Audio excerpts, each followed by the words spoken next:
everybody, welcome to day 2 here at Croft Circuit for the British Racing and Sports Car Club live race weekend. We've got qualifying going on for one of our races for today, which is the BRSCC ClubSport Trophy, the 45-minute mini-endurance pit stop race. If anything was like yesterday, it was a fantastic day of racing. We had some great action for the Mazda MX-5s, from the Fiestas, and also from the BMW Compact Cup. We've got more action for the MX-5 Championship and the MX-5 SuperCup, plus the BRSCC Fiesta Championship, and the first 2 rounds of the BRSCC Fiesta Junior Championship after they did free practice and qualifying yesterday. There's also the second race for the ETSL STXR Challenge, and as we said, the first race of the season for the BRSCC ClubSport Trophy, the 45-minute mini-endurance pit stop race. The weather, it's fairly overcast, but it may just about stay dry. It might be some showers maybe throughout the day. We'll have to wait and see. It's been some incredible racing so far. We also have to give thank you as well to our club sponsors, RunYourFleet.com. They're providing us with the RunYourFleet.com safety and course car, and also in a partnership here as well. So thank you to all of them at home, and thank you for providing the fantastic Jaguar XS Sport Brake safety car that we have for this weekend as well.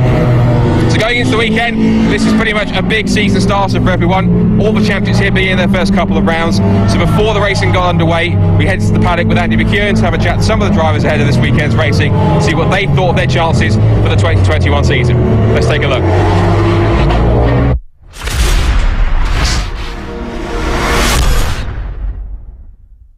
Well, George Grant, welcome back. A new season of racing. Where else would you be other than racing a Mazda MX-5 with the BRSCC? Back for how many seasons is this now? Well, that's a very good question, actually. I think I'm in my 6th season, but I can't be actually honest about that. But yes, it's 6 years of fun and enjoyment and excitement in the Mazda MX-5 SuperCup. Brilliant. What is it that keeps bringing you back then? Because we see people dip in and out of this championship, but some of them, like yourself, stick around and we can't get rid of you. Why is that? I think it's 3 things, actually. It could be 4. The BRSCC are brilliant at organising these events. The camaraderie in the paddock is fantastic. It's great in the paddock, and also it's slightly edgy on the track. So it's a combination of that, really. I love it. You've been out there testing today, this morning. How's that been going for you? Do you know what? It's like I've never been out. We finished last season. Well, you were commentating on me, and I was on pole position, and I was lying about 5th actually, and then I got taken off, unfortunately. But it's like I haven't been out of the car. It's fantastic. Rob Boston and the team here have just put such a beautiful package together for me. So yeah, I'm delighted. You know. Now, your involvement with this championship and the BRSCC on the whole has sort of stepped up since you first came into the club, hasn't it? These Clapham North banners, they're on all of the cars. And this year, you're involved in an exciting new venture, aren't you, with this new MX-5 Clubman's Championship?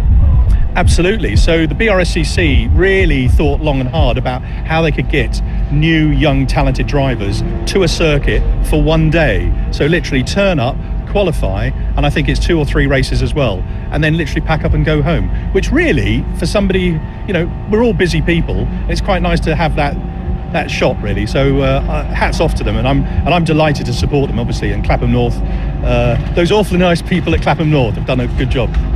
They have just. Well, best of luck for the weekend, George. I'm sure we'll catch up with you again later. Thank you very much.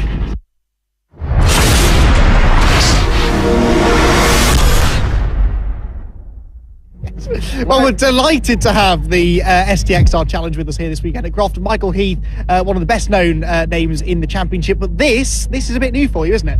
Yeah, I did a little bit of testing. I did 1 race last year, back end of last year, and had a few issues.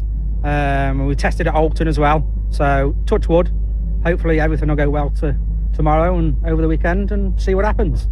That's all you can do, really, isn't it? A lot of people seem to be moving into these STs then from the XR2s and XR3s. What's the biggest hurdle for you when you're jumping from one to the other? I don't know. I don't know if it's old age, we're a little bit set in our ways and like what we like, but it's new. Everything's a little bit cheaper with these cars, a little bit easier to get hold of, and I think they're a little bit easier to drive, to be fair. Okay. But proof will be in the pudding, won't it?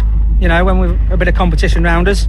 You know, we're so used to the XR2s and having to spend so much time working on them after every round. So hopefully these are going to be a lot more reliable and hopefully a lot more trouble-free. The good thing as well is that a lot of the drivers that you've raced against in XR2s, they've all moved up together now, haven't they? So you know each other, you've just got to learn the cars, and the racing should be just as close as ever. Hopefully, yeah. There's a lot of new lads coming to it, a lot of faces we don't know, but there's a lot of the old lads that we've raced for the last 8-10 years with, and they're all good lads. It's all a very friendly championship, and everybody will help everybody, and that's what it's all about. It's proper club racing at its best, isn't it? You know, and we're all smiling, and you know, and it's, as long as everything comes back in one piece, it's the main thing, isn't it? And we end up with a smile on our face. So no, it's good. I'm looking forward to it. Good stuff. Well, we're looking forward to seeing how you get on out there. Good luck, Michael. Thank you very much. You know, it's hope you have a good weekend as well, and hope it stays dry. Yeah, I can't promise that, I'm afraid. No, but this hairdo won't get wet, so we'll be fine, won't we? Cheers, mate. Cheers. Thank you very much. Take care.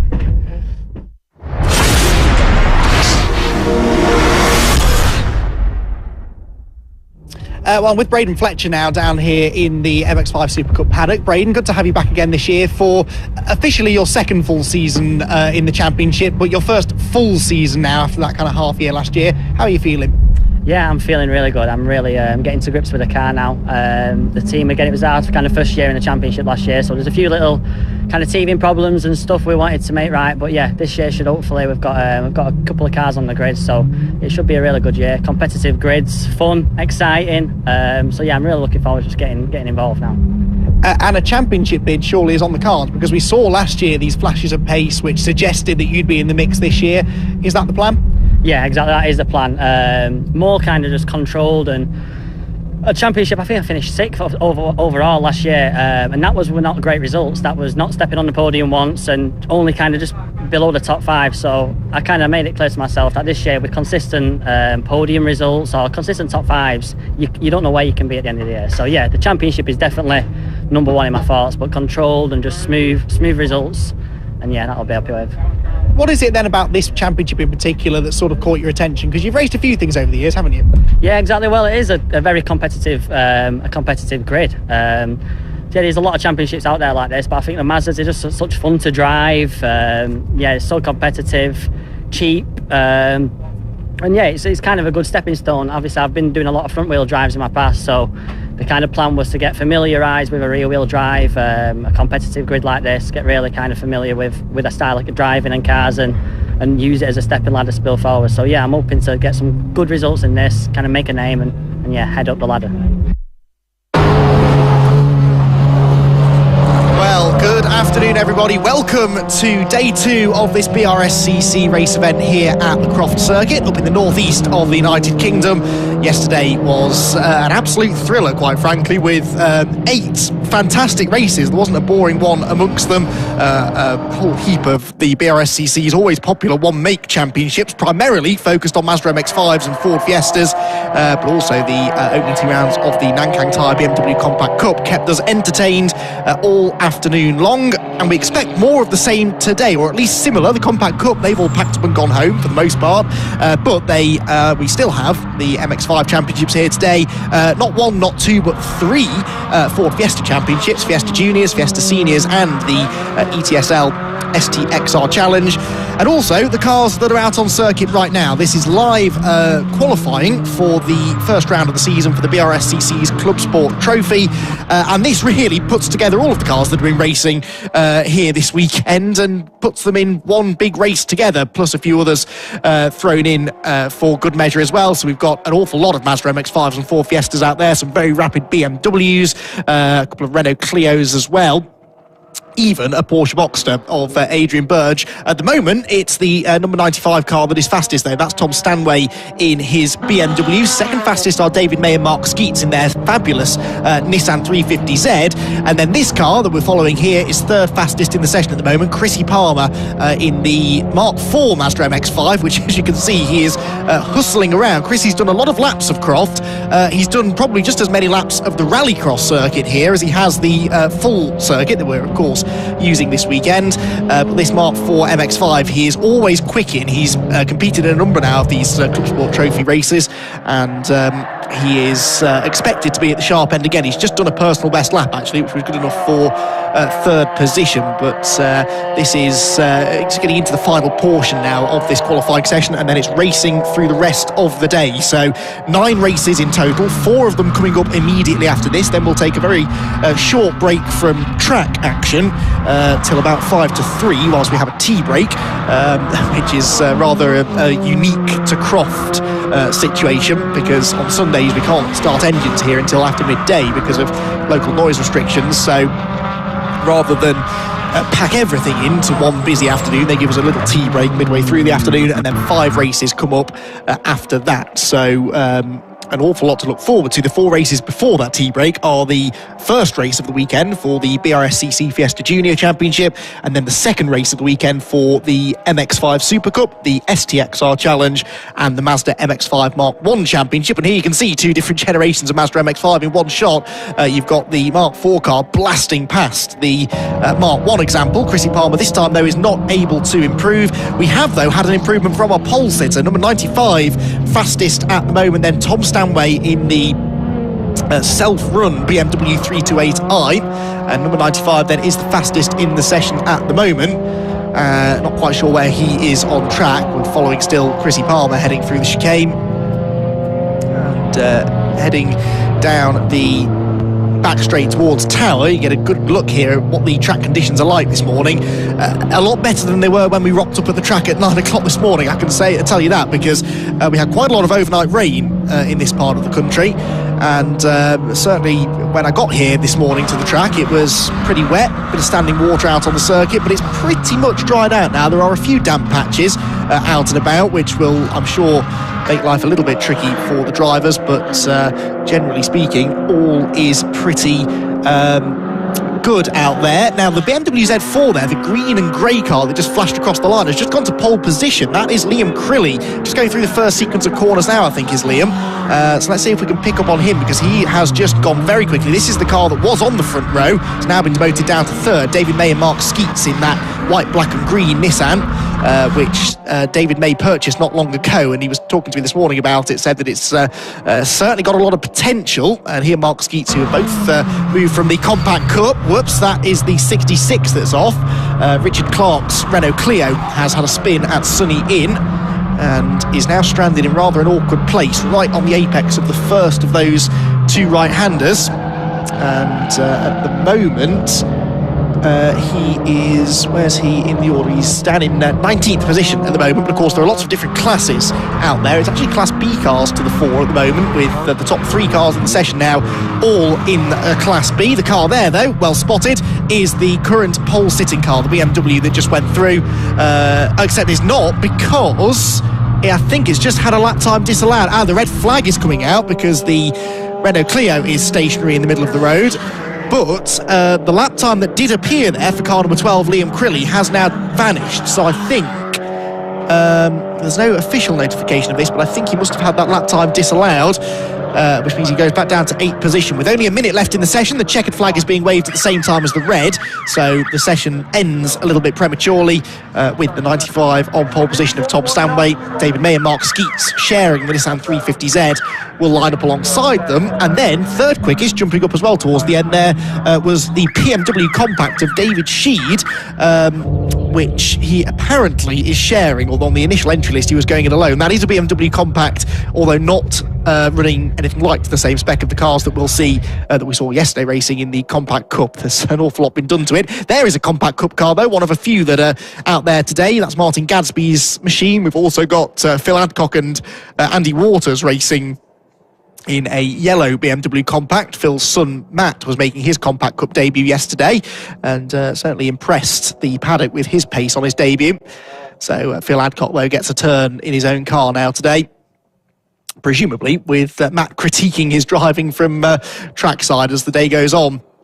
So an unfortunate end to the qualifying session, but once that Renault Clio of Richard Clark has been removed from Sunny, I presume that he'd stalled the engine, and that's why I wasn't able to rejoin quite as quickly as he would have liked. But once that has been removed, we'll be able to get into racing, and it is the BRSCC's Fiesta Junior Championship that is coming up first. They were on track yesterday. Those of you that tuned in yesterday, you will have seen potentially the Fiesta Junior drivers out on circuit. They were out twice, actually. They had a 15-minute practice session in the morning and a 15-minute qualifying session in the afternoon, and the 2 sessions produced markedly different results, because it was Sid Smith that was fastest by a tenth of a second in free practice, but Sid really struggled in qualifying for some reason, could only manage 8th on the grid. So goes to show that maybe a few teams or a few drivers were keeping their cards quite close to their chests when it came to practice. and only really unlocked their full potential when it came to qualifying. And it was a new driver to the championship, Deegan Fairclough, who has done some other junior racing elsewhere, has moved into the Fiesta Championship for this weekend and is really enjoying himself. And Deegan is on pole position then for this first race of the day. There you can see the Fiestas to the left of shot, sat in the assembly area, which is up towards the Clairvaux end of the circuit, and near turn 1 that is. Behind it is the main part of the paddock. But I believe before the Fiestas head out onto the circuit, we're going to be able to head down and have a quick word with Scott Woodwiss. So qualifying just completed for the BRSCC ClubSport Trophy. They'll be out at the end of the day today for their 45-minute race, the first of the season. But now we're getting straight into the racing for Sunday's action. First of all, with the first of 2 races today to kick off the incredible BRSCC Fiesta Junior Championship this weekend. It's for drivers aged 14 to 17 years old, taking their first steps into circuit racing before going on to touring cars, GTs, or anything else beyond in their racing careers. We've got a few great rookie drivers coming into the season, one of which has stuck it straight on pole position, and that's Deegan Fairclough, with actually a new Croft qualifying lap record. So he's certainly going to be feeling quite excited. One person I'm sure is feeling a little bit more nervous is brilliant mum Sian. Of course, Sian, welcome to the paddock, of course, and welcome to the championship. Obviously, first of all, how are you feeling with Deegan on pole position? I'm sure the nerves are going a little bit. Yeah, it was completely unexpected, really. I know that Deegan is a great driver. You know, he's stuck it on pole before, and yeah, I'm nervous being his mum, but he's excited and nervous, and at the end of the day it doesn't matter to me where he comes, just as long as he's having fun. Because this is your first weekend in the paddock, so how would you and Deegan, I think every time I've seen you both had a smile on your face, enjoying yourselves. Just how much have you enjoyed so far being in the paddock for your first time? Yeah, we've absolutely loved it. I mean, Jam Sport have been amazing. They've been very welcoming. The BRSCC have been amazing with us as well. They've really welcomed us in as part of the family, and we're absolutely loving it here. Yeah, it's been really good. Great stuff. So how, you must obviously often, when Red Deegan goes racing, either it's the sim stuff he does or in the circuit, is it usually kind of a mixture of nerves and excitement? How do you normally feel on a race weekend? The sim side is a lot easier than this. Obviously I can just go off and have a cup of tea and go and do what I'm doing at home, do a bit of washing or whatever, but here the nerves are more paramount. It's sometimes I couldn't watch qualifying yesterday. I spent it with the team girls, and they made me feel really good, which is nice. I've always been quite nervous about Croft, especially that first bend, so yeah, I haven't decided yet whether or not I'm going to watch the race. How was Deegan this morning when he woke up? Was he excited? Yeah, he was excited. He's very confident, bless him. He's really enjoying the car. You know, he says that he feels good. It was completely unexpected, you know, first ever time in the car, first ever time in a new team, in a new environment, in a new championship. It was completely unexpected that he was going to put it on pole. Obviously we know that he's got the skills to pay the bill, shall we say, but yeah, we did think that he would need some testing and stuff, so we had no expectations, like no high expectations, but yeah, he's had his time to shine, which is quite nice. So I know what the ideal result is, but what would you be happy with from him from the weekend? Just a win or a podium, or just getting it home safe? I do not care where he comes. I just care that he's having fun and that he's doing his thing. It really doesn't matter to me as a mum about the results. You know, I think the kids put enough pressure on themselves without us parents sort of saying, you know, oh, you've got to do this, or you've got to do this. I just leave Deegan be. What he gets is what he gets. Where he wants to come is where he wants to come. And that, you know, my priority is that he's safe and having fun. Well, it's fantastic to have you and Deegan as part of the paddock course for this weekend as well. Congratulations to him on pole position. Cheers. Best of luck for him for the racing. Best of luck for you for watching. So great to have you, and well done. Cheers, thank you very much. Cheers. Not a problem at all. So Deegan Fairclough, first time out in the Fiesta Junior, not only to get the qualifying lap record, but he'll start on pole position. So we're going to hand you over to our race commentator Andy McEwen, because Andy, there's a lot of pressure on his shoulders, but I'm sure these juniors are going to be absolutely up for it for this first race. It's a brilliant grid, brilliant looking championship so far this year. We need to find out what happens. Yeah, thank you, Scott. It's going to be a fascinating race, that much I'm fairly confident of. And you're right, the pressure on these young drivers' shoulders is immense, quite frankly, because it's their first race of the season, for many of them, their first ever car race. and we're not easing them in with a nice little race around the Silverstone National Circuit or something. This is Croft. This is a really difficult circuit to get right, and it caught a couple of them out already. Archie Handy had quite a nasty shunt yesterday in the free practice session. Actually went off at that first corner that Deegan's mother was so nervous about. Did quite a lot of damage to the car, front and rear damage. They were worried the car might miss qualifying, but Archie's team, led by his father Simon, who himself is a truck racer, so he knows all about repairing big damage after on-track incidents. They managed to get the car fixed, got him out in qualifying. Archie put the car 12th on the grid, but should be able to move forward from there. Everyone else, though, generally, they've kept themselves out of trouble this weekend, so looking forward to seeing how they get on now in the race. So, as the cars do head out onto the grid, it is going to be Deegan Fairclough on that pole position. We'll run you through the grid in a moment or two to show you where everyone's lining up. We've got 15 cars out on the circuit, hopefully. I don't think we lost any after qualifying yesterday, so they'll be able to make their way around to that grid. There goes Archie Handy. You can see the front bodywork doesn't really match the rest of the car now. Pink car with a white front bumper and a grey bonnet, but they found whatever bits they could, I suppose, to get the car race ready. Right, let's run through that grid then. It is, as we've said, Deegan Fairclough that should be on pole position with Alex Lay alongside him. Albert Webster and Jensen Brickley are next up, ahead of Jack Maynard and Joseph Knight. Dylan Hotchin and Sid Smith on the 4th row. George Davis and James Wallace are next on row 5, ahead of Jake Triggs and Archie Handy. Harry Garman and Daniel Lewis on row 7, and James Pope at the back of the grid. So that's how the grid lines up then. 15 cars will head onto that grid, and this doubles up, this outlap from the assembly area doubles up as their green flag laps. This is their one and only opportunity to well, do a few things really. Get heat into the tyres, get heat into the brakes, and check out the track conditions, because I don't think it's been declared a wet race, so they will only get this one lap to see just how damp it is out on the circuit. You can see it's sort of patchy, isn't it, out at the back of the circuit, especially where it always takes a bit longer to dry. Just a few damp patches, one right there where you really don't want to, going into Sunny Inn. That's a really difficult corner at the best of times, and these being sort of stiffly sprung, short wheelbase front-wheel drive cars, they're very twitchy at the back anyway. On cold tyres and a damp circuit in particular, that is going to make life particularly challenging for them.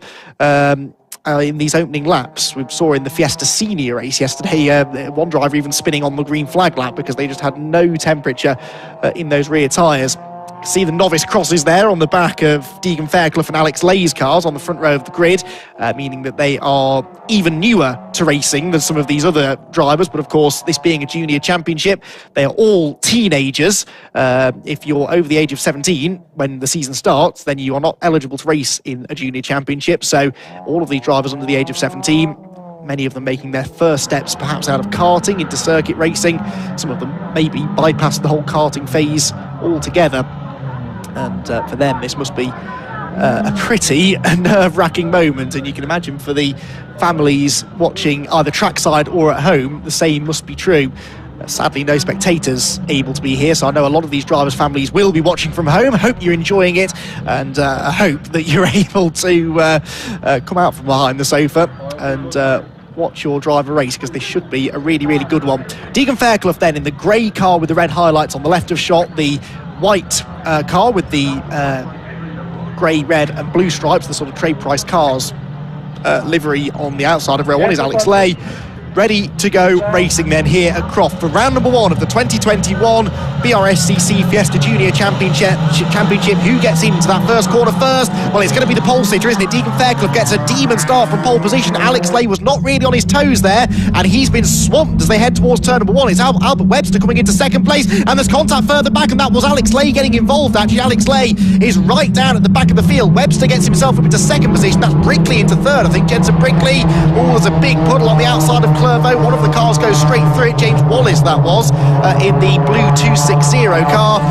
despite all of that, they've all made it through the first few corners, though. It didn't look like they were going to at first. RG Handy's made a few places up, I think, from towards the back, and they head down the back straight for the first time. Then the field being led by Deegan Fairclough. Second place, Albert Webster. Third place, Jensen Brickley. Onto the brakes into Tower. It's still a bit damp down here. Got to be careful not to snatch those cold brakes and head off into the cornfield, just to the left-hand side of that shot. No corn growing in it this time of year, but still, that's not a part of the Croft scenery you want to visit, really. Albert Webster's got a run here, and he's attacking for the lead through the Jim Clark S's side by side through the fastest part of the circuit on cold tyres. This is remarkable racing. Deegan Fairclough on the inside, Albert Webster to the outside. Who's going to be latest on the brakes? That damp patch almost catches Fairclough out. He's getting a helping hand there from Jensen Brickley as they go into Sunny as well, and Brickley was the real opportunist there and dives past Albert Webster for second place. Brilliant stuff there. Webster duking it out though with Deegan Fairclough. That was the way to start the season of racing, wasn't it? Brilliant side-by-side action, no contact. Excellent stuff. Let's hope they can keep that up. It's now then Brickley into second place, Albert Webster third. Webster's getting some driver tuition this weekend from Ollie Turner, former Fiesta driver, now racing in the VW Cup, and he's been he was saying that if Albert does well, then Albert reckoned it was all down to him, but if things start going wrong, he can start blaming his driver coach. I'm quite sure at the moment I think it's all going reasonably well, although Ollie will probably be telling him that he needs to get on with and chase after the race leader now. Through the first corner they all go. Then at the end of lap one, it is a 1 second lead already for Deegan Fairclough out in front. Brickley second, Webster third. Sideways there in fourth position and running very wide, that is Sid Smith. Now Sid Smith was up into fourth place there from 8th on the grid until that mistake. He loses that fourth place now to Joseph Knight in the black 88 car, but Sid Smith showing a bit more of the pace now than he had in practice yesterday. And of course the car at the back of this queue, the number 76 car, Alex Lay, he is the one to really watch because he was on the front row, got that bad start, but he's now latched onto the tail of the leaders and is starting to make his way up the order, or at least he's not falling down the order anymore. In 7th position is Alex Lay. How far up the field can he get though in what is just a 15-minute race? First full flying lap then is well underway. The lap record likely to be broken here. It previously was set by Scott Cansdale back in 2017 at 1:43.2. The track has been resurfaced since then though, so even in these damp conditions it should be quick. And look at this side by side for the race lead. Round the outside goes Jensen Brickley. How on earth did he find the grip round the outside at Sunny? He's drawn level now with Deegan Fairclough as they head towards the complex. Albert Webster thinks about making it 3 wide. There's not going to be room for 3 cars. Webster bails out of it. Brickley goes through on the inside. There's a bit of damage actually to Brickley's car. Wonder if he got into the back of Deegan Fairclough maybe. Fairclough fights back though and gets back into the lead of the race. This is absolutely phenomenal racing. You can tell that this is sort of the first rung on the touring car racing ladder, can't you? Super close quarters, no quarter being asked or given, and it is still somehow Deegan Fairclough on his debut in the championship who leads the way. The wounded Brickley is second, and Joseph Knight now simply drives past Albert Webster down the pit straight into third place. Don't know if Webster missed a gear there, or maybe he's got some sort of a problem. Sid Smith's up the inside as well. Now Smith goes fourth, so 2 places lost for Webster, and Alex Lay is tangled further back. He's off into the barriers and he's tangled with Dylan Hotchin, both of them off into the Clairvaux gravel trap. That's a shame. Alex Lay will be out of the race, so will Dylan Hotchin. They're both buried in the gravel. Didn't quite see how that started. I don't know if we can pull up a replay of the end of the accident, but certainly Dylan Hotchin is not happy with the situation and he storms over now to Alex Lay in the gravel trap, and I think those two are about to have a bit of a discussion as to how their race came to a premature end. So that was real drama then for Alex Lay, who of course if he hadn't made that bad start would never have found himself back there racing in that situation. Change for the lead, but there were yellow flags because the safety car is out, so I think that Jensen Brickley's going to have to give that one back. We're going to see a replay here, I think, potentially of what happened at the first corner. In a moment or two we will, and yeah, Brickley does give the lead back then to Deegan Fairclough because he overtook him under yellow flags. And breathe, everybody. That was 2.5 laps of thrilling junior tin top racing. Exactly what this championship's about. We don't want to see the accidents, of course. That looked like just an unfortunate bit of contact into Clairvaux. It's so easy to do. At least they parked nice and neatly, didn't they? Makes the recovery job a little bit easier. Front end of Alex Lay's car there being carried away by the marshal. And Dylan Hotchin clearly felt that he was the innocent victim in all of that. But that was, unfortunately, the end of both of their races as a result of that bit of contact there. Just the tiniest touch on cold tyres that's still at that stage, and possibly a slightly damp part of the circuit. was enough to take them both out of the race. Right then, let's see if we can piece together what happened then. Here we go. So these are the leading 5. It's the 6th place cars that make contact. So they're going to come into shot, possibly already out of control. Let's see. Oh, well, Lay was up the inside of Hotchim. And I know that Dylan's not happy with Alex, but Alex will claim that he already had the inside line. There was clearly an overlap, but whether that overlap was there before they got on the brakes or whether it was because Alex Lay had dived in late on the brakes, I'm not entirely sure. I'm sure they'll discuss it afterwards, and they'll discuss it with the clerk of the course as well. But for now, it means that we get a chance just to hit the pause button. The safety car, the RunYourFleet.com safety car, as it is now called, after this new sponsorship deal with RunYourFleet.com has been announced by the BRSCC. The Jaguar safety car leading the field around. The order then: Deegan Fairclough leads the way, Jensen Brickley second, Joseph Knight is third, Sid Smith up to 4th from 8th on the grid. He's had a really good race so far, and of course he just got himself past Albert Webster before the safety car came out. Webster down to 5th. 6th position then is George Davis. 7th position for the number 18, which was Jake Maynard, started 5th on the grid, so he's lost a couple of positions. 8th position then is number 80, Jake Triggs. 9th position, number 75, Harry Garman. And rounding out that top 10, the 260, which is the car of James Wallace from 10th on the grid, so he stayed exactly where he was. RG Handy is 11th, and then 12th position for Daniel Lewis, 13th James Pope, and of course Alex Lay and Dylan Hotchin. Well, there they are.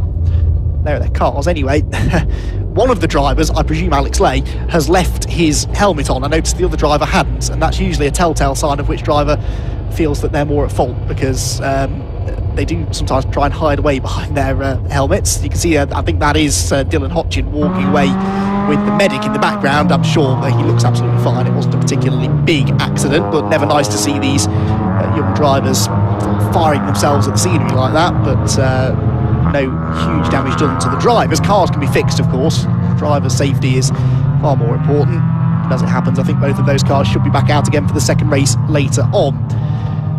This, though, I'm afraid might take a few laps to sort out. We do have recovery vehicles, or a recovery vehicle at that part of the circuit, but it won't be able to move both cars at the same time. So by the time the marshals have extricated the cars from the gravel, we're not going to have a huge amount of... Oh, they have. There we go. I stand corrected, though. They found an extra JCB from somewhere, and they have got both cars out of the way. Good stuff. So that means that we can maybe not go racing this time, because the field is already coming through the final sector. Yeah, they're going to have another lap, I think, behind the RunYourFleet.com safety car, but after that we should go racing again. So we're going to have just under 5 minutes probably in which to decide this.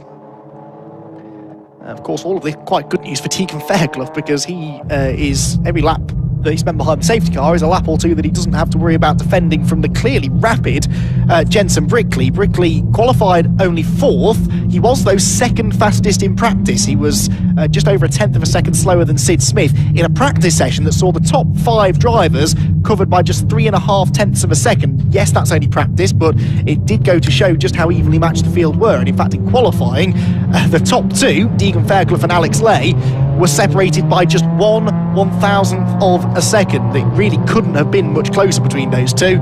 And unfortunately, Lay out of the race now, of course, but even the likes of Albert Webster and Jensen Brickley were only a few tenths of a second away from pole position, so they should be able to take the fight here, hopefully, to Deegan Fairclough. Certainly in the early stages of the race, it looked like Deegan was coming under pressure from Jensen Brickley. I'm intrigued to know where that damage on the front of Brickley's car came from, because it's tempting to assume that he's run into the back of Deegan at some point, but there are quite a few parts of the circuit where you can just clip little bits of circuit furniture. The tyres through the chicane, there are cones up at Clervaux that are supposed to deter drivers from exceeding track limits. The jury's out as to how successful they tend to be in doing that, but you can see there the tyres through the Jim Clark S's as well, so it's possible that he just clipped one of those tyre stacks. Trying to get a good look at the back of the race leader's car to see if there's any sign of damage on the 87 car of Fairclough. Perhaps we'll see as they pan through this part of the circuit up at Barcroft and Son. He's certainly working those tyres hard, isn't he, Deegan Fairclough? And there is Brickley with the damage to the front of his car. Is there matching damage on the back of the leader's car? There isn't, is there? So I don't think he's hit Fairclough. I think he must have just clipped one of those tyres elsewhere around the circuit. Either way, fairly academic now, because we are about to go racing again. The lights are out on the runyourfleet.com safety car, and we are going to go racing with actually probably only about 4 minutes left on the clock. So the field backed up here by Deegan Fairclough. Not sure how many safety car restarts he's handled from the front of the field before. This is going to be a new learning experience. What's his tactic? Go early or go late? We've seen a mix actually this weekend. Yesterday we had a couple of safety cars. Some people accelerate just before that right-hander there at the penultimate corner. Others leave it until they're halfway around the hairpin. That seems to be... Oh, he's gone actually just as they go into the hairpin. That was sneaky. Jensen Brickley didn't see that one coming. That's a really good restart from Fairclough, and he's going to have a few car lengths advantage now over Brickley in second as they come across the start-finish line. Third place there for Joseph Knight, with Sid Smith right behind him in fourth. Green flags waving, no overtaking before the line, and I think that's rather hurt James Pope there. He had a much better restart than Daniel Lewis ahead of him, but couldn't overtake him before they actually got to the start-finish line. And yeah, you can see those two a long way behind the rest of the pack now as they go through Clervaux for this, the 6th time masking. 3 minutes and 20 seconds left on the clock, incidentally. The top three making a break here. It already looks as though Brickley is going after Fairclough, doesn't it, there? So Jensen Brickley possibly a bit quicker at this stage, maybe a bit more confidence on cold tyres, of course. I think Brickley got a bit more experience in these Fiesta STs than Fairclough has. Fairclough runs a bit wide out of tower, he's on the grass, Brickley's got the run. Oh, they're going to go side by side through the Jim Clark S's again, aren't they? They've got away with this once, surely they can't do it again without contact. Wheel to wheel through the left, wheel to wheel through the right, they have avoided contact, and it's Brickley that's going to go through, but Fairclough is fighting back on the outside into Barcroft corner. Keep an eye on Joseph Knight in third, he might try and get up the inside here as well, but no, Fairclough gets back on the racing line in time to stop that. Brickley goes into the lead, but Fairclough did well there not to lose more than one position, and he now latches right back onto the rear bumper of that 246 car as they head towards the complex once more. Time for 2 more laps, I think, after this one, and Brickley absolutely on the limit of adhesion there. They've been caught by Sid Smith and Albert Webster now, so we have once again got 5 cars for the lead. Has Brickley got the pace to get away, though? That's the question.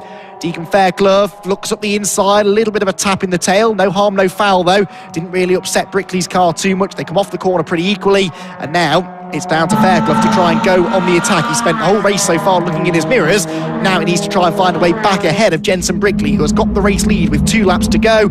A new lap record there as well for the race leader, Jensen Brickley, at 1:42.7, but he runs wide through the puddle. He hits those cones I was talking about through the middle of Clervaux, and then runs wide through Hawthorne. So back up the inside goes Fairclough, wheel to wheel into the chicane. This is another part of the circuit. You can't go side by side through. They make contact and somehow they save it. Now, did that do damage to the back of Fairclough's car? I don't think it did. He gets back into the lead. This is phenomenal racing. You can't beat junior racing, especially in such an evenly matched category as this. This is some of the best racing we've seen so far this weekend, and it is still any one of 5 drivers that could win this, really. Fairclough leads, Brickley second, Knight third, Smith fourth, Albert Webster in 5th place. Then there's this bit of a gap back to the 6th place car, but they're side by side again through the S's. They're really pushing their luck now, but this is supreme confidence they've got in each other to go side by side through these parts of the circuit. Brickley again to the outside line this time into Sonny. Had the inside a lap ago. That gave him the lead on that occasion. This time around, though, Deegan Fairclough hangs on to the advantage. That clearly, though, is the bit of the circuit that Brickley is quick at, whereas maybe through the first sector he seems to be struggling a bit, or maybe he just got overexcited having got the lead a lap ago. Maybe just pushed a bit too hard through those first few corners. So Fairclough then is going to go on to his final lap this time, and there's contact between Brickley and Knight. Jensen Brickley out wide through the complex. Joseph Knight tried to go up the inside, and they're both going to lose out to Sid Smith. Sid Smith from 8th on the grid is into 2nd place now. Albert Webster comes through into 3rd, and that didn't work out for either Joseph Knight or Jensen Brickley there. They might have a discussion after the race as well about that one. The person it has worked out for, though, is Deegan Fairclough. He has got a massive lead now. Knight's back up the inside of Albert Webster into Clervaux. Who's latest on the brakes? Webster's got the better line, really. Sails in, runs wide through the gravel, but gathers it back together. I think Deegan Fairclough's pretty much got this made now. It's all about who joins him on the podium and in what order. They're being caught too by the 281 of George Davis there, the red and black car. I'm not sure if he's going to quite get there in time, but he's really found some pace here in the second half of the race. Deegan Fairclough then, laughing his socks off, I'm sure, as he saw that all kicking off in his mirrors. He has got a 1.6 second lead, or he did at the start of the lap anyway. Heads out of Tower Corner, Sid Smith second then still, from Webster in third. That's where it's all going to kick off, if it is going to kick off. The battle for second place.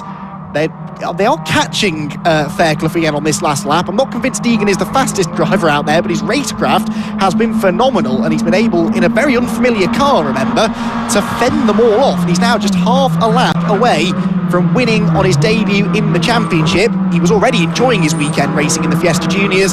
He's really going to be enjoying himself now. Yellow flags there because we've got a car in the barriers that I think is the 75 of Harry Garman. He didn't come through a lap ago, so no overtaking through Sunny out. Into the complex they go. Same order still behind. Yep, no change of the positions this time. One more corner then between Deegan Fairclough and the checkered flag. Are we going to have any changes behind? Albert Webster's trying to get up the inside of Sid Smith, but he's not really close enough. Out of the hairpin they come then, and Deegan Fairclough is going to win an absolutely sensational opening round of the BRSCC Fiesta Junior Championship. The checkered flag waves, and it's Deegan Fairclough that takes the race victory. Sid Smith comes home in second position. Third place, Albert Webster. Fourth place for Joseph Knight, and fifth for Jensen Brickley. I wonder if that might get reversed post-race, if the stewards decide that Joseph Knight was at fault for that. Sid Smith, by the way, just posted a new lap record on the final lap, a 1:42.536. He took 3/10 out of Deegan Fairclough on that last lap, and he will be ruining that slightly off colour qualifying yesterday, because if he'd have qualified a bit better, he absolutely could have won that race, Sid Smith, but second place is not a bad result. Right then, there was plenty that happened in that race, and before we hear from our podium finishers, with Scott Woodward in the pit lane, I think we can recap a few of the highlights of what was a frenetic opening race of the day. Well, once the race had already got underway, we had this bit of contact. This was one of the big talking points between Joseph Knight and Jensen Brickley. And that is the real highlight, really, I suppose, of the second half of the race, because that, I'm pretty sure, is going to be a conversation that continues into the paddock. But generally speaking, some really good driving standards there. I mean, Deegan Fairclough and Jensen Brickley, their wheel-to-wheel battles up through the complex were just fantastic. Brilliant racing. And hopefully more of the same later. The Fiesta Juniors, remember, will be back out at... when are they back out? They're back out at 4:35, so the second to last race of the day will be their second round of the championship. So drivers then head back into the pit lane. There is... that's Jensen... Oh, yes, so Jensen Brickley is in rather a hurry to get back to the pits, isn't he? I'm not sure why he's in such a rush. He's overtaken everyone that finished ahead of him. Brickley, in the end, comes home in fifth position. But there is your winner, Deegan Fairclough. Well, we spoke to his mum earlier on. I hope she did find the courage to watch that race, because as terrifying as it probably was when he was going side by side through the far side of the track, he put in a fantastic performance to take the victory. I'm not sure if Deegan's in for the full season this year. I hope he is, because if he is, he's definitely got to have the potential to win the championship. And he's not the only one, of course. The whole field very evenly matched. We had about half a dozen or so there who were all within very little pace-wise of each other. Field heads in then. There is the race leader, Deegan Fairclough, then about to get out of the car. And once he does so, we'll be able to hear from him with Scott Woodward, who I believe is... Well, how about that for a first race? 10 seconds. That's right. So we'll hear from Scott in a few seconds then, hopefully. He's just about ready to have a word with Deegan Fairclough then, who gets out of the car now. Hug from Mum. And there we'll be able to dive down into the heat of the action with Scott Woodward. I'm not sure I read anything. I think even I'm going to well up in a second. That was absolutely incredible. The pictures speak for themselves. Incredible stuff. First weekend of the championship, pole position with a new qualifying lap record, and after what was an incredible race despite the safety car from start to finish, we've got ourselves a first time winner, first time out in the championship. We need to have a chat with him about that one. Let's just jump and have a chat. Deegan, I'll get your mask on for a second. Even with the mask on, he's got a smile as wide as anything. Deegan, let's just bring him for a sec. Deegan Fairclough, first time Fiesta Junior winner from pole position. How do you describe that? Oh, it's just insane. I'm so happy and so grateful I'm here. I just want to say a massive thank you to the Fiestas and Jam Sport. I can't even speak. Oh, that was so good. That was great racing.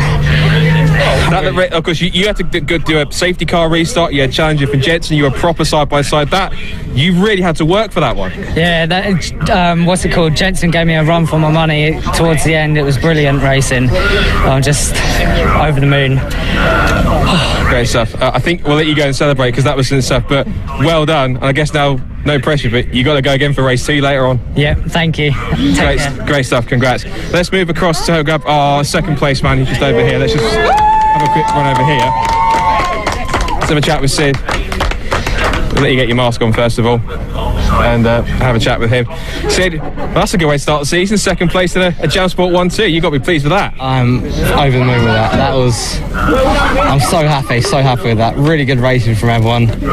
Really good close racing, and it worked out brilliant for me. Yeah. From where I was started as well, I loved it. That close race speed up at the front with that bunch of 5-6 cars, that's got to give you confidence that you can get up there and race at the front this season. That's got to be amazing. Well, it shows that the whole championship is how close it is, how close the cars are. That we were that close, that long.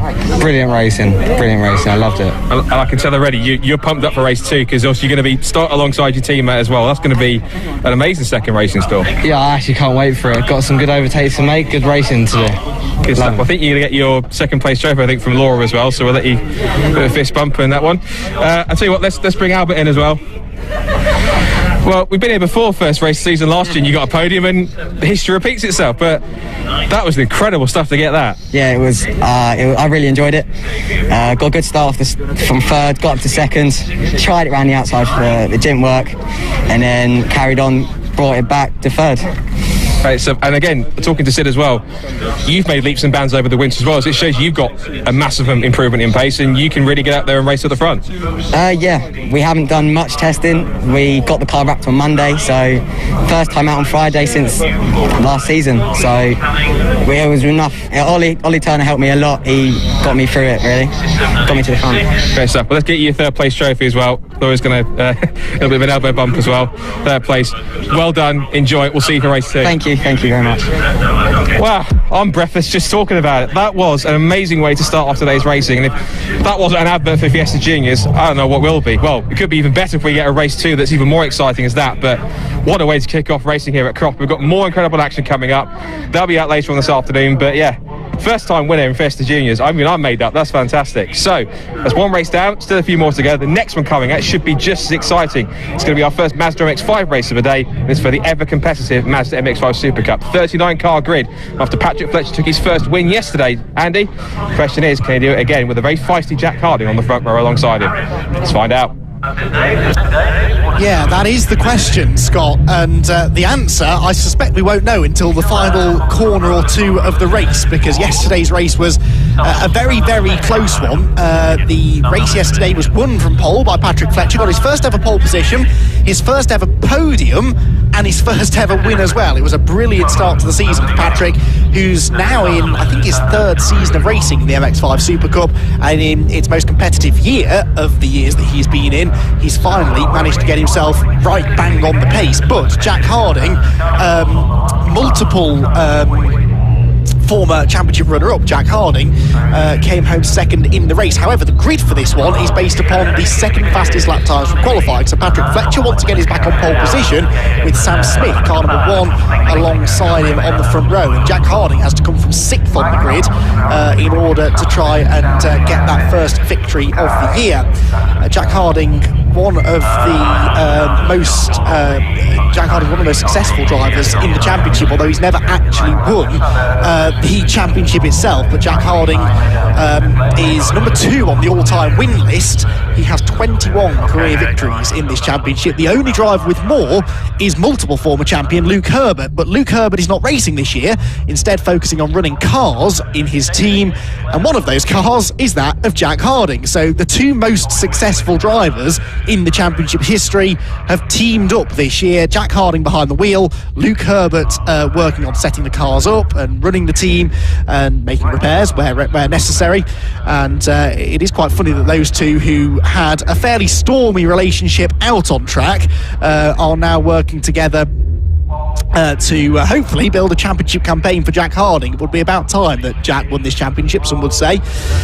Also, interestingly, because I like a good stat, Jack Harding is only one podium now behind Luke Herbert's all-time record. Luke finished on the podium 63 times in his MX-5 SuperCup career, which I must stress is not necessarily over. There's every chance he'll get back behind the wheel at some point in the future, but for now he's not racing. Jack Harding is, and he has just one fewer podium. So if Jack can be on the podium in both races today, he will overtake his team boss Luke Herbert on the all-time podium finishers list, which will be quite funny. Jack Harding also is level with Luke Herbert on total number of fastest laps. They both have scored 20 fastest laps, which are worth bonus championship points. Remember, 2 bonus points for taking the fastest lap in a race. They've both done that 20 times over their career, so if Harding gets one today, again, he overtakes Luke Herbert on that fastest laps list.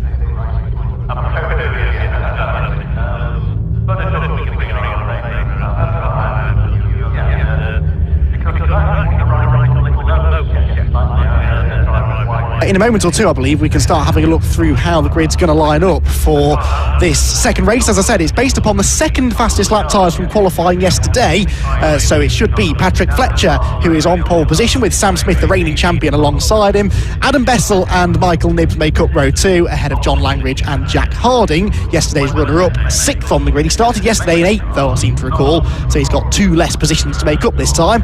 James Cossens is 7th. That's the first of the Aidan Hills prepared cars, with Simon Baldwin alongside him on row 4.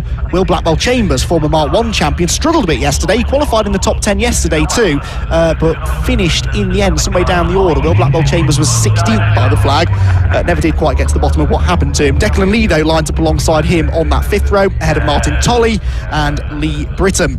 Then it's Richard Amos and Christopher Richardson, on row 7, with Luke Whitworth and Tom Smith making up the 8th row of the grid. Then Alex Miller and Nick Dunn, James Warrior and Kevin Sylvain round out the top 20, but there are plenty more to come. 39 hopefully will get on the grid. Simon Fleet and Braden Fletcher next. Braden's one to watch, should be inside the top 10, but had mechanical issues in qualifying, and then an off in race number 1 meant that he didn't finish the first race of the season and has to start down in 22nd on the grid for this one. Nick Rutter and Clyde Powells make up the 12th row, ahead of, on row 13, Scott Wright and Tom Selden. Bruce Robinson and Javier Brook are next, with Matt Pitford and George Grant on the 15th row. Stephen New and Martin Canning are on row 16 together. Then it's Clive Chisnall, Benjamin Greenhill even, Seamus Heaney, Michael Close, Martin Heath, Ivor Mayers and Duncan Harris, who had a mechanical issue in qualifying caused by hitting a curb too hard coming out of Sunny. The car cut out on him, and they've obviously worked out what the issue was, and I'm sure that he won't be going anywhere near that curb anytime soon. So the car's then in the assembly area ahead of this second of 3 races, remember. The third of the races is a partially reversed grid. So this is, for this race, at least they have a rough idea of where it is they're going to be starting. But for the third race of the day, the weekend later on, a bit of a lottery for them. That's the reason for the slightly delayed start, because the number 75 Fiesta Junior car having to be hoiked back into the pit lane on the back of a recovery truck.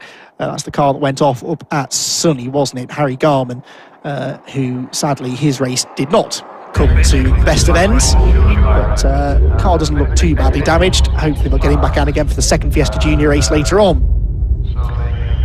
So, board being held up, then the cars are about to be released from the pit, from the assembly area, Yesterday's race, by the way, did see, I seem to recall, a new lap record. No, it didn't actually. It was one of the few championships yesterday that didn't break the race lap record, so maybe that will happen today. Luke Herbert, who else, has the race lap record from 2019, a 136.005. The fastest lap yesterday was set by Jack Harding, which was a 136.249. Incidentally, that 136.249 is fractionally underneath the existing qualifying record, which was set by Jack Harding, but he did it in the race, so it doesn't really count. The main ones people tend to take notice of, though, on the race lap record, so that's the one that Luke Herbert holds. That's the one that his driver, Jack Harding, will be trying to take away from him. Jack, ironically, in the weekend in which he joins Luke's team, could actually take quite a lot of quite nice statistics away from Luke Herbert. But Luke, as a competitor himself, will understand that actually being able to prepare a car that's able to go out there and go that quickly is almost as satisfying as being able to drive one that can go and do that. Also, another one of Luke's drivers, Lee Britton, I was being told earlier on, making his, or he's very new to racing. He's made his debut this weekend, and yesterday was his first race, and he qualified really well, actually. Lee Britton is starting this race mid-pack, I seem to recall. Higher than mid-pack, really. 12th on the grid, Lee Britton, which is a very, very good debut.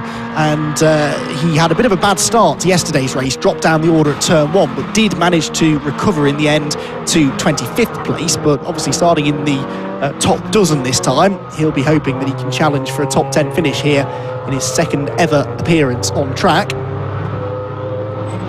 Field works his way through one of the Paul Sheard cars there, the number 17 of Nick Dunn, another series regular. Nick has been racing in the championship now for a few years, and did actually set fastest lap in one of the races last year. I can't remember if that was a rain-affected race, but Nick's had flashes of speed in the past. The championship last year, of course, was won by Sam Smith, from James Cossons in second. James starting this race from 7th on the grid, having taken a 6th place finish yesterday, was widely anticipated to be one of the big championship challengers this year. Needs to find a bit more speed if he can in the second and third races of the weekend. You can just see him there with the blue and orange car pulling out of the final hairpin. James Cossons being run by Aidan Hills, who himself is a 9-time race winner in the MX-5 SuperCup. A lot of ex-drivers now sort of slowly coming around to the idea that you can make a bit of money from running cars in this championship for other drivers, and maybe saving up a few pennies to go and race either again in this championship or possibly move on up the racing ladder. A lot of MX-5 drivers I know have been looking at Ginettas recently, but it's good to see this championship still thriving, and you're about to see why, because the racing is some of the best around in the UK, and a massive grid of cars, 39 of them. They're still pouring round the final few corners. The leaders will have been sat on the grid for well over 60 seconds by the time the back of the grid lines up. Any heat that you have built up in those tyres, long gone by the time the green flag waves at the back and the red light procedure starts. You can see some cars at the back of the grid actually having to stop and wait for those ahead of them to make their way through the final couple of corners. Michael Close there, one of those that was, he's running a few cars this weekend, 2 Mark 1s, and running his own SuperCup car. Right at the back of the grid there, Duncan Harris, the black car with the purple roll cage. At the front, though, the black and red stripe number 29 car is Patrick Fletcher, former Renault Clio front runner, and Sam Smith alongside him, Mark 1 winner, SuperCup champion now as well. Adam Bessel, another driver that's moved up from the Mark 1 championship. He's the black, green and yellow number 4 car, starting 3rd on the grid. Michael Nibbs is racing in both this championship and the Mark 1 championship. He had a podium yesterday in the Mark 1s, just missed out on one yesterday in SuperCup, but he is the sort of grey and red number 82 car that lines up on the outside of row 2. John Langridge is next. He's the grey, white and green car, 3rd car on the inside lane. And then the red, the sort of diagonally striped red and grey 43 car, that's Jack Harding, 2nd yesterday, stormed his way through the field. They found an issue with the car actually after qualifying yesterday, which they realised was costing them about a second a lap because it was way down on power. So now they've fixed it. He's back to his best. Round number 2 then of the Mazda MX-5 SuperCup gets underway here from Croft. Good start made by Jack Harding, immediately cuts to the middle of the road. The front row men seem to get away initially quite evenly. Are they side by side heading into Clervaux? You'd imagine They probably are. No, Fletcher's got the advantage. Sam Smith second, then side by side for third place there as they hop and skip over the curbs and round into fourth place. Look, has come Jack Harding already. I think that's Nibs that's in third. Cars in the gravel further back. Cones going flying, as often seems to be the case. And there's one car gone around. That's Mike Close, I think, isn't it? The 117 who has had a spin. Michael Close, unfortunately, goes around at the first corner. I'm amazed he was the only car that spun. Close Racing driver and team owner unfortunately rejoins at the back of the field. Fletcher then leads, Smith second, Nibs third, Harding fourth. Fifth position is Adam Bessel there, the number 4 car. John Langridge sixth, James Cossins seventh, and Simon Baldwin looks to be in 8th position. I think that's Will Blackwell Chambers still 9th as well, so Blackwell Chambers has had a much better start this time. The battle is on at the front though. Sam Smith going after Patrick Fletcher. Smith was 3 times a race winner last year, and he is looking to try and add to that tally now in his second season. Won the championship in his debut and actually won his second ever MX-5 SuperCup race at the start of last year. So Sam Smith straight away was on the pace in the SuperCup, and having already won one championship, now wants to try and go and win a second one if possible. Wants to try and win this race first of all if he can. He's right on the tail of Patrick Fletcher, but everyone's starting to bunch up. Someone was sideways in the background there. Cold tyres again can be tricky. Grooved tyres for these cars, semi-slicks essentially, so you do still have to get quite a bit of temperature in them. James Cossins up the inside of John Langridge. Langridge out onto the grass, and that's going to send everyone scattering behind. Simon Baldwin and Will Blackwell Chambers pull alongside him, 3 wide down the pit straight. That's always likely to end in tears by the time they reach this real pinch point at Clervaux Corner. Hop over the curbs into Hawthorne. You can see the mud on the front of Jack Harding's car. There'll be mud on the back of John Langridge's car as well now, because he's been through the gravel trap. Oh, and there's contact, and Blackwell Chambers goes around in front of the pack. Cars are going to make contact as they try and avoid him. He's stuck in the middle of the road, and thankfully Will Blackwell Chambers manages to pull the car out of the way. He is having no luck at all this weekend, Will Blackwell Chambers, who on his day was unbeatable in the Mark 1 Championship in recent years, but the transition to SuperCup, he's got the speed, but he's just not got the look that's required, and that bit of contact there, unfortunately, I didn't quite spot who it was, so we'll try and drag a replay out maybe of what happened there through Hawthorne. We'll get to it later though, because at the moment the race is still very lively throughout the field, and Will Blackwell Chambers now goes on another recovery drive. And of course, because the results of this race have a bearing on the grid for the final race, this is not the race that you want to be finishing out of position unless you can benefit from the reversed grid. But he fell a lot further down the order than he'd like to for that. He was running in 8th position at the time. He'll have fallen well outside the top 20 or 30 probably after that spin. Right, back to the leading quintet really now coming through. It's Fletcher leading, Smith second, Nibs third, Harding fourth and Bessel fifth. Through the complex into the hairpin, Patrick Fletcher defends the inside. Everyone sort of covering each other there. Jack Harding almost makes a bit of a lock-up. He was talking to me about some of the overtakes that he made yesterday and how you've really got to trust the driver that you're overtaking if you're going to make that move into the hairpin, because you have to fully commit to it. And if the car you're passing doesn't see you coming and turn into you, then you both could be out on the spot with damage. So he thought about going up the inside of Michael Nibs, decided not to, and he lives to fight another day. James Cossins there in 6th, starting to tag on to this group. And then of course it was Blackwell Chambers who was kind of in that next group, wasn't he, with Langridge still in 7th despite that off he had, but that's created a bit of separation now between the top 6 and everybody else. Langridge 7th, Simon Baldwin 8th, Lee Britton is 9th now in his 2nd ever race, and rounding out the top 10 is the number 41 car, and that will be Tom Smith from 16th on the grid. He gained a lot of ground yesterday as well. Out of Tower go the leaders. 20-minute race this, by the way, so plenty of time for them to bed themselves in. 137.191 is the fastest lap so far. Still a good second away from the lap record, but unlike a lot of the championships racing here today, these cars and most of these drivers have raced on this resurfaced Croft Circuit, so the lap times may be a little bit tougher to beat. Car off there, but Sonny. We've lost the 11 of Scott Wright somewhere, so I think Scott Wright is off up at the far end of the circuit. But he was running, he qualified 25th, so sort of mid-grid. Don't know whether he jumped or whether he was pushed, but he's out of the race anyway. Oh, Michael Nibs being pushed hard here by Jack Harding, and it's forced him into a mistake. He locks up as well going into the hairpin. Harding's going to try and cut back to the late apex, carry more speed off the corner. He pulls alongside Michael Nibs, but he's going to be forced to the outside line into Clervaux. You can't really go around the outside here unless you're really willing to risk it all going horribly wrong. Wheel to wheel for 3rd place then. Down to turn 1. Jack Harding's got most of his car ahead though. He might just do this. Michael Nibbs is going to try and stand his ground on the inside. He hits the curb and Harding goes through. Jack Harding into P3. Nice move that. Forced the mistake out of Michael Nibbs. He tried to force the issue at the hairpin a lap ago, decided not to, and it's paid dividends because a lap later Nibbs makes the mistake and through into a podium place goes Jack Harding. But of course Patrick Fletcher and Sam Smith have now escaped a little bit further up the road after that. And the last thing Harding wants to be doing is defending now from a resurgent Nibbs who wants to try and get back into that third position. If Michael's got any sense here, he'll work with Jack Harding, who's clearly got the pace to go after those top two. And then hopefully Jack can drag both Michael and Adam Bessel back onto the tail of the leading two cars. Through the Jim Clark S's go the top two, Patrick Fletcher and Sam Smith. Smith sitting in the wheel tracks of Fletcher, trying to get that little bit of a slipstream. Harding next in third. Michael Nibbs, getting it a bit wrong. Bessel almost saw a chance to get up the inside there.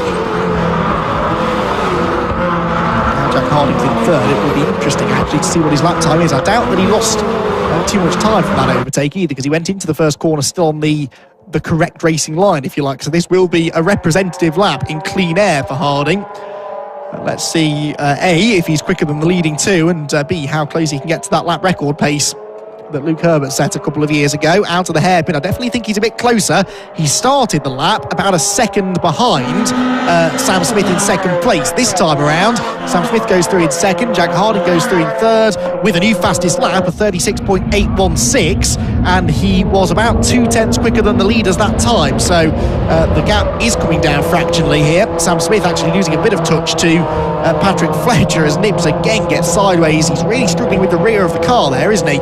Almost like he's got the car set up a bit too soft, possibly anticipated it was going to be a bit wetter out there for this race, but he just can't get the power down through Hawthorne. That's losing him. It cost him time a lap ago, and it cost him time again there to Jack Harding, who continues to chase after the top two. Jack, local-ish driver to Croft. This is his local circuit, although he said he hasn't done as many laps around here as people might think, because unfortunately not all championships come and race at Croft every year. It's a long way to travel, of course, for some drivers based down south, so more central racetracks sometimes take the place on the calendar over this one. But Croft is a brilliant place to come and visit.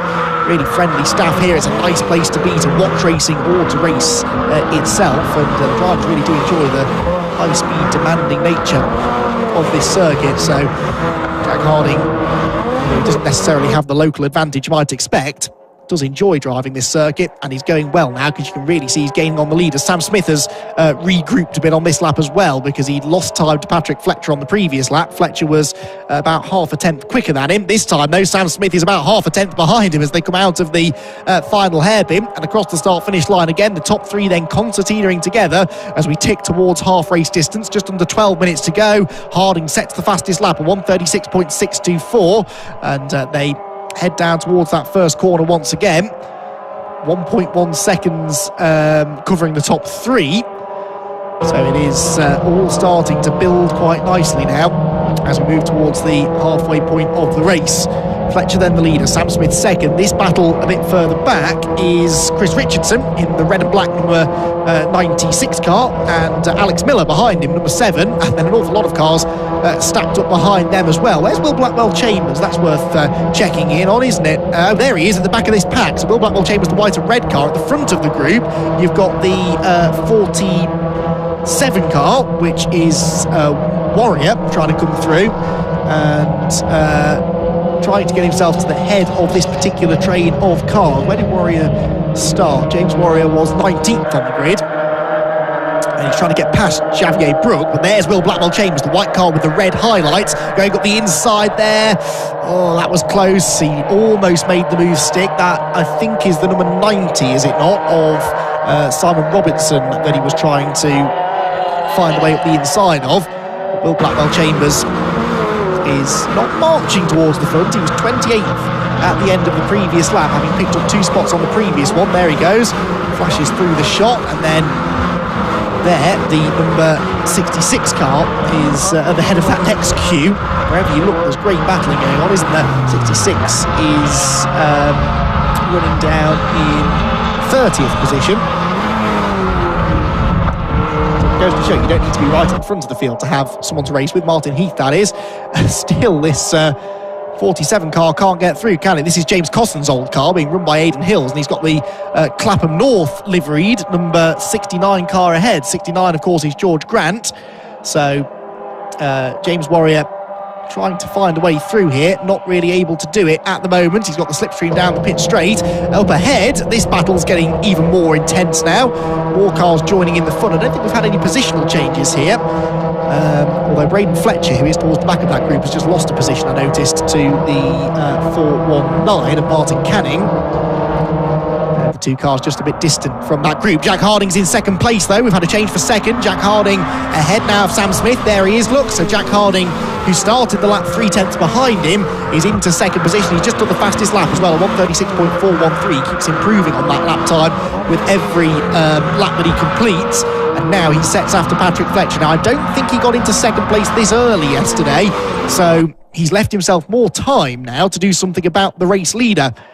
And he's got to catch him first, of course, but that's not hopefully going to take too long. He's only half a second or so behind. And Jack Harding, in the Luke Herbert Racing run car, is, well, actually not quite as quick as Patrick Fletcher that time. Patrick Fletcher a couple of tenths quicker. Harding maybe a little bit preoccupied watching Sam Smith behind him. Through ball form into the chicane once again. Then they're dropping Michael Nibbs in fourth. Bessel in fifth position still. No changes inside the top 10, although we do have a change for 11th with Tom Smith losing out now to car 757, which is Luke Whitworth. Luke Whitworth, having started 15th, is now into 11th position. Martin Tolley, his next target.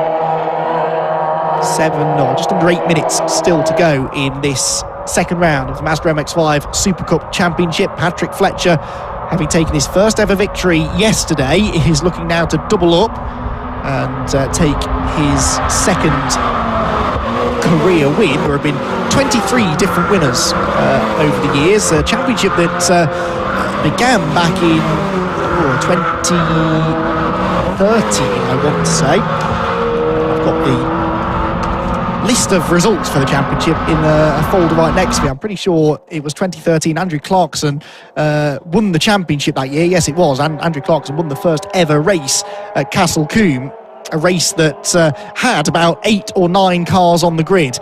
And now here we are with 39 of them entered at Croft. But yeah, championship approaching its 10th year in a couple of years' time. And it has turned into one of the big success stories of British Club Motorsport because it's always been well supported, it's always produced great racing, and I think we're setting up for another good one here because Jack Harding is now starting to inch back towards Patrick Fletcher, who boots the cone out of the way through Clervaux. Marshals must get sick and tired of moving those cones back into position between races because they never survive the distance without being moved out of the way. And in fact, one of the Mark 1 drivers picked up a couple of those cones yesterday and scattered them around the whole track. So the Marshals clearly have got them back now, but it's part and parcel of being a Marshal. You're not just recovering broken or broken down racing cars, but having to rearrange the circuit furniture as well to make sure the track is in pristine condition. Jack Harding's car clearly in pristine condition, although it's covered in mud at the front, but under the hood, everything working well because he's reeling the leader in again.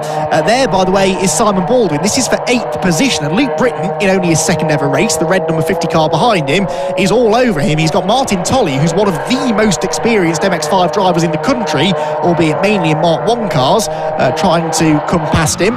They go up through Barcroft as Jack Harding is now right on the tail of Patrick Fletcher. So battle joined for the lead. 5.5 minutes to go. And one of these two drivers, you would suspect, is likely to win the race. But Patrick Fletcher made his car pretty wide yesterday. Didn't allow Jack Harding through in the final few laps. But he's now got to withstand this pressure for a bit longer. And look, only 1 or 2 corners of defensive driving have brought Sam Smith back onto their tail again. So it is actually still a 3-way fight here. Across the line they go, past the pit lane. Teams cheering them on from the pit wall.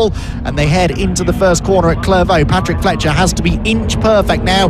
The slightest mistake and Jack Harding's going to pounce. Right over the curbs they go. Wider line taken by Fletcher, which means that he carries a bit more speed through the middle of the turn, but did briefly look as though he'd left the door open for Harding on the inside line. Jack Harding was a full half-second quicker last time around. That is an impressive pace. He came on strong in the second half of race 1 as well, so maybe he's got the car set up to be stronger when the tyres are fully up to temperature. And towards the end of the race, of course, the car's handling will change over the course of 20 minutes as the tyre temperatures build and the tyre wear goes up and up as well. Through the Jim Clark S's again, Harding sizing Fletcher up, tries to carry as much speed through there as possible, just jinks to the inside, just trying to suggest to Patrick Fletcher that he's going to attack, and it worked, look, because Fletcher drives defensively into Sunny, but because it's a slightly banked corner, you can do that without drifting too wide on the exit. So he holds his line, holds his position, and holds his nerve, crucially. Didn't make a mistake there, despite the pressure Harding was putting him under. Harding looks to the inside. Oh, that is a car in the barriers. That's Alex Miller in the barriers at the entrance to the complex. He's gone straight on at the point at which Jason Plato and Gabriele Tarquini had a big accident about 20 years ago in the British Touring Car Championship. That's the very same tyre wall they ended up in. Thankfully, Alex doesn't appear to have hit it quite as hard as they did, but it's still a big old shunt if you go off there, and that will likely have done a bit of damage to the front of that number 7 car. It's a shame for Alex. He was running just outside the top dozen or so, I seem to recall. Leaders are heading into the first corner. There they go. And, Sam Smith, very sideways in third position. Running out of time now, though. 3.5 minutes to go. That's Miller's car, off in the barriers. Actually, I don't think it's gone in quite as heavily as it looks, but of course, because of all of this overnight rain that I mentioned, as soon as you get on that grass, you are not going to stop before you hit the barriers. And Alex has found that out, unfortunately, the hard way. Leading trio back through Tower Corner. We've had some changing further back in the top 10, incidentally. Martin Tolley's ahead of Simon Baldwin and Lee Britton now. Lee Britton into 10th position too, has got himself back ahead of Whitworth. And of course, everyone from 13th on back has gained ground because Alex Miller has deposited himself in the tyres at the complex. Through Barcroft, over the curves, Jack Harding. Well, he's done the easy bit. He's caught Patrick Fletcher, but Patrick is not going to make it easy for him to pass him now. Nor should he. Patrick Fletcher definitely targeting a championship campaign in 2021, and on the pace that he's shown this weekend, you'd imagine he should be able to do that. This is a track he's always gone well at, though. Remember on his first visit here a couple of years ago, he was almost in contention for his first ever podium. Didn't quite get it, but he was very strong indeed. And Jack Harding with a really late lunge there up the inside of Fletcher. That caught me by surprise, almost caught Fletcher by surprise as well. I'm not convinced there was ever a gap, but remember what I said, Jack was telling me, you have to commit to that move. You can't have a half look up the inside of the hairpin. You have to go for it, and he just bailed out of that in time because there was going to be contact otherwise. So Fletcher hangs on. That will have caught his attention though, and there's still 2 more laps of this to go. Got 2 minutes left on the clock. They're lapping in the 1 minute 36s and 7s. So 2 more laps of the Croft Circuit to go. Just over 2.1 miles in length this track. And with a good number of overtaking opportunities around the circuit, this battle certainly ain't over. Harding now looks to the inside at Tower. Fletcher keeps reacting to these little moves, doesn't he? And Harding now goes for it up the inside. He did this to somebody yesterday. They almost make contact, and still Fletcher is able to hang on. This is brilliant defensive driving from Fletcher. Jack Harding is trying every trick in the book. He made a brilliant pass on, I think it might have been Michael Nibbs. Forgive me if it wasn't, but one of the front runners that Harding passed yesterday at Tower, in a very similar move, was by basically goading them into thinking that he wasn't going to attack, and then right as they turned in, he turned in a little bit earlier and managed to go through, but this time Patrick Fletcher kept him behind again. Harding jigs to the inside into the complex. There's almost contact between the two. Harding's getting frustrated now, but he has to be careful. There's still another race to go, remember. He doesn't want to get a penalty, and also he doesn't want to allow Sam Smith through into second place while he's at it. Fletcher this time locks up into the hairpin, gets the car stopped though, thankfully, and they go out onto the pit straight for what will be the final time. I think, yes, 30 seconds left on the clock, so 1 more lap to go. They head into the first corner. Patrick Fletcher with the lead, Jack Harding second, Sam Smith thinking, go on, hit him, take each other off, because then he will be through into the race lead. Not the way you necessarily want to win a race, but Sam Smith knows from his years of experience that you take the bits of good fortune whilst you can. Is he going to get involved, or is he going to leave Jack Harding to it? He certainly dropped back from Harding through the first sequence of corners. Now, Jack has tried it at Tower, he's tried it at the hairpin, he's had a look at Sunny as well. They're the three best overtaking possibilities on the track.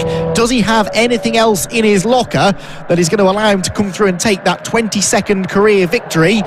Not at Tower, he hasn't. Patrick Fletcher's managed to hold him off there. Good exit from the corner by Jack Harding as well.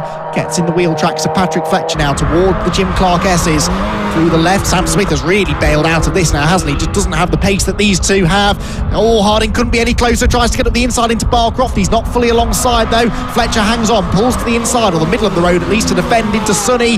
Jack Harding almost pushing him round the corner, but Fletcher is placing the car absolutely perfectly. He's not over defending, he's not weaving, he's not blocking, he's just frustrating Jack Harding by keeping the car exactly where Harding wants to put his car, and so far so good. Just 3 more corners to go for Patrick Fletcher. Harding's got one more opportunity realistically to do it, and surely Fletcher's going to defend like his life depends on it into the hairpin. He does, he goes to the inside line, Harding to the outside, Fletcher locks up again. Harding tries to get the cut back, he's not quite going to get there though. Patrick Fletcher, for the second time in his MX-5 Super Cup career, is going to come home to take another hard-fought race victory. Checkered flag for Patrick Fletcher, Jack Harding in second and Sam Smith in third. Another nail-biting finish, and once again it's Fletcher, Harding and Smith who make up the podium positions. Michael Nibbs in fourth, Adam Bessel fifth, James Costensworth sixth, and John Langridge even comes home in seventh. Now, eighth position has been quite a tasty battle, hasn't it? They're a long way behind the top 7, but here they come. Martin Tolley was 8th, ahead of Simon Baldwin. I think that's still the order as they come through. Is that still Tolley at the head of the group? Yes, it was, yes, ahead of Simon Baldwin and Tom Smith, who got ahead of Whitworth on the last lap. And then Lee Britton gets himself a 12th position from that one, so hangs on to the position that he started from. And there, no, that's not Will Blackwell Chambers, is it?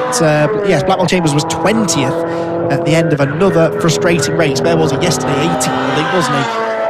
Well, breathless stuff from the MX-5 Super Cup there. Oh, another car. Oh, that's Lee Britton. Oh, no, Lee Britton, after I was just picking him up, is in the barriers at Sunny. So on for a 12th place finish he was. That promotes Nick Dunning to 12th and Braden Fletcher 13th. Where did Braden start? He was 20-something, wasn't he? He was... there are so many on the grid, it's hard to find people sometimes, isn't it? Braden Fletcher was...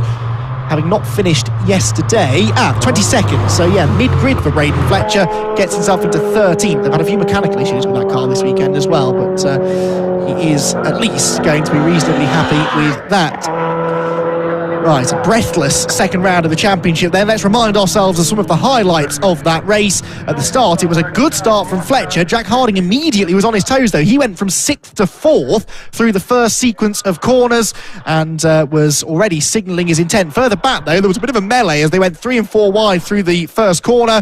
And Michael Close, completely out of luck there, gets turned into a harmless spin, but one that cost him an awful lot of time. Then one of the big talking points of the race, John Langridge went off, and Will Blackwell Chambers was punted into a spin, and that was the number 12 car that got him, of Declan Lee. And Will Blackwell Chambers, sadly, after a promising start to the race, found himself down the order again. Michael Nibbs had a lock-up at the hairpin, which delayed him on the exit of the corner. Jack Harding then moved through into 3rd, and then set off after the top 2 drivers. He caught and passed Sam Smith, but try as he might, he couldn't find a way past Patrick Fletcher. Patrick Fletcher was managing to find an answer to all of the questions being asked of him by the former championship runner-up, and it was Fletcher that came home to take his 2nd ever victory in the MX-5 Super Cup. Lee Britton, sadly, was denied a really good result in his 2nd ever race after a last lap off up at Sunny.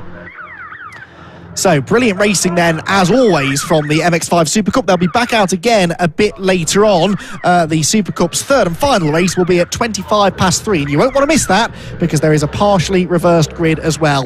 Right, plenty to discuss after that race. Down in the pit lane with our top 3 finishers, I believe, is Scott Woodwiss. Well, heavens are starting to open here at Croft, so it should make the racing pretty interesting going forwards, but fascinating race at the front for race number 2 here at the MX-5 Super Cup. There's your race winner, which is Patrick Fletcher, just jumping out. It's like buses, isn't it, really? Wait for 1 victory and 2 come along at once at the start of the season. And I know he was delighted at that. He was double fist bumping at the in the car as he pulled up. We'll just let him take his crash helmet off and the hands device.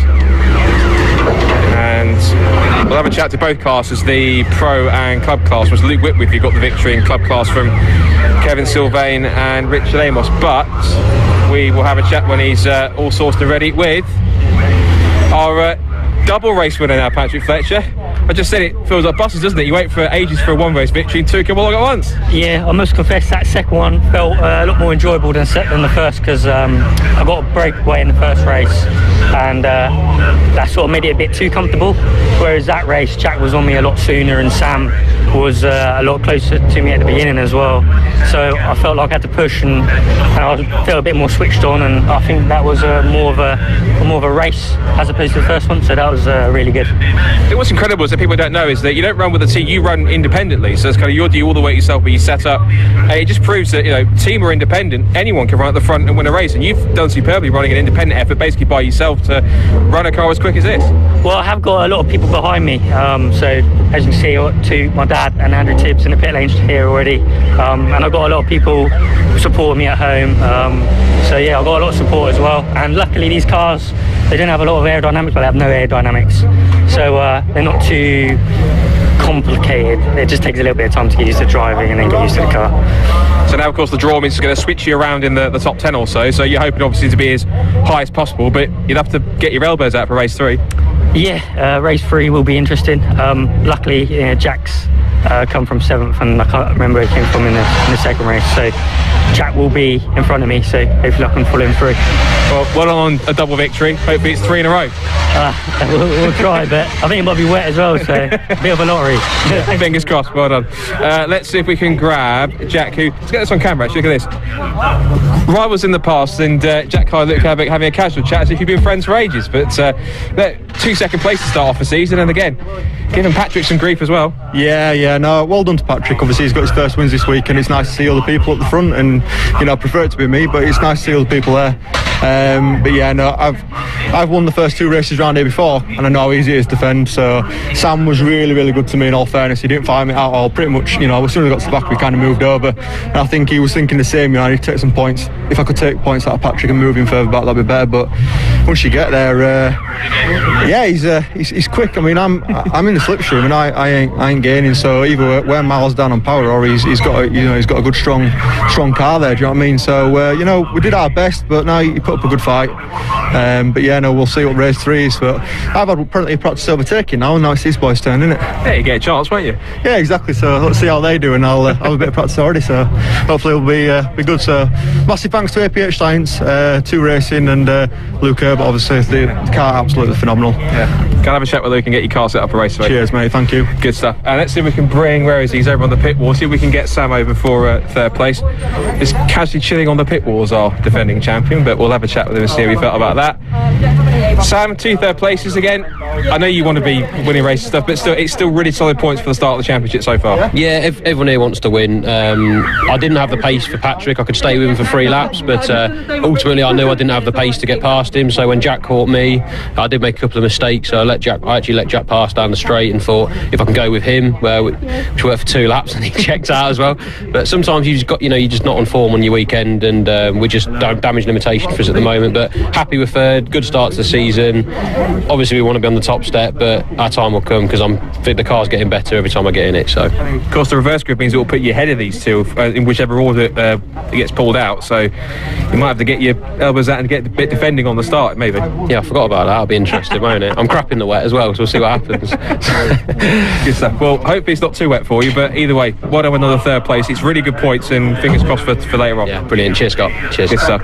Now we have got our Clubman top 3 who are over on the pit wall, so we need to see if we can bring them over. And just wonder, making his way over now is our Clubman race winner for the first time, because with it's not bad for a first weekend, is it? Jump straight in and get yourself a class win. Yeah, it's been all right. A good race yesterday and today. It's both been scrappy throughout all the races, but it's been good. It's been good to learn how to race again with the cars. Yeah, you seem to be enjoying yourself in these MX-5s. Yeah, it is. It's good fun. I mean, it's first car racing.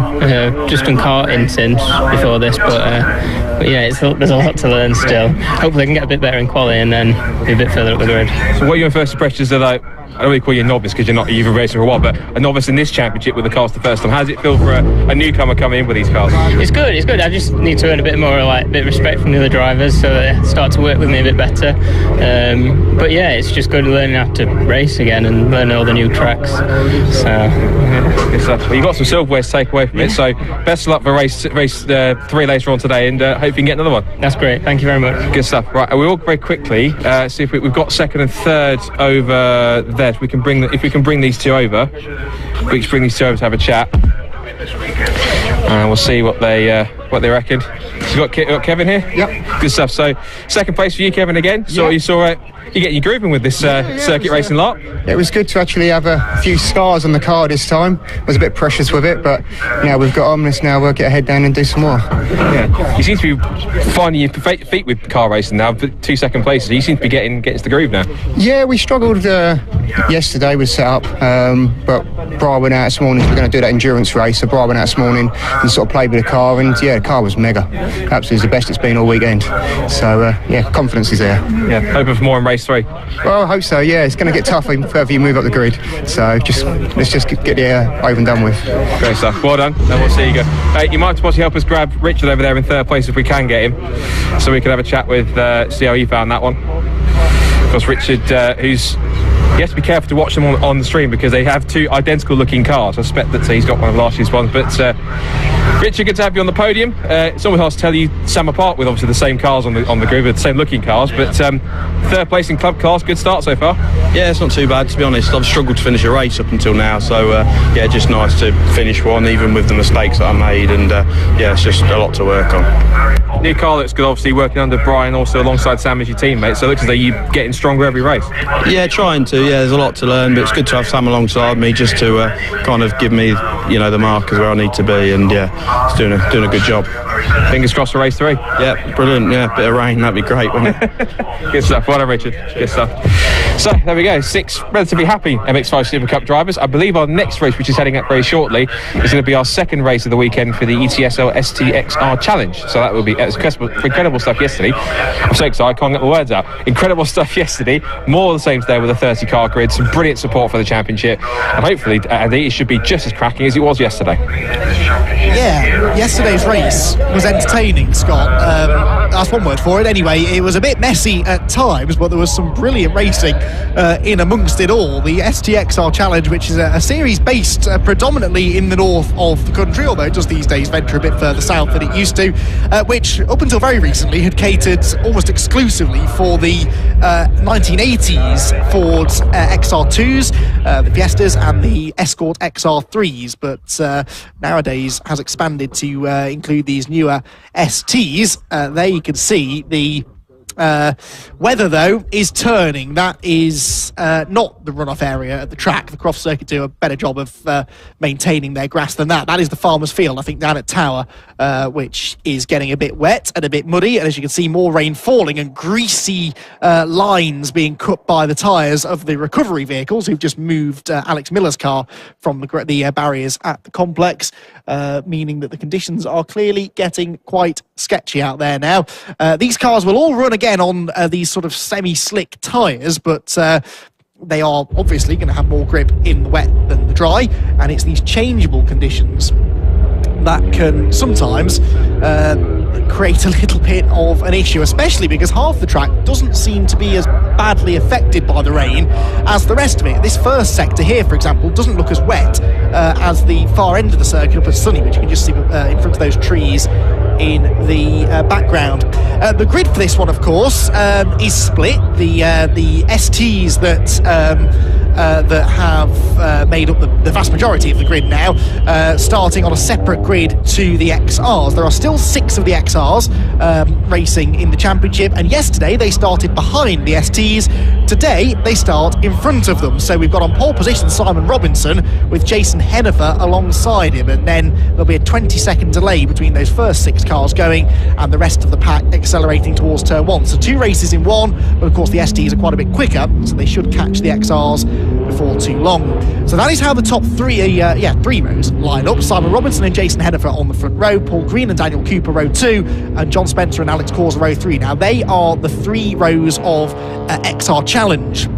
cars. The rest of the grid, you missed 2 rows, that's why there are 2 blank rows, and then 20 seconds later, the next group of cars will go. So from 11th on the grid, but essentially class pole position, is Chris Jones with Lee Bowen second. Ryan Bowen and Ralph Fernerhoff are on row 2 of the STs, with Lewis Bowen and Michael Blackburn next up. They line up ahead of Michael Heath, multiple former XR champion, and Chris Grimes, who's actually a mechanic on one of the top Fun Cup Endurance Championship teams. Matt Eldridge and Luke Woodward are next, ahead of Gareth Pilling and Christopher Rowlands. Steve McMurrow and Jordan Shorrock are the next 2 STs. And then we have Adam Bissell, not to be mistaken for Adam Bessel, who was out in the Mazda MX-5 race just now. Paul Brattel is next, ahead of Tony Mumford and Robert Clapton, or Steve Clapton, as for some reason that I've never quite got to the bottom of, they like to call him. Ron Lufstad and Mark Golding are next, then Darren Watson and Mark Robinson, and we work our way now towards the back of the grid. On the back row, though, is Sam Beckett. Now, Sam Beckett, that number 96 car, we need to keep an eye on him because he was in the lead pack yesterday, and he had a rather unfortunate encounter with a Recticel barrier at the first corner, so he retired, starts at the back with Mark Blunt. So keep an eye to that 96 car that will be starting right at the back because it should be able to march forwards. You can see there, though, for the first time really this weekend, a lot of spray being kicked up by the cars. And you can see why that rain is torrential now at the far end of the track. This is definitely the heaviest the rain has been so far, and it is now, I think, encompassing the whole circuit. So wet conditions most definitely here for the drivers of the ETSL STXR Challenge. And then you throw in the fact you've got the slower XR Challenge cars at the front of the grid. I think this could be quite an interesting race. It will be a race over just 15 minutes as well, so if drivers have progress to be made, they have to get on with it. That rain is absolutely teeming down. It was quite a nice day, actually, until about 5 or 10 minutes ago. But there you can see, actually, halfway around the complex, it goes from being torrential rain to just sort of a light drizzle. So one part of the track most definitely being affected more by the rain than the other. I think it is coming in from that direction up towards Tower. There on the day, you can see the real torrential rain. Someone's been off already, have they? Well, that's Mark Blunt, who was at the back of the grid anyway. And no, he hasn't been off, it's just the back of the grid is a long way further back, and that grey, black and yellow car that's just ahead of him is the driver I was talking about, Sam Beckett. They're giving them a second green flag lap, by the way, because the weather conditions have changed now. So another green flag lap. This sometimes eats into the race time, but I don't think they'll do that today. We should have time to give them this second lap without taking anything out of the 15 minutes of racing. Certainly the time hasn't started ticking just yet, and gives them a good chance to again check out the conditions. But look, it's hardly raining at all on the pit straight. That's a lot less wet than it is out at the far end of the track, and there is bright sky now coming from towards Tower, and that I think is the weather that's coming towards us, the wind blowing from that direction. So yeah, just as quickly as it came, the rain seems to be passing, so hopefully the track conditions might now stop getting worse and start getting a little bit more favourable.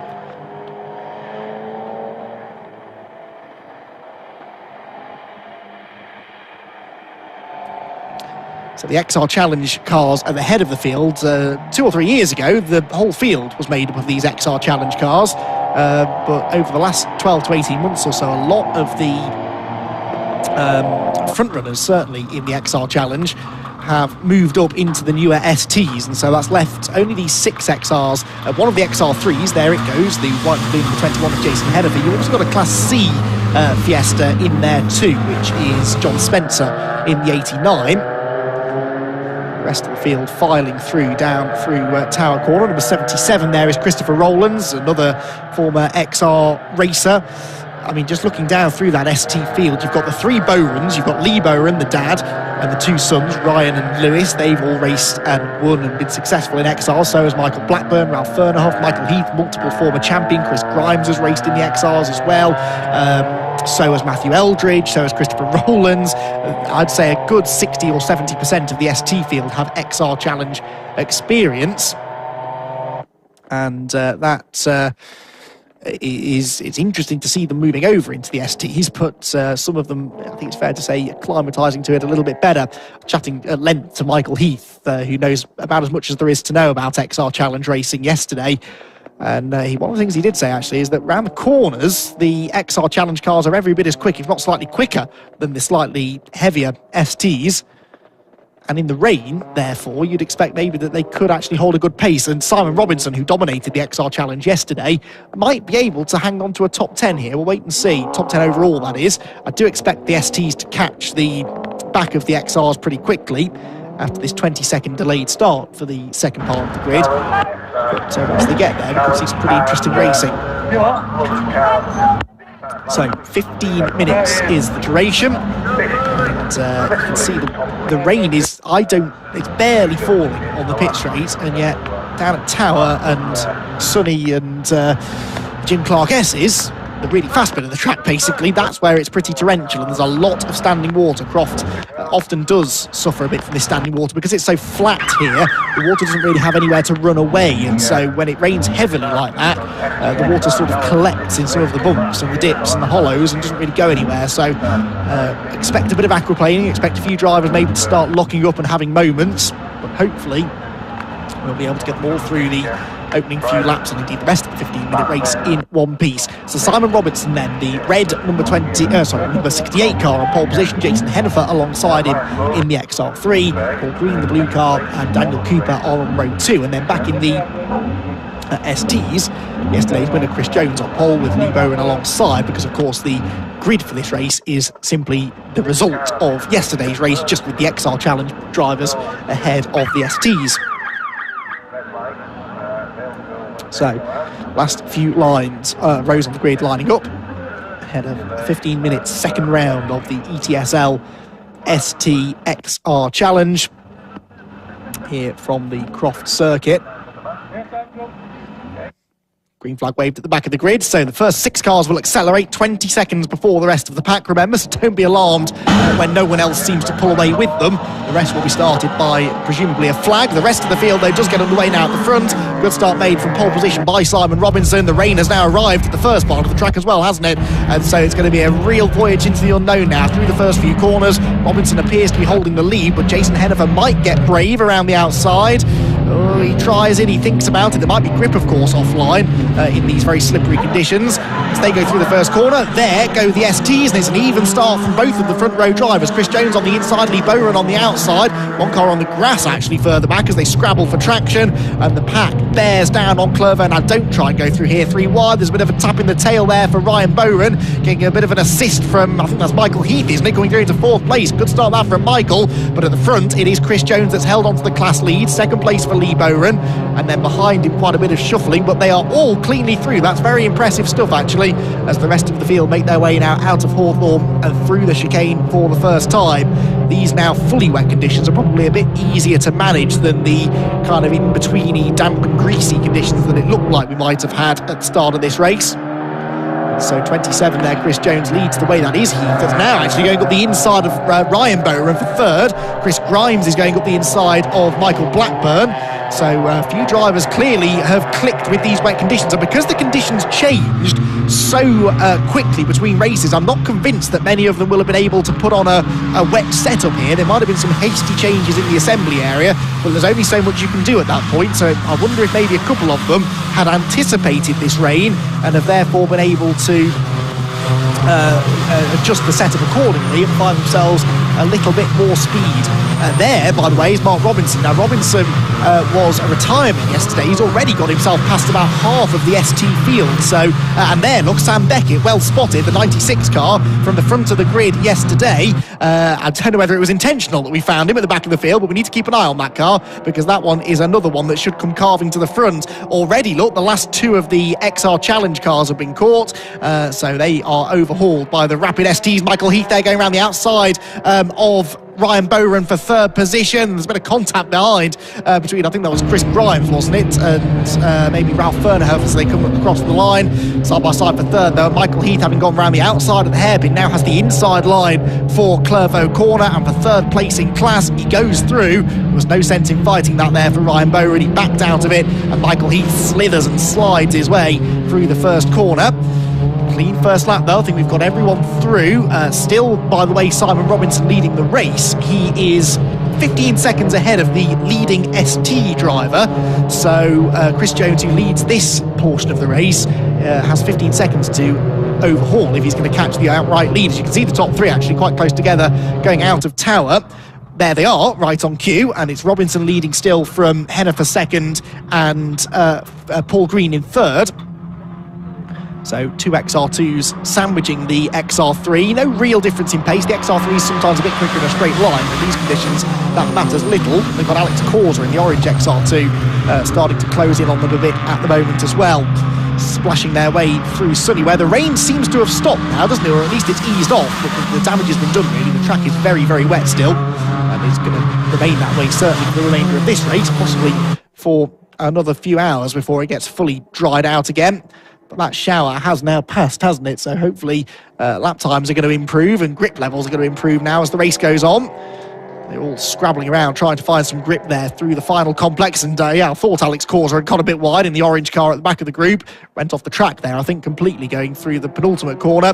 Simon Robinson, though, leads them out of the hairpin, across the start-finish line. What is going on in the ST ranks, I wonder? It was Chris Jones that led, of course, at the end of the previous lap, and Chris was 5th position overall. He obviously hasn't improved on that, but he is catching them. Look, because Chris Jones goes through, does a fastest lap, 1:49.871. At that rate, he's going to be on the back of the leading 4 by the end of this lap. Side by side, meanwhile, across the start-finish line a bit further back here. And this is going to be Ryan Bowen, I think, still dicing away with Chris Grimes. Bowen is the blue car, Grimes the white and red one. And Ryan Bowen round the outside line manages to retain what is 9th place overall, but 5th in class. But he's lost out on that lap, actually, to Ralph Fernhoff in the number 8 car. Chris Grimes now fighting back on the inside at the chicane. That's brave, and he goes past. So despite the fact it's still raining heavily there, that was a good committed move by Chris Grimes, who does move back into what's that going to be, 5th place in the ST class. Michael Heath goes through there, he's in 3rd place in class, and Ralph Fernhoff really closing in. I seem to remember Ralph going well in his XR in the wet conditions, actually, applying that same tactic perhaps here to the ST. There is your ST leader, though, Chris Jones going through the Jim Clark S's, getting away slightly maybe from Lee Bowman, but Lee came on strong in the second half of yesterday's race, so perhaps pacing himself a bit here. Jones with the fastest lap of 49.8, just to give you a clue as to how much the conditions have affected the pace. That is, well, actually only about 7 seconds off the times they were doing yesterday, so considering the amount of standing... Oh, that's Alex Corser. Alex Corser's off from 4th place overall, and 4th place, of course, in the XR Challenge.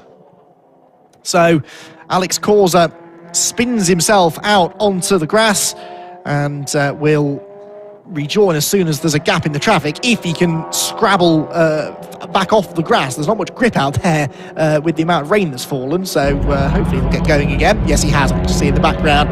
So that's one easy place gained for Chris Jones into 4th place overall. He gained another 3 seconds on the leading trio that time with 9 minutes to go. He's 6.5 seconds behind the leader now, so within the next lap or so he should be able to move himself into an outright top 3 position. Jones heads through the chicane.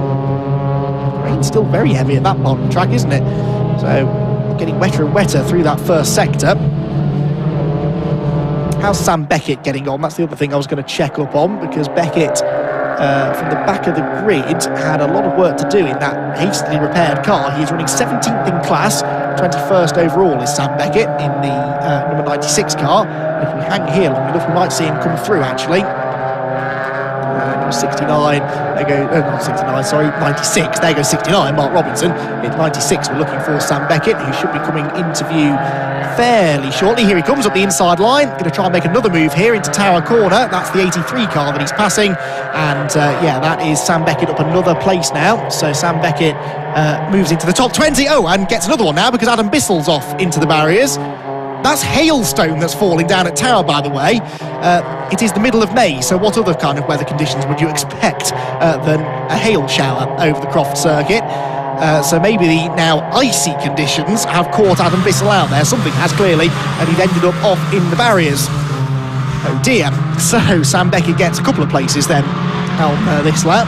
Sam Beckett was 4th in last year's championship, missed out on the top 3 by just 2 points, actually, and ironically to Mark Robinson, who's the other driver that's coming through from the back. And would you look at that, there's Mark Robinson going through the final corner. So Mark Robinson, who also started at the tail end of the grid. And the safety car is being scrambled. So Mark Robinson is going to, well, I was going to say catch Alex Causer ahead of him, but he's already caught him, really. The whole field, though, now is going to bunch together because the runyourfleet.com safety car is heading out onto the circuit. So this is going to neutralise the race for the time being. It of course means that Chris Jones, who was already into third place overall, by the way, is now going to be right on to terms with the top two. Right, let's check out what happened here. That was Sam Beckett going up the inside, but ahead Adam Bissell had already had a moment in the hail, and the 28 car was off into the barriers. So that was a little unsure as to how he got there. I think he did it on his own, hopefully.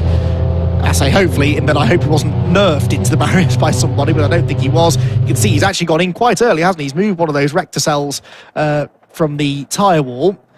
And thankfully, though, those rector cell barriers, unless you happen to drive into one in the middle of the road, tend to do less damage to your car than hitting a traditional tyre wall.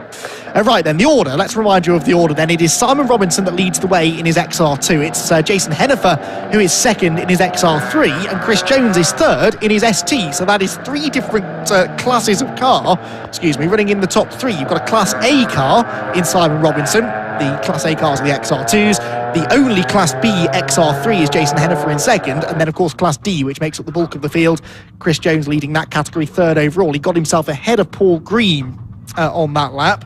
So Paul Green fourth overall now means that he is splitting, interestingly, the top two Class D cars in the race, because Lee Bowen now has that XR2 between himself and Chris Jones. Michael Heath is sixth overall, third in class, ahead of Fernerhoff fourth, and Chris Grimes in fifth place, with Ryan Bowen sixth, Michael Blackburn seventh, Lewis Bowen eighth, Alex Causer is next, so then ninth place in the STs, 13th overall is Mark Robinson. So that is impressive. Mark Robinson into the top 10 in class now from the very back of the grid, and rounding out that top 10 in the STs is Tony Mumford, with Sam Beckett having got his way up into 18th place, 3 places gained then on that lap.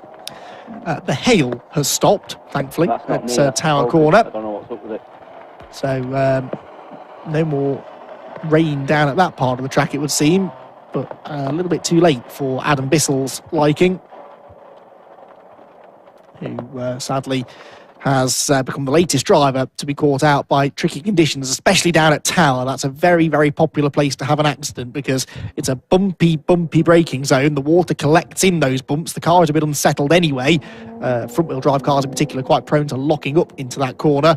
And if you do that in the wet, then there's no real coming back from that, is there?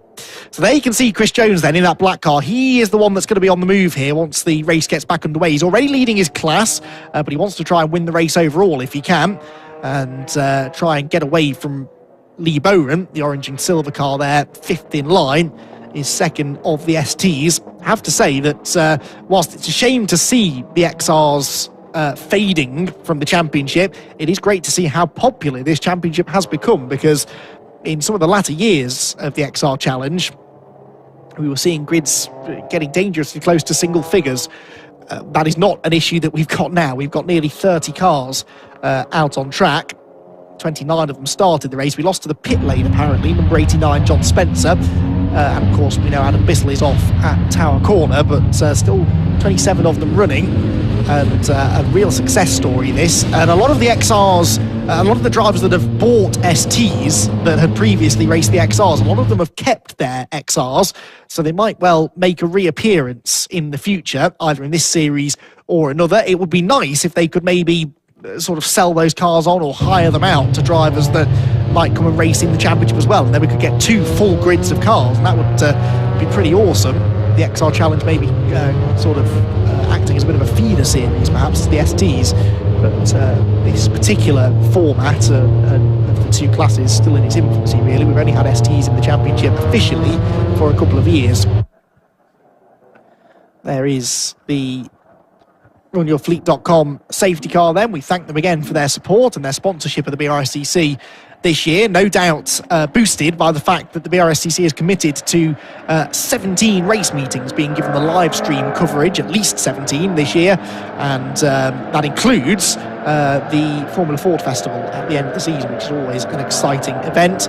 and very happy to be a part of that. And the BRSCC, like a lot of clubs in the UK now, really cottoning on to this live stream phenomenon. Great way of bringing the racing to the people, especially who can't be here trackside at the moment. And actually, right now, probably wouldn't be that keen to be trackside because the weather is pretty miserable out there right now.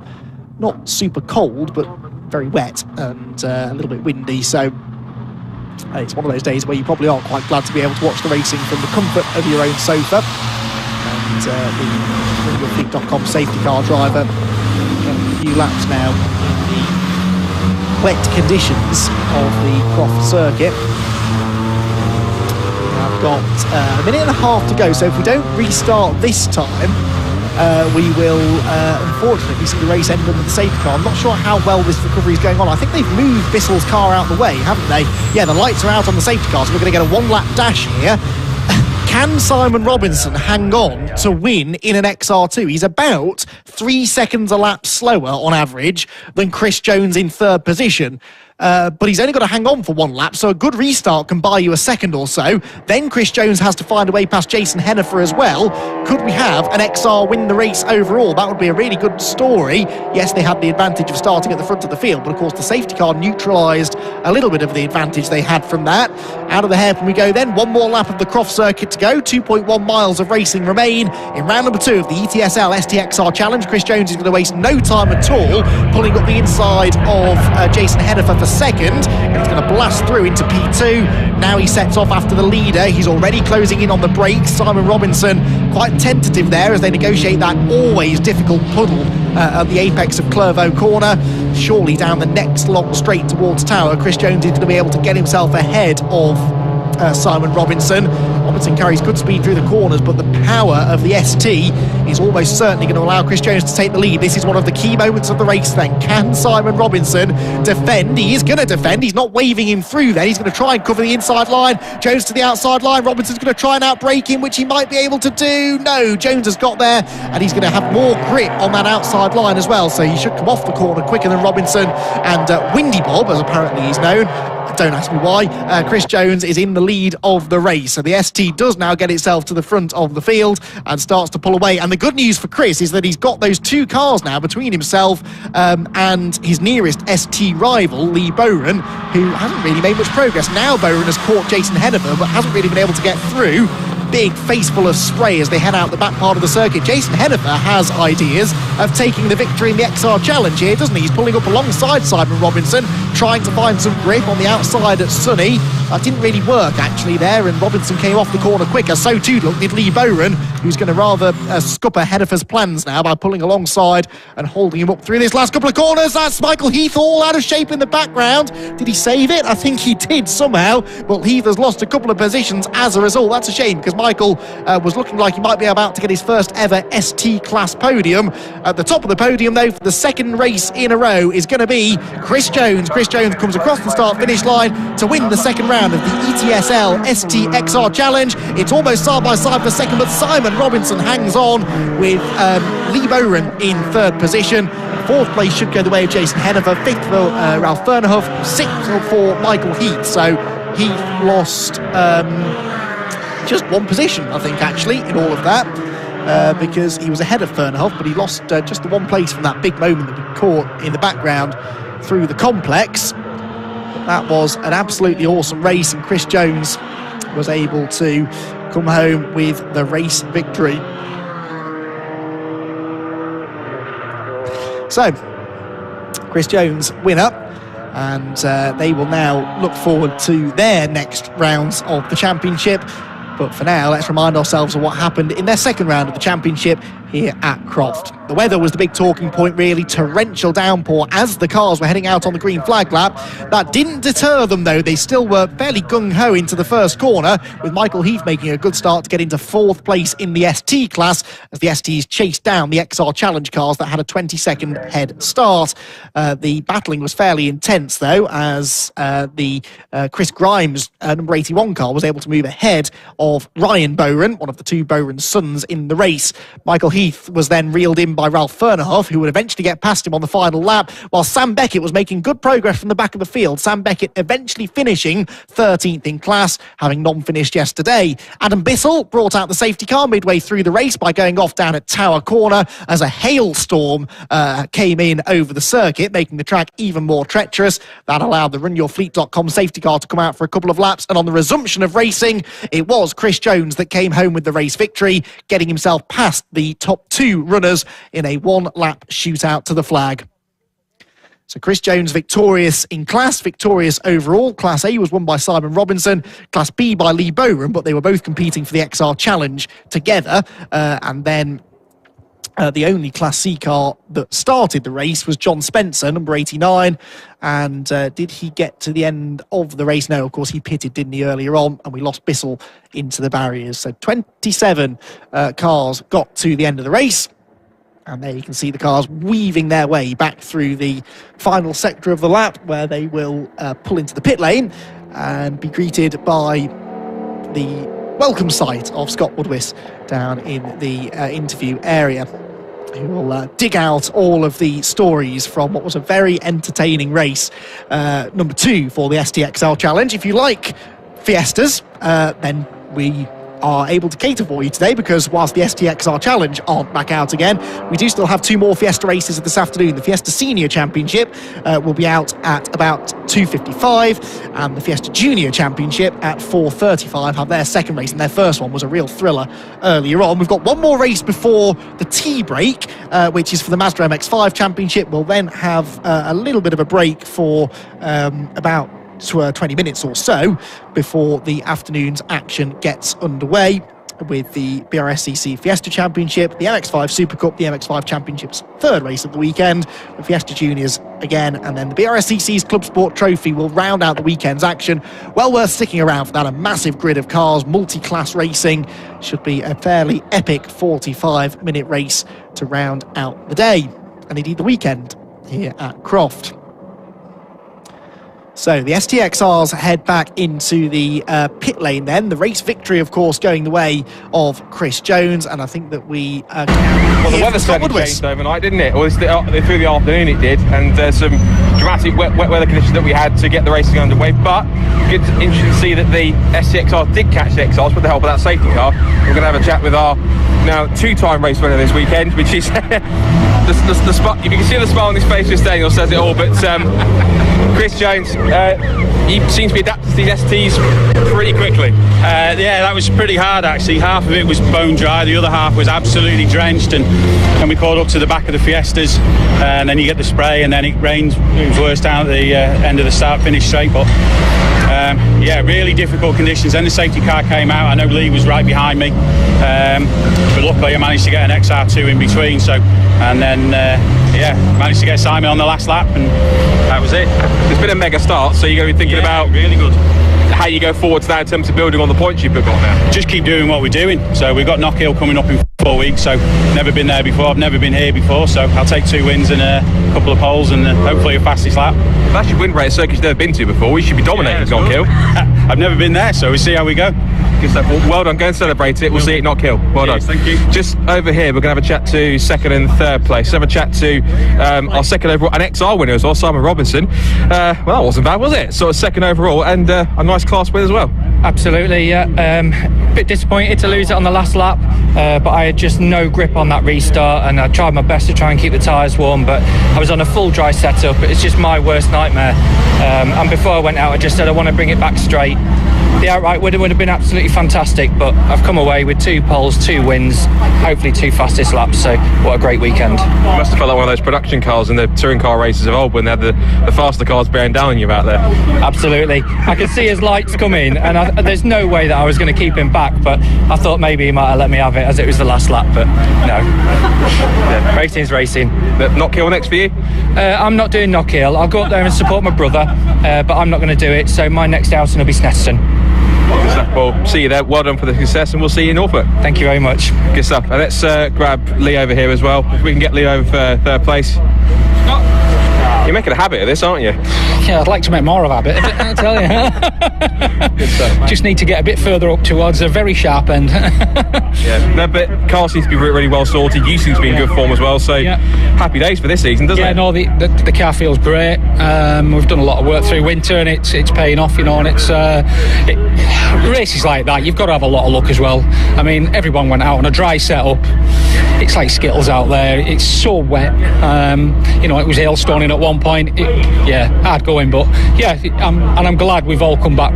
Looks like reasonably all right, so that's good for the next round. So Knockhill next, you looking forward to that? Yeah, I am really looking forward to it. 1995 last time I raced at Knockhill. Really? Yeah. So I remember the right wow. So yeah, I'm really looking forward to that. It's a good little track it is. Yeah.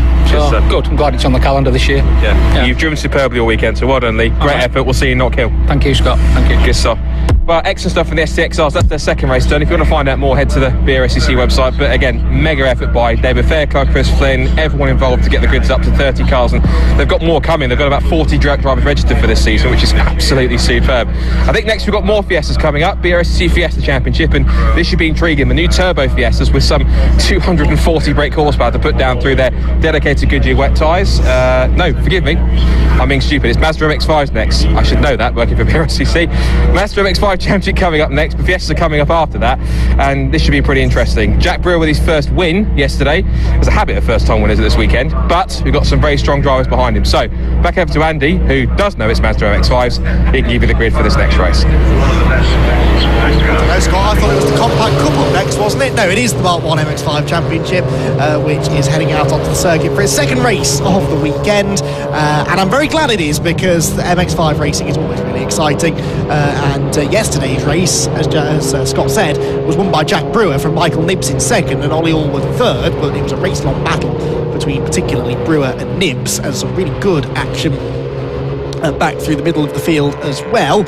Only 3 non-finishers, Luke Pullen, Michael Pearce and Aston Wigley were non-finishers yesterday. The rest of the field all got through the race fairly incident-free.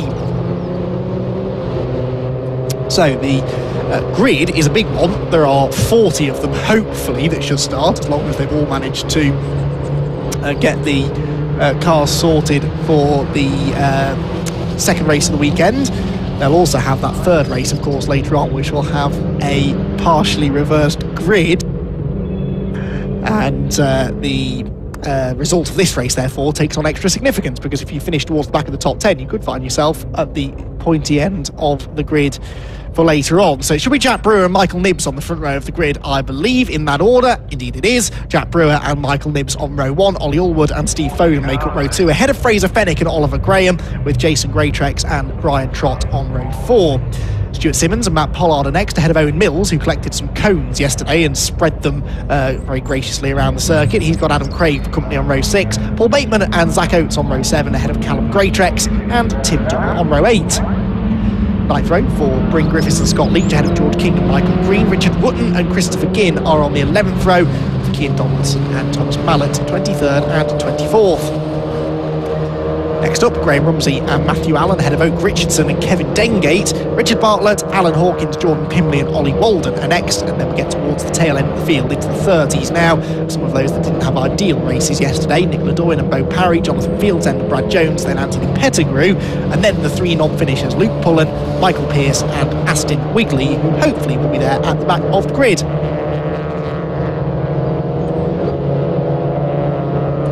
So we should have 40 cars on the track.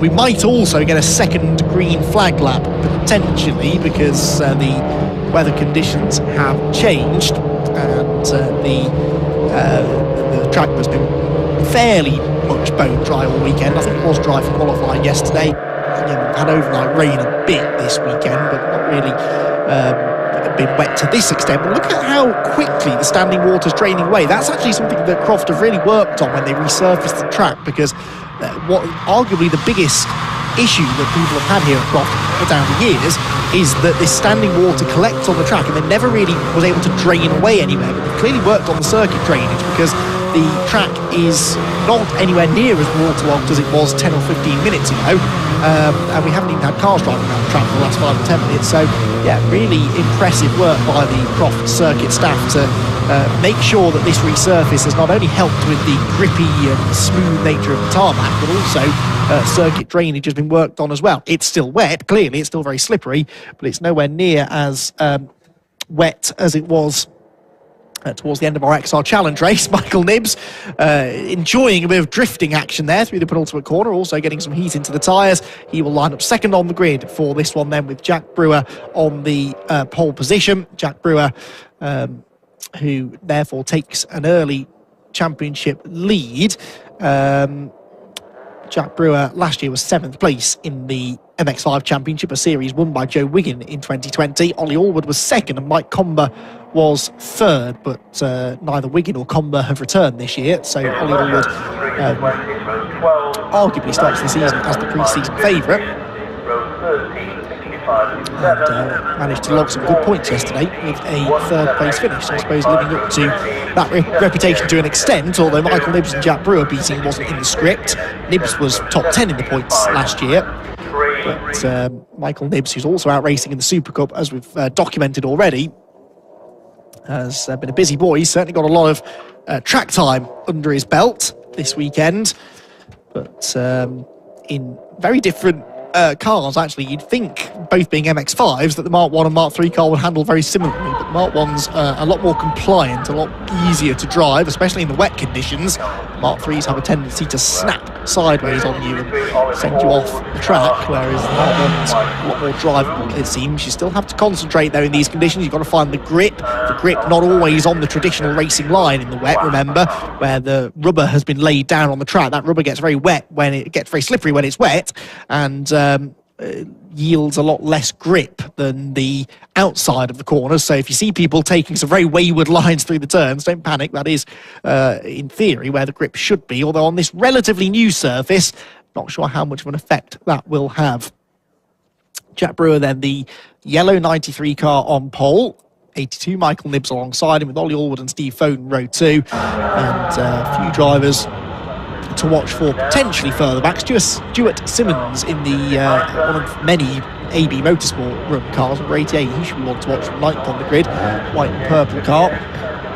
But generally speaking, all of the drivers were expected to be quick, were quick yesterday, and so they are at the front of the grid. Brian Trott, the green and white car that you can see there on the 4th row, he also underperformed yesterday. That's 8th place for him. Lights go out though. We're away and racing for the 2nd time this weekend here at Croft, and the rush towards Clervaux begins with Jack Brewer and Michael Nibbs going door to door for the race lead. Brewer on the inside, Nibbs on the outside line. Who's going to be bravest on the brakes? It's Michael Nibbs, who sends it into Clervaux. Can he stop the car? Well, sort of. Splashes his way through the puddle. He's going to try and find the grip on the outside and succeeds, and gets the lead away from Jack Brewer then as they head through the first few corners. And there's the usual scrabbling for grip further back, and someone spun in the middle of the road. Hopefully they're avoided. That's the 155 car, which, yes, just about everybody misses. George King having started right slap bang in the middle of the grid, 19th of 40 drivers. Thankfully not collected. I think he did that all by himself as well. Nibbs then with the lead, Brewer 2nd, Allwood 3rd, and Ollie Graham there in 4th position. Fraser Fennick, the 263, is on the inside of Steve Foden, who has lost ground at the start. I think Steve lost a couple of places at the start of yesterday's race as well. And that old yellow car is Adam Craig, who started 12th, and he too appears to have gained a bit of ground in the first few corners. Oh, Nibbs on the curb, gets very sideways out of the Jim Clark S's. Jack Brewer sees a chance maybe to get past Michael, who's certainly a flamboyant driver. Exciting to watch is Michael Nibbs, but that was maybe a bit too exciting. Those painted curbs are like ice in the wet. You want to stay away from them if you can, especially through the high-speed sections. So through goes the 13 car there in the middle of the pack at the head of the field. I saw Brian Trott making progress. Yeah, Trott's into 4th now, ahead of Oliver Graham, and Steve Foden coming with him as well in the black and gold 77 car. So Oliver Graham, after a strong start, slipping backwards now. Allwood's at the inside of Jack Brewer for 2nd. That one didn't work, and so Brian Trott now tries to draw alongside him. Brian Trott looking a lot racier this afternoon than he was yesterday. He's up into 4th place already from 8th on the grid. Lap 1 then in the books. It's Michael Nibbs that leads. Jack Brewer 2nd, Allwood 3rd, Trott 4th. 5th place for Steve Foden. 6th position is Fraser Fennick, and that's the battle we're kind of watching here actually, because Foden's going to the outside of Brian Trott for 4th position, and Trott fends him off, but they're all stacking up behind the leader really, aren't they? You've got Jason Greytrex in there too. started 7th in the red and white number 33. You see 8th position at the end of the opening lap. So down into Tower Corner we go. Have we lost anyone on the first lap? No, they've all made it through. Impressive stuff, given the fact there are 40 cars on the grid. Ollie Allwood again to the outside of Jack Brewer for second position, almost pushing him round Tower. Of course, you go in on that tight line to defend, and that means you've really got to slow the car down on the apex to stop the car that's attacking you from getting the better exit. So Brewer sort of backs Allwood up into Brian Trott. They make their way out through the far end of the track once again. Lap number 2 then in this 20-minute second round of the BRSCC Mazda MX-5 Championship. Wet conditions not putting them off at all, and Brian Trott has clearly got his car set up well for these conditions. A lovely move there at the inside of Ollie Allwood for third, and Brian Trott is on a march to the front now in that AB Motorsport car. Gets himself past his teammate, actually, Allwood there. Jack Brewer ahead now. These drivers, of course, had a bit more time to select their setup. Once the rain came in about half an hour or so ago, they would have been able to react to that maybe and just soften the suspension a bit. And that, I think, is something Brian Trott has got absolutely right. He tries to get up the inside of Brewer now into the hairpin. 5th place look changing hands there. Fraser Fennick up the inside of Steve Foden. He just eases Foden onto the grass, and look at the way that Foden couldn't get the power down. Loses a place to... that was Greatrex, wasn't it? Jason Greatrex, who's got himself past Oliver Graham on that lap. There was a lot of shuffling there, actually. Graham's fallen down to 8th position behind Foden, but also behind Fraser Fennick, who's got past a lot of them. Fraser Fennick into 5th position now. Brian Trott, though, even, is the man most likely, you'd say, to win this race. I know he's only 3rd at the moment, but the way he's carving through the order like the proverbial hot knife through butter is pretty incredible at the moment. He's come from 8th on the grid to 3rd. He's in the wheel tracks now of 2nd place man Jack Brewer as they go into the braking zone at Tower Corner. The car snaking around under braking. So easy to snatch a brake into that corner, even in the dry. When it's wet and slippery, it's an even more perilous part of the track. But Brian Trott saved it. Comes out of the Tower Corner, still in that 3rd position. Top 4 cars covered by a second at the start of the lap, but Brewer, look, has caught Nibbs again on this lap now. Through this middle part of the lap, Michael Nibbs doesn't seem quite as confident, does he? Had that big moment through the S's on lap 1, and I think maybe that's just put him off from being quite as aggressive through there on subsequent laps. So the cars behind get a bit closer to him than he'd like. Again, Brian Trott carries good speed out of the sunny out complex, goes to the inside into the left-hander, just nudges the side of Jack Brewer's car. That puts him on the outside for the penultimate corner. But Brewer slides across his bows and takes that line away from him. That puts Brewer now on the inside for the hairpin. Trott to the outside. Allwood's going to try and get through here if he can, but they're all searching for grip out of this final turn, because it's more important to come off that hairpin quickly than it is to go into it quickly. And they all actually come off it pretty evenly in the end. 5.5 minutes gone then. Track getting quicker here as well. The fastest lap now set by Steve Foden on 1:47.7. The first man into the 47s, and he's going to the outside of not only Jason Greatrex but also Brian Trott. Steve Foden trying to get 2 for 1. He settles in line just behind Trott in the end. So 1 position gain for Steve Foden. The 77 car is into 6th place now, and needs to be careful not to hand it straight back again going through Hawthorne. He doesn't. He stays where he was. And they head back down the back straight again towards Tower Corner. Michael Nibbs in the lead.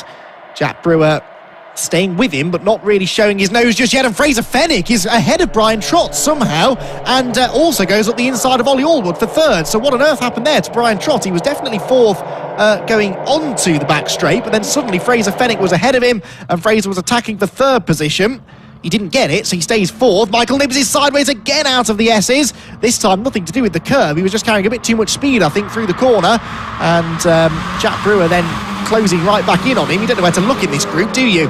There is jockeying for position going on all the way throughout the top 9, really, because it's the top 9 cars in this battle pack, really. Adam Craig in 9th place has about a second in hand then over Stuart Simmons in 10th. Every one of these drivers is involved in a phenomenal battle, really. So Allwood then in 3rd, Fennick back into 4th now, Brian Trott 5th, Steve Foden 6th, Jason Greatrex 7th, 8th is Oliver Graham, the blue and orange car, 9th place there, the yellow car, the second yellow car in the group is Adam Craig. And they're all trailing Michael Nibbs, who, although he can't get away from them, is equally not coming under a huge amount of pressure, despite a couple of big moments, although I say that, and now it looks as though Jack Brewer's got a move going on the inside into Clervaux. Yes, he's fully alongside Michael Nibbs, and Jack Brewer is going to try and take the lead away. The grit might be on the outside line, but Brewer's got the commitment on the inside line, carries more speed through the turn, and takes the lead away from Michael Nibbs, who's now got to try and get back into that first position. Remember, it was Brewer that started on pole. Michael Nibbs got past him on the run through the first corner on that outside line, but it was the inside that worked, interestingly, there for Brewer to get back into the head of the field. Changing outside the top 10 because Tim Dorr has lost a few places, but we're rightly keeping our eyes on this group of 9 cars battling at the front. The wet conditions are not affecting things at all here, really, in that we've still got this really close racing, arguably closer than yesterday's race, because by the end of the 20 minutes yesterday, the top 4 had pulled nearly 10 seconds on people like Fraser Fenwick and Ollie Graham 5th and 6th. But both of those drivers are well and truly in this pack now. I wonder whether now that Jack Brewer's out in front, they might start separating again. With the greatest will in the world, it looks like maybe Brewer's a little bit quicker than Nibbs, although Nibbs is going with him now. It's actually Allwood that's falling back in 3rd position. And Fenwick in 4th has his hands full of Brian Trott, who is probably not very happy that he's back in 5th place now. Even less happy, though, is Jordan Pimley, who's off, I think, at Tower. And he looks to have gone straight on there into the gravel, and he's dug the rear axle in. That car's going nowhere, and I think that's going to require a safety car, isn't it? Because if that ain't a dangerous position, then I don't know what is. So, safety car intervention possibly incoming. Steve Foden there tried to get up the inside of Brian Trott to no avail. Are we going to get the safety car out in time this time? Doesn't look like they will. New fastest lap set by Jack Brewer as well. So as soon as he got the lead, he's started to try and pull away. 3/4 of a second he is now ahead of Michael Nibbs in second. 1:47.247 is the new fastest lap of this race. Fastest lap yesterday in the dry conditions set by Jack Brewer was 1:40.2. So about 7 seconds, almost exactly 7 seconds off the pace that we saw in race number 1. No safety car yet, but presumably yellow flags down at Tower. Oh, Fraser Fenwick runs wide there through the dirt, and that's going to have held him up. Yes, yellow flags out though, so luckily for Fenwick, Brian Trott can't take advantage, but I'm not sure Trott's seen the yellow flags. He's going up the inside of Fraser Fenwick. This is absolutely going to get Brian Trott in trouble. You cannot overtake under yellow flags, and Brian Trott, as far as I can tell, has just done exactly that. He was darting from one side of Fraser Fenwick's car to the other at the time that he passed the yellow flag, so he obviously didn't spot it, but I think that might well get Brian Trott into some hot water afterwards. Jason Greatrex looking to the inside of Steve Foden. He's not going to get that done into Barcroft though. Right, I believe we can have a look at what happened there to Jordan Pimley at Tower Corner, because he... sorry, I beg your pardon. What we can take another look at is the yellow flag overtake there for Brian Trott. You'll clearly see that the yellow flag is out. Look in the background, Trott goes to the inside. There will also be a yellow flag at the post just on the exit of Tower, you'd imagine. Well, you can't quite see it from that angle, but yeah, it looked as though he was overtaking there at a point of the circuit where you shouldn't be. Anyway, we'll let the clerk of the course decide what happened and who did what to who after the race. For now, the race continues, actually unimpeded, no safety car still. Is the car still in the gravel, or have they got it moved down at Tower Corner? Can't see from that angle. We'll see if we can piece it together when they get down to that part of the track next. We've got 9 minutes left in the race, and Jack Brewer is now getting away, isn't he? He's a full second ahead now of Michael Nibbs. Well, the car still very much in the gravel, and driver out of the car as well, so we're not going to get it moved without some outside assistance. Obviously, they've decided they can cover it with yellow flags for the time being, although I think the yellows have actually gone in now, going down into Tower Corner. Let's see, yeah, no yellow flags at that marshal's post, so they can overtake again into this part of the track. So that's going to be interesting, because Fraser Fenwick now is having to defend from Steve Foden, having already lost a position to Brian Trott there a lap ago. The drivers, of course, all know that the car is there, so I guess once they're aware of the hazard, they can be allowed to go racing. But in these conditions especially, if one car can end up going off there, so could another. A lot of damage could be done if someone slides off and hits that Jordan Pimley car in the gravel trap. So as the field goes through sunny, Steve Foden could not can get any closer there to Fraser Fenwick as they go through that far part of the circuit. You've got Jason Greatrex closing on the pair of them as well. And into the complex they go. There's Jack Brewer, second place Michael Nibbs, Allwood third. They're all concertinaing back together, and this lot couldn't get any closer, could they? Fraser Fenwick with Steve Foden and Jason Greatrex. Greatrex looking to the inside, but Foden covers it. Ollie Graham and Adam Craig are the two at the back of that group, although Craig in the yellow car just becoming a bit disjointed from this group. Also into the top 10 now, by the way, is Matt Pollard ahead of Stuart Simmons. Side by side for second now. Ollie Allwood to the outside of Michael Nibbs as they head to Clervaux Corner, and Brian Trott just behind these two as the first driver into the 46s. He's just had a new fastest lap of the race. Nibbs holds on to second position, but now Brian Trott tries to join in the fun as well. A three-way fight developing here, but it's playing beautifully into the hands of Jack Brewer, who's getting further and further away now at the front of the group. Windscreen wiper still on, even though it's not actually raining anymore because of the spray being kicked up at certain parts of the track. Allwood thought about going to the inside of Nibbs, wasn't close enough to do it though.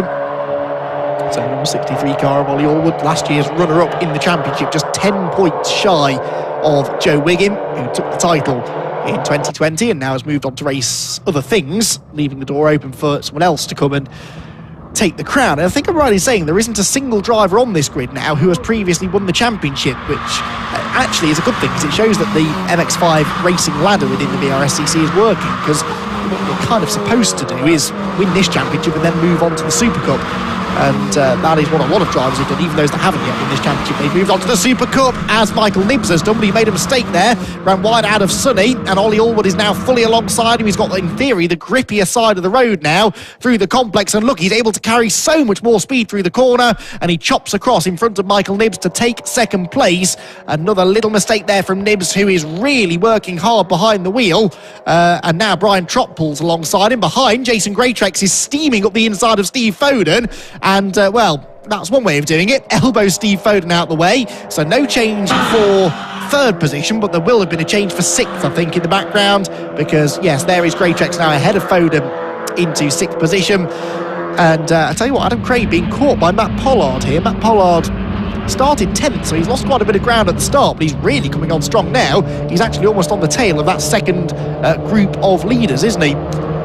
Ollie Allwood, by the way, now that he's in second place, is still not quite able to match Jack Brewer's pace, so half a second slower than him that time. Matt Pollard is going quickly, though, because he's just set the fastest lap at 1:46.7, so the car that's in 10th position, number 55, is on an absolute mission right now, Matt Pollard. He's almost caught the yellow car of Adam Craig, and in fact, he's with Adam Craig now, so we could be about to see a change there for 9th. We could also see a change for 2nd, though, because Michael Nibbs, having lost that 2nd place to Allwood on the previous lap, is rather keen to get it back. Couldn't get it at Tower, but looks now all of a sudden quicker than Allwood.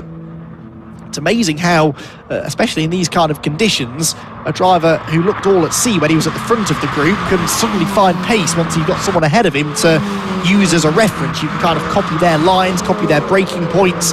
You can learn a lot from following a car that was going quicker than you, and Michael Nibbs seems to be doing that, although this part of the circuit he is not enjoying. Very sideways again through Sunny in and Sunny out, and so Brian Trott did catch him, but then seemed to really back off again coming off the corner.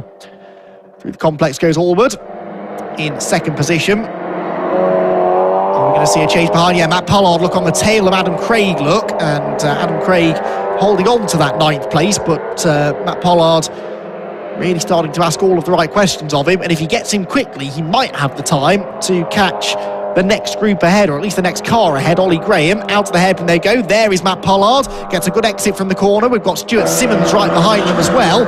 So this is for 9th, 10th and no, it's that's not Stuart Simmons, excuse me, it's actually Zach Oates in the number 145 AB Motorsport car, Stuart Simmons' teammate. Simmons is the next car behind, but he's 3.7 seconds further back in 12th place. 3.25 minutes to go, which means I reckon 2 more laps, including this one, but we'll get confirmation that it's going to be touch and go as to whether we get an extra lap in here. Yesterday's race, we had 12 laps of racing. This is lap 10, but of course the pace is significantly slower today because of the rain, so this could be the penultimate lap that we're on. We'll know by the end of it. depending on how much time is left on the countdown. It's at 2 minutes 45 seconds now. Ollie Allwood, P2, not getting away from Michael Nibbs, who's shaken off the attentions of Brian Trott now, actually, hasn't he? In 4th position. There go Fenwick, Greatrex and Foden, still in the same order, 5th, 6th and 7th. Of course, anywhere from that point backwards could become the front row for race number 3, so that's going to be worth keeping an eye out for later on today. There's the leader, Jack Brewer. Second place battle raging there, and Brian Trott's gone up the inside of Michael Nibbs. He's into 3rd now. So Brian Trott, he had that really brilliant progress early on, and then the middle part of the race, he almost lost a bit of pace. And now here he is back into a podium position. Now, the leaders are about to cross the start-finish line. I reckon they've got time for 2 more laps. It's going to be touch and go. They're lapping in the 1:47s, and they cross the line with 1 minute and 49 on the clock. They might choose to throw the checkered flag lap early. But I don't know, unfortunately, whether this is the last lap. Adam Craig has lost outlook to Matt Pollard, and now Michael Nibbs is coming back at Brian Trott, who's always going to put him in the gravel through the first corner, but Nibbs keeps his foot in it. Brilliant racing. Michael Nibbs just finds the grip from somewhere. He was in the gravel is where he found the grip, and manages to carry the momentum through Hawthorne and get 3rd place back.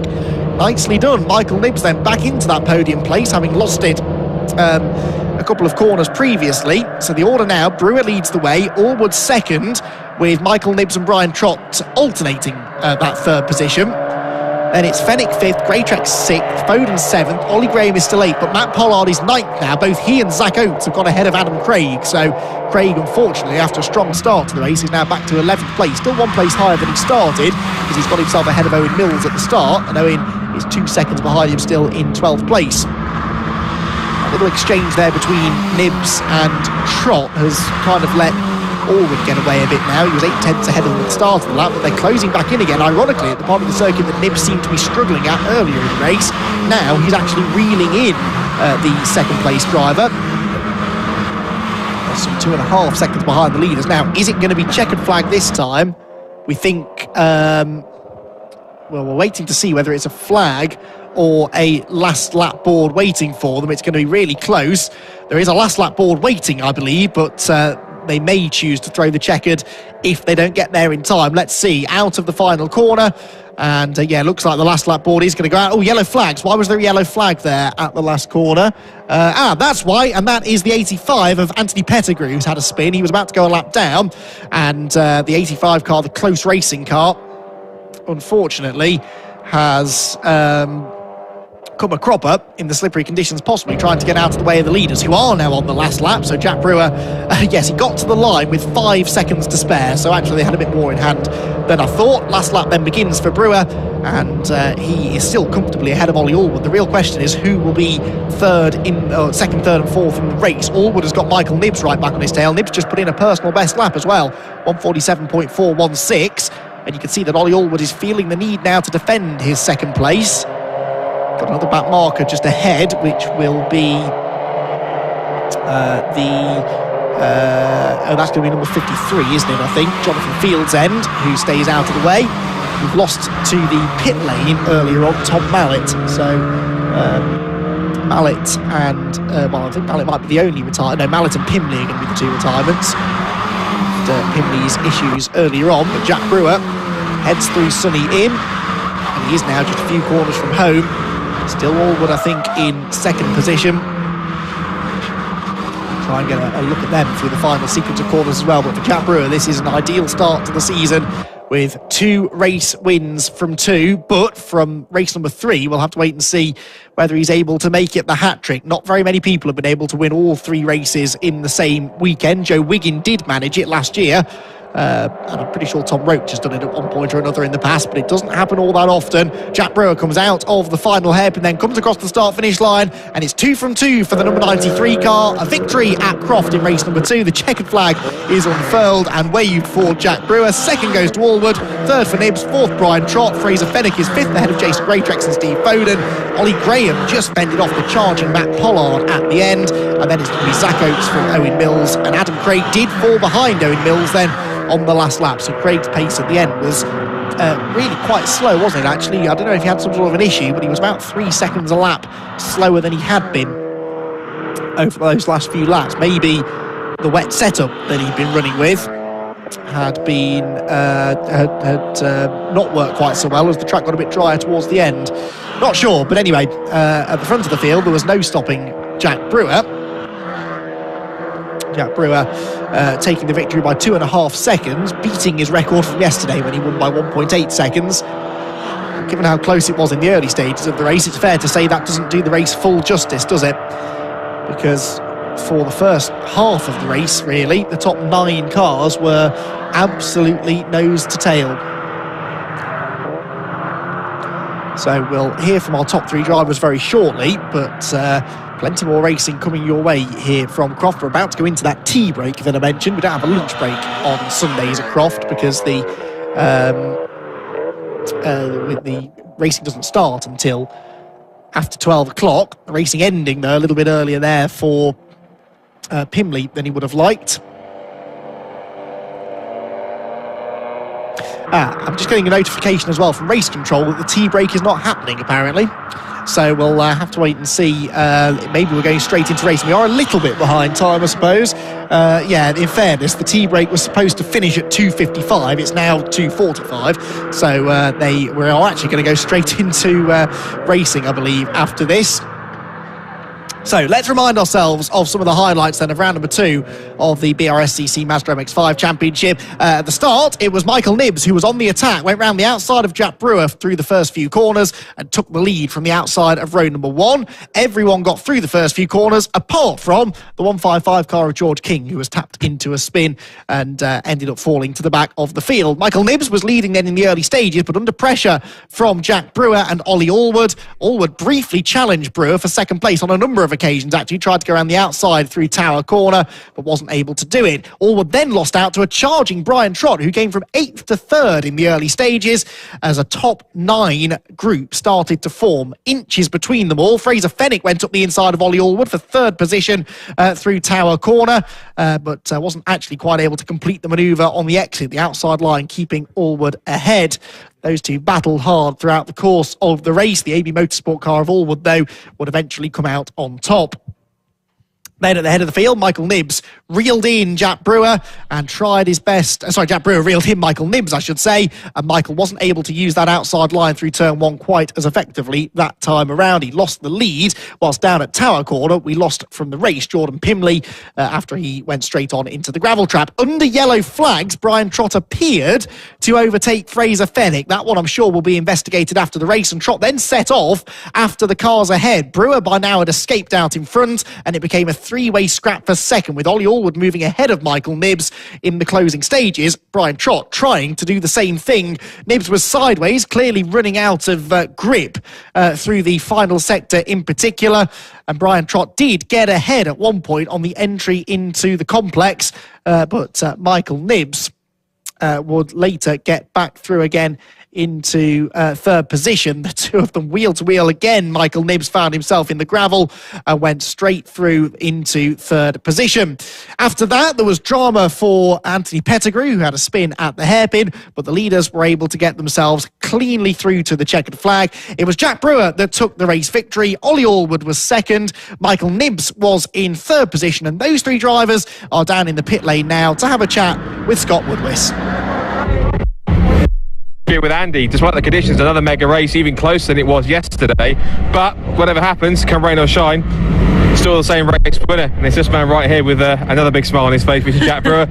We said it to one driver earlier on, but this is like buses. You wait for one victory and you got 2 come along on one weekend. I was just about to say it's like buses. Well, the car was fantastic. I was panicking a little bit before the start because obviously it was hailing, and I was constantly on to Tucker going, what are we doing with the dampers, and then he sorted everything out, and the car was, I got a bit of a slow start, and then after that the car just kept getting better and better, and it just felt amazing. So hats off to Tucker and the boys. They did a great job in perhaps the worst circumstances you can have before a race. So yeah, very, very, very happy with that. 2 out of 2, can't complain. I know you've worked hard over the winter to get yourself in the right frame of mind, the car in the right shape as well. So just all coming together at the start of the season, isn't it? Yeah, my dad puts in a hell of a lot of work behind the scenes. He does a brilliant job on the car, and this is basically all his work. So yeah, he deserves this as much as me. I guess the tough question is 3 out of 3.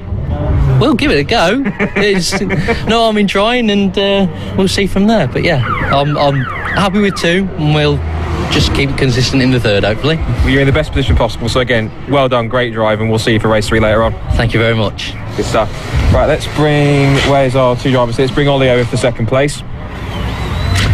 And there's a little bit more of a smile on your face this time. You 3rd yesterday, 2nd today. You're moving up. There's a little bit of progression there. This was a complete unknown. We haven't been here for 4 years in the wet, so just made up as I went along, really. Jack clearly had it all dialed in, was driving really, really well. Just managed to get get one over on Nibs there for 2nd place. To be honest, just glad to survive, really. It was pretty hairy out there at times, but surprising how much grip there is. The tyres just, were really, really good, and like, you can take a really traditional line rather than a traditional wet line, which was a bit unusual, but yeah, it was great. The team did an amazing job, so big thanks to AB Motorsport getting the car ready, and we've got 1 more to go. Let's see if we can get up on the front step. You probably know what's coming, but 3rd in race 1, 2nd in race 2. Truly, if we go on progression here, we know what the result's going to be in race 3. Yeah, I think the gap's quite large, though. We'll do our best. But all good. Thanks. Well, top drivers always, Oliver. Great to see you on for good form, and we'll see you for race 3. Fingers crossed. Cool. Cheers. Thanks. Good stuff. And let's bring Michael over for race 3. Have a bit of a sit down before he has a chat to us, because I think sit down was probably warranted, because you look like you were again working really hard out there and pressuring for a lead in the early stages. Yeah, I haven't driven in the wet, before. I've done 3 or 4 races, so it's all a bit new. So I just got out in front and tried the best, but they were too quick. But again, like we said yesterday, you look on good form, the car looks in superb form, so you really seem to be properly tuned in for this season already. Yeah, I hope so. I really do. It's a bit of a surprise, so loving it. And you're quite a busy guy this season, because you're doing both Championship and SuperCup. So I mean, as someone has to do both, I mean, probably the answer is that you don't. And we're having to do different cars, 2 different setups on the same circuit on the same weekend. It's quite, but everything's dialed in, and you can just jump from one to the other, and you're away. The more track time, I think, the more experience you've got, so the easier it becomes. Well, it seems to be coming good for you so far. So 2 podiums, course on the 3rd one. So there you get on. Very much. Cheers. Good stuff. So that's more MX-5 action. Pretty much, we've still got 2 races for MX-5s, 1 for the SuperCup, 1 for the Championship. We were going to have a small tea break, but because of time constraints, that's now going to be swiftly moved into our next race, which you can probably saw in the background with the cars moving out. We've got the Fiesta Championship race, which is now actually happening, if I get my timetable right. Those cars are heading out, and what I was saying earlier on was these new cars, the ST180 turbos with the new ECU map, 240 brake horsepower on what we think is probably dedicated wet tyres for some of them, but it might be a bit of a tyre lottery. Andy, this should be fascinating, particularly with these such a powerful cars on the turbochargers. How are they going to handle these wet conditions? It's going to be tricky, but they'll give it a good go. Back to you. Yeah, I'm sure they will, because John Cooper, who won yesterday's race, had a pretty lively race anyway, even in the dry conditions. Now in these wet conditions, it's going to be even more tricky, because, as Scott was saying, these new turbo cars are very, very powerful, and it's getting that power down that's the issue. It's one thing to give a car more power, but it's got to be able to handle it, and in the wet conditions, this will be a real test now, actually, of what these cars are capable of doing. So the grid for this one will be based upon the result from yesterday. So John Cooper, who won the race yesterday, will be able to start from pole position. But my word, did he have a difficult time with him, because his own teammate, Zachary Lucas, appeared to make contact with him at one point going through into Sunny Inn. Did quite a lot of damage to the front of Zach's car. He had to pull over immediately with some sort of steering or suspension damage. Very little damage done to the back of John Cooper's car, but Cooper with a bit of bodywork rubbing, did seem to have his hands full car handling wise for the rest of the race. He only just fended off Luke Pinder, who got himself ahead of Rob Smith towards the end, and they were our top 3 finishers in the end. But there was some good battling up and down the order, and we're expecting more of the same now in what are ever improving conditions. In fairness, the track draining well, the sun's doing its best to try and break through the clouds and help with the drying process. So we'll wait and see exactly how much or little grip we've got out on track.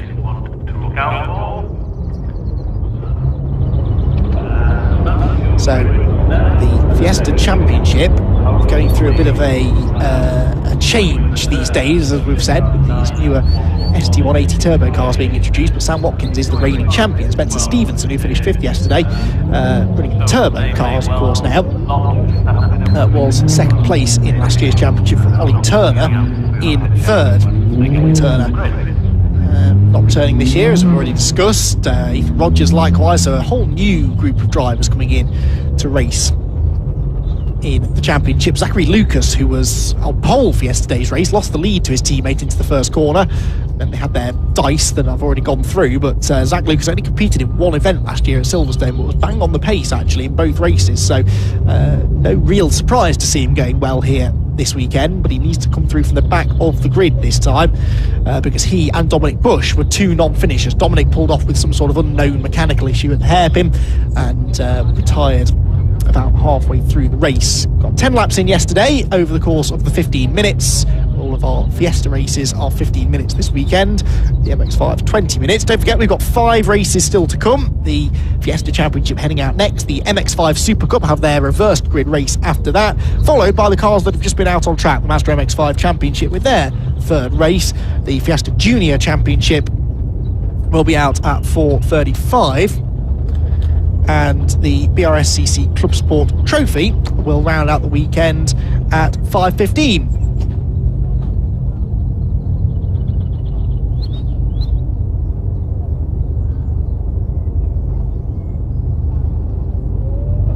Online, it's just sort of damp now rather than fully wet, but let's see what it's like around the back part of the track, because that's where it sometimes takes a bit longer to get dry. Race control, of course, try to assess the situation too, try and see whether it's being deemed a dry or a wet race. This, I mean, it's not a dry race, is it? Let's be honest, but it will be interesting to see where the worst of the water and the standing water in particular is.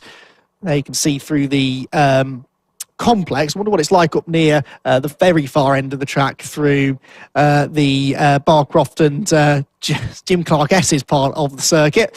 We'll find out, I suppose, when the race gets going, won't we, as how much or little grip they've got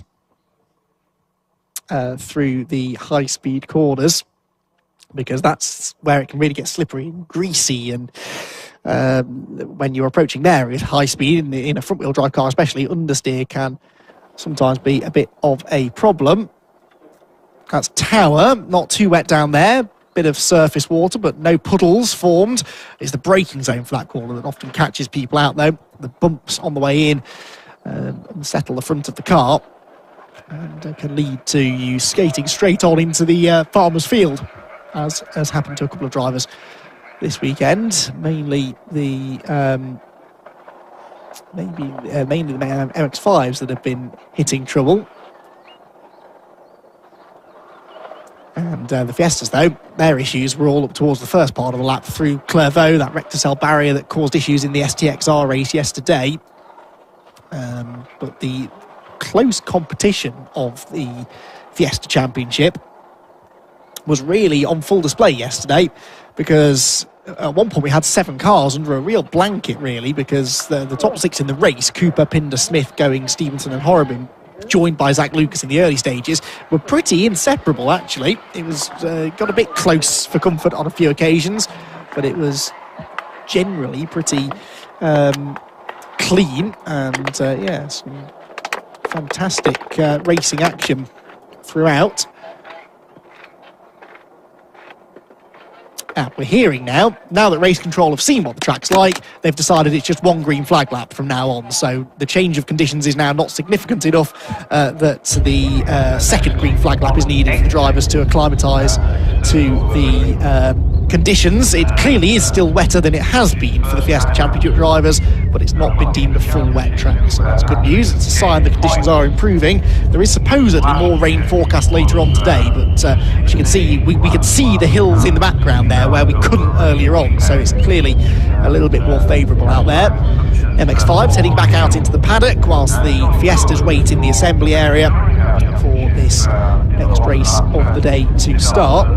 I think a small tea break has been given here just to allow the marshals a bit of a break, but now the board's being held up. The cars are about to be released onto their one and only green flag lap. So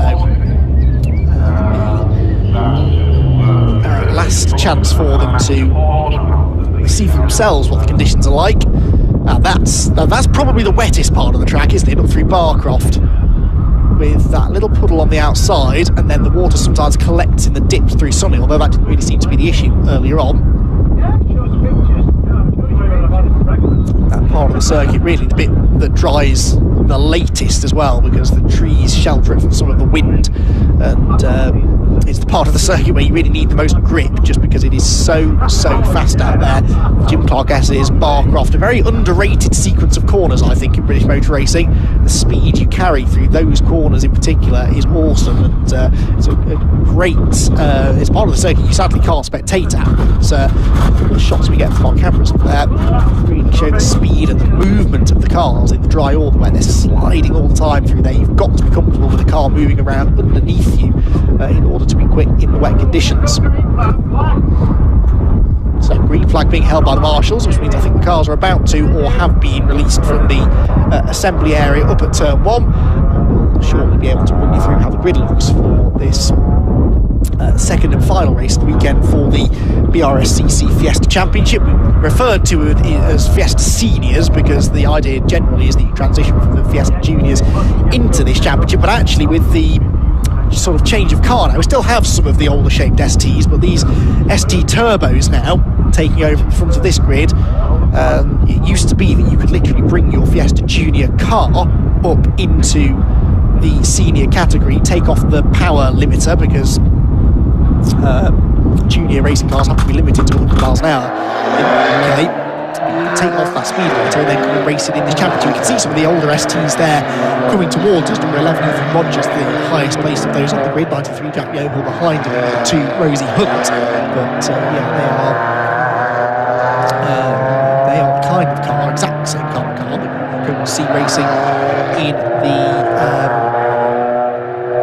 Fiesta Junior Championship, and they'll be back out on track again a little bit later on.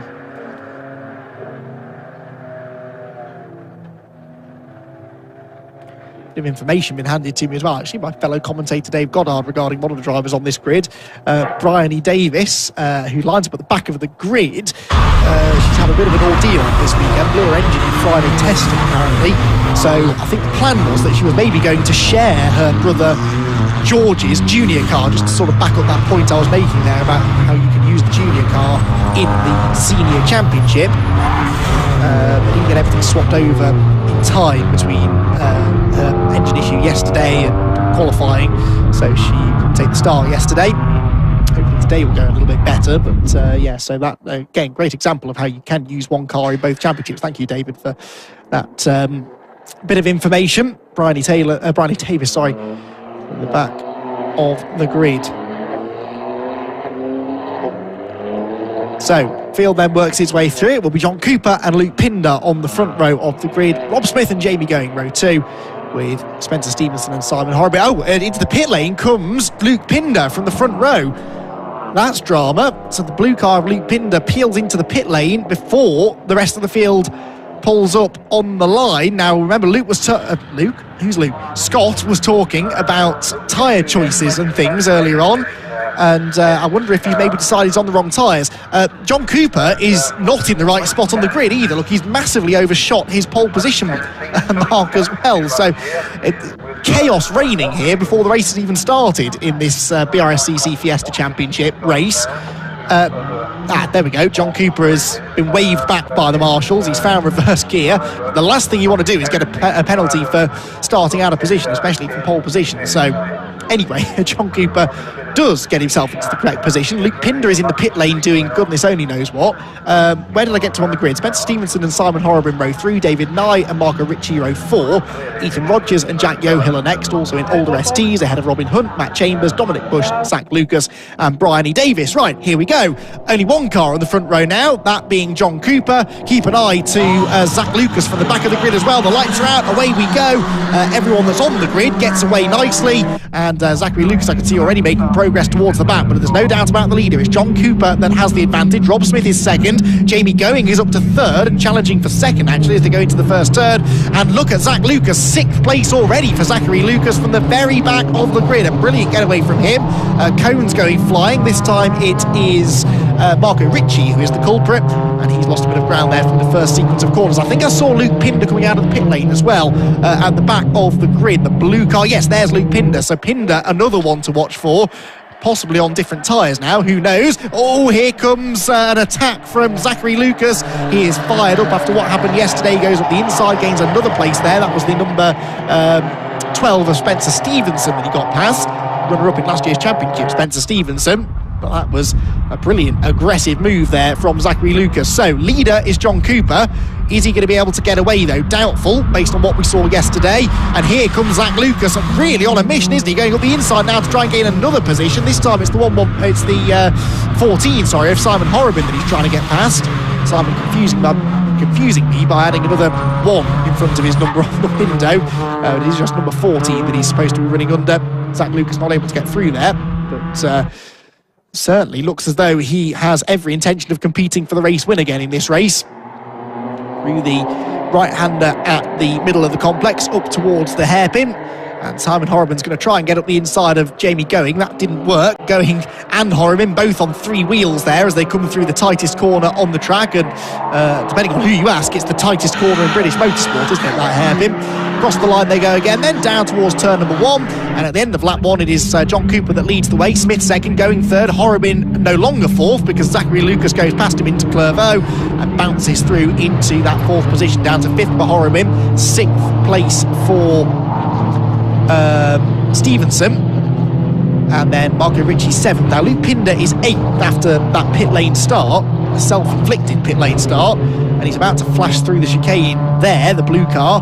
So Pinder's, in fact, no, Pinder is the 2nd of those blue cars, isn't he? Because he's got Marco Ritchie ahead of him. There is Zachary Lucas into 4th place, immediately onto the tail of 3rd place runner Jamie Going. And he needs to get on with this, actually, because the top 2 are starting to make a break for it, aren't they? John Cooper and Rob Smith, who is way quicker than Cooper through the Jim Clark S's, almost gets into the back of the race leader. Cooper was struggling around here yesterday. This is where he had that incident with his teammate. He locks up there slightly, I think, on the wetter part of the road, going into Sunny Inn, or maybe that was just spray because he was off the slightly less wet racing line. Held the lead, but that certainly looks like the part of the circuit where he is most vulnerable, and if you don't have the confidence in the rear of the car, then that will hurt you through the S's. And the Barcroft right-hander side by side for 3rd. Lucas trying to get up the inside of Jamie Going, who turns into the corner, manages to retain his 3rd position, but Zach Lucas has now spent a whole lap, actually, almost a whole lap anyway, stuck behind Jamie. Got past Simon Horrobin into the first corner a lap ago, didn't he? So now they're going to go single file this time down to turn 1. John Cooper weaving around, trying to, well, maybe break the toe, trying to cool his tyres down possibly by driving on the wetter side of the road. You don't want those tyres to overheat, of course. And there, for 3rd place, another brilliant move by Zachary Lucas. So Lucas is into 3rd, and now he's got to try and bridge a 2-second gap, near enough, to the top 2. David Nye, by the way, got himself into the 9th position after a slightly sluggish start. I'll get to Luke Pinder in a moment because there's contact down the back straight. What was that all about? There was a mistake for Jamie Going coming out of the chicane, and Simon Horrobin saw his chance, moved alongside him, but they just touched slightly as Horrobin was making the move, and that almost sent them both heading towards the tyre wall. Very lucky to get away with that there. So Simon Horrobin then rubs his way through into what is now 4th place. 2 places lost on this lap then for Jamie Going. Good move made by Lucas into turn 1, and then a mistake from Going coming out of the chicane cost him in the 2nd place, and maybe a 3rd now because Spencer Stevenson moves up to attack in the red number 12 car, but decided he was just a bit too far back there, going into the braking zone at Sunny, and he was quite right in that assumption. So decides to live to fight another day rather than go for the risky move. Right, there are the leaders. The lap times will be critical this time, because the fastest lap so far set by John Cooper is a 1 minute 40.260, but I reckon that Zach Lucas in third is probably going to be quicker than those top two this time. He's certainly getting away from Horrobin, Going and Stevenson behind. With Marco Ricci, by the way, still ahead of Luke Pindler. That's what I was about to check up on before Horrobin and Going got together. Lucas swerves up against the pit wall.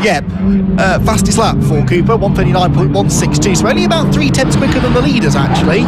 Surprises me. I thought he might have had a bit more pace than that. Still quick enough to get there, I suppose, isn't it, with 9.5 minutes still to go. But he's 1.9 seconds still behind Rob Smith in second.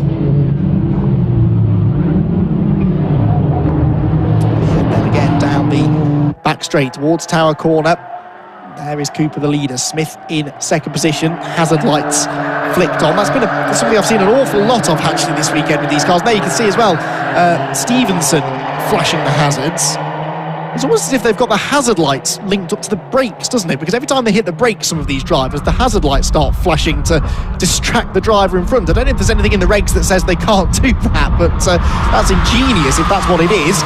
Let's see if Stevenson's hazard lights come on again when he hits the brakes down at Sunny.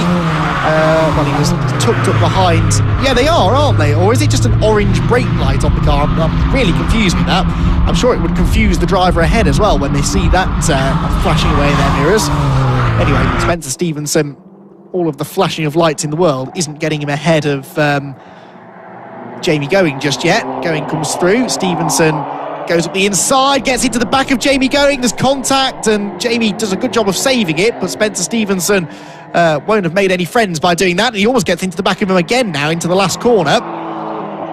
Well, Rubin's racing, as they say. There was no real harm there, but Jamie Going won't have appreciated that little assist through the penultimate corner. Right, lap times at the front then. Cooper does a 1:39.6, Smith a 1:39.7, Zach Lucas a 1:39.3, so he is 3/10 a lap consistently quicker than the two cars ahead of him. Simon Horrobin sort of in no man's land now in fourth position. Jamie Going and Spencer Stevenson continuing to battle now for fifth and sixth. And another bit of gratuitous information from Dave Goddard. Apparently, in some cars, if you brake hard enough, the hazards come on to warn the car behind that you're slowing down. And that is, if that is the case, then that has a double effect now, in that it also distracts the car ahead. It's like taking headlight flashing to the next level, isn't it? So that is something I definitely didn't know. I've not seen that before, certainly on a racetrack. And so Stevenson then, another example of that there, as he went on the brakes into Tower, closes up behind Jamie Going. Does he dive to the inside, thinks about it, Going sees it coming, jinks to the inside to block, and that means he runs a bit wide through the exit of the corner, but not wide enough to allow Spencer Stevenson to get the cutback. So the top three then were covered by exactly 2.5 seconds. It was precisely 6/10 between first and second, and exactly 1.5 seconds between second and third. Here comes Stevenson again, almost a repeat of the collision they had here a lap ago. He's clearly quicker, isn't he, through these tight corners. He's able to carry a bit more speed into the turns, but Jamie Going is a hugely experienced racer, and he knows exactly where to place the car to just stop Spencer Stevenson coming through. This time, by the way, John Cooper sets the fastest lap, 1:38.9, and actually the slowest of the leading three drivers was Zach Lucas. So I wonder if Zach had a mistake on that lap that's delayed him. If he has, he might come to regret that, because we're into the second half of the race now, and he suddenly finds himself nearly 2.5 seconds off the lead. So work to be done again now for Zach Lucas. It's possible, of course, that he's overworked his tyres as well. Going hard early in this race is maybe not the thing to do, because the tyres might start overheating, and that leaves you with nothing then in the second part of the race. Number 2 there has got a lap down. That's Rosie Hunt. Jamie Going here still defending busily from Spencer Stevenson, who carries a lot more speed off Tower Corner. Can he get alongside into the Jim Clark S's? They're going to catch Rosie through this part of the circuit. That's not really where you want to catch a back marker. Hopefully she sees them coming. She does. She stays to the left-hand side of the road, and they safely flash past her. And then head towards Sonny. Stevenson again looks to the inside. Now this time he's going to send it round the outside. That's not going to work, surely. It might, you know, there'll be grip on the outside line. Jamie Going certainly didn't see that one coming. Gets into the second part of Sonny though, manages to close the door. That was an inventive attempt there. I can see why Stevenson tried that, because he knew that Going was going to defend the inside. Sometimes you can goad the driver ahead into going onto the wrong line, and this time Stevenson might just have done it. He carries the speed around the outside. Contact, wing mirrors go flying. Stevenson's through, but Jamie Going is fighting back, and he might just repay that little hip and shoulder. They're leaning on each other again. Stevenson goes through and does now, rather messily, get through into 5th place. Jamie Going just doesn't bother with the hairpin, cuts right across the curb on the inside line, but it didn't help him getting back ahead of Spencer Stevenson. Stevenson, in a roundabout sort of way, is now into 5th position. To be fair, he'd been very patient up until that point. They made a bit of contact a few laps earlier, but he didn't gain from it, and that time he was fully on the inside, and Jamie Going was trying to close the door, and I don't think Stevenson was ever going to back out of that one, really. John Cooper getting quicker and quicker as this race goes on now. 1:38.7 was half a second quicker than Rob Smith in second place. Smith in turn was 4/10 slower than Lucas, so we're seeing quite a spread of lap times now at the front of the pack. That's just allowing the gaps to increase a bit now. It's 1.3 seconds between first and second. It's another 1.3 seconds back to Lucas in third, but then Lucas is nearly 7 seconds clear of 4th place. Look at the way that he slides through Barcroft and into Sonny Im.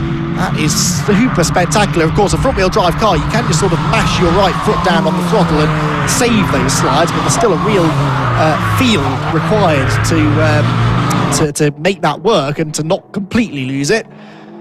As quick as he was through the fast stuff, though, through the slower stuff, I think Rob Smith is getting away from him again now, isn't he? Lots of wheel spin as they come up through the final complex of corners. Zachary Lucas on the podium already. It's already a good effort this from the back of the grid. He'd like to go a bit further if he could. Black white warning flag being given out there for presumably track limits in turn 1. Not sure who for. Not getting any notification on the timing screen as to who that was for either, so possibly one of the leaders, I suppose, pushing too hard. This time around, Rob Smith is fractionally quicker than John Cooper, and they're both half a second quicker than Zach Lucas. That's what I mean. The lap times aren't consistent at all here, are they? On changing lap after lap after lap as one driver finds a bit of grip, and then the next lap the other one finds a bit more speed. There goes Matt Chambers, the next car to go a lap down, running in 13th place overall. That is 4th place within his class for the older shaped STs. That class being led at the moment by car number 11, which is Ethan Rogers, ahead of Jack Yohill and Bryony Davis. Leaders zip through, out through the Jim Clark S's. Yeah, Batman was doing a good job to stay out of the way. They're having their own race, of course, but there's just such a performance difference now between the two classes that there's no competition really, and it's actually difficult when the closing speed is that great to spot the quicker cars coming sometimes. That's why the marshals have to be on their toes with the blue flags, letting them know that quicker cars are on the way and that they need to try and get out of the way of them. Final lap possibly about to begin. Oh, actually, no, maybe not. They're lapping in the 38s, aren't they? They've got 10 seconds to get to the line, and if they don't get there in time, then this will be the last lap. It's going to be another really close one, isn't it? The start-finish line's quite a long way down here, actually, and no, this will, I think, be the final lap. Well, they crossed the line with 1 minute and 37 to go, and they're lapping in the 38s and 39s. So, again, not sure if this is the last lap or not. We'll wait and see whether a flag or a last lap board appears at the end of this one. John Cooper would be quite grateful to see the checkered flag. He's managing this gap nicely. It's staying static at around 1.2 or 1.3 seconds, but the fewer laps he has to complete, the less he has to worry about managing his tyres or making a mistake in the still quite slippery conditions. Down into Tower Corner. Still a bit damp down here, isn't it? But not anywhere near as wet as it has been.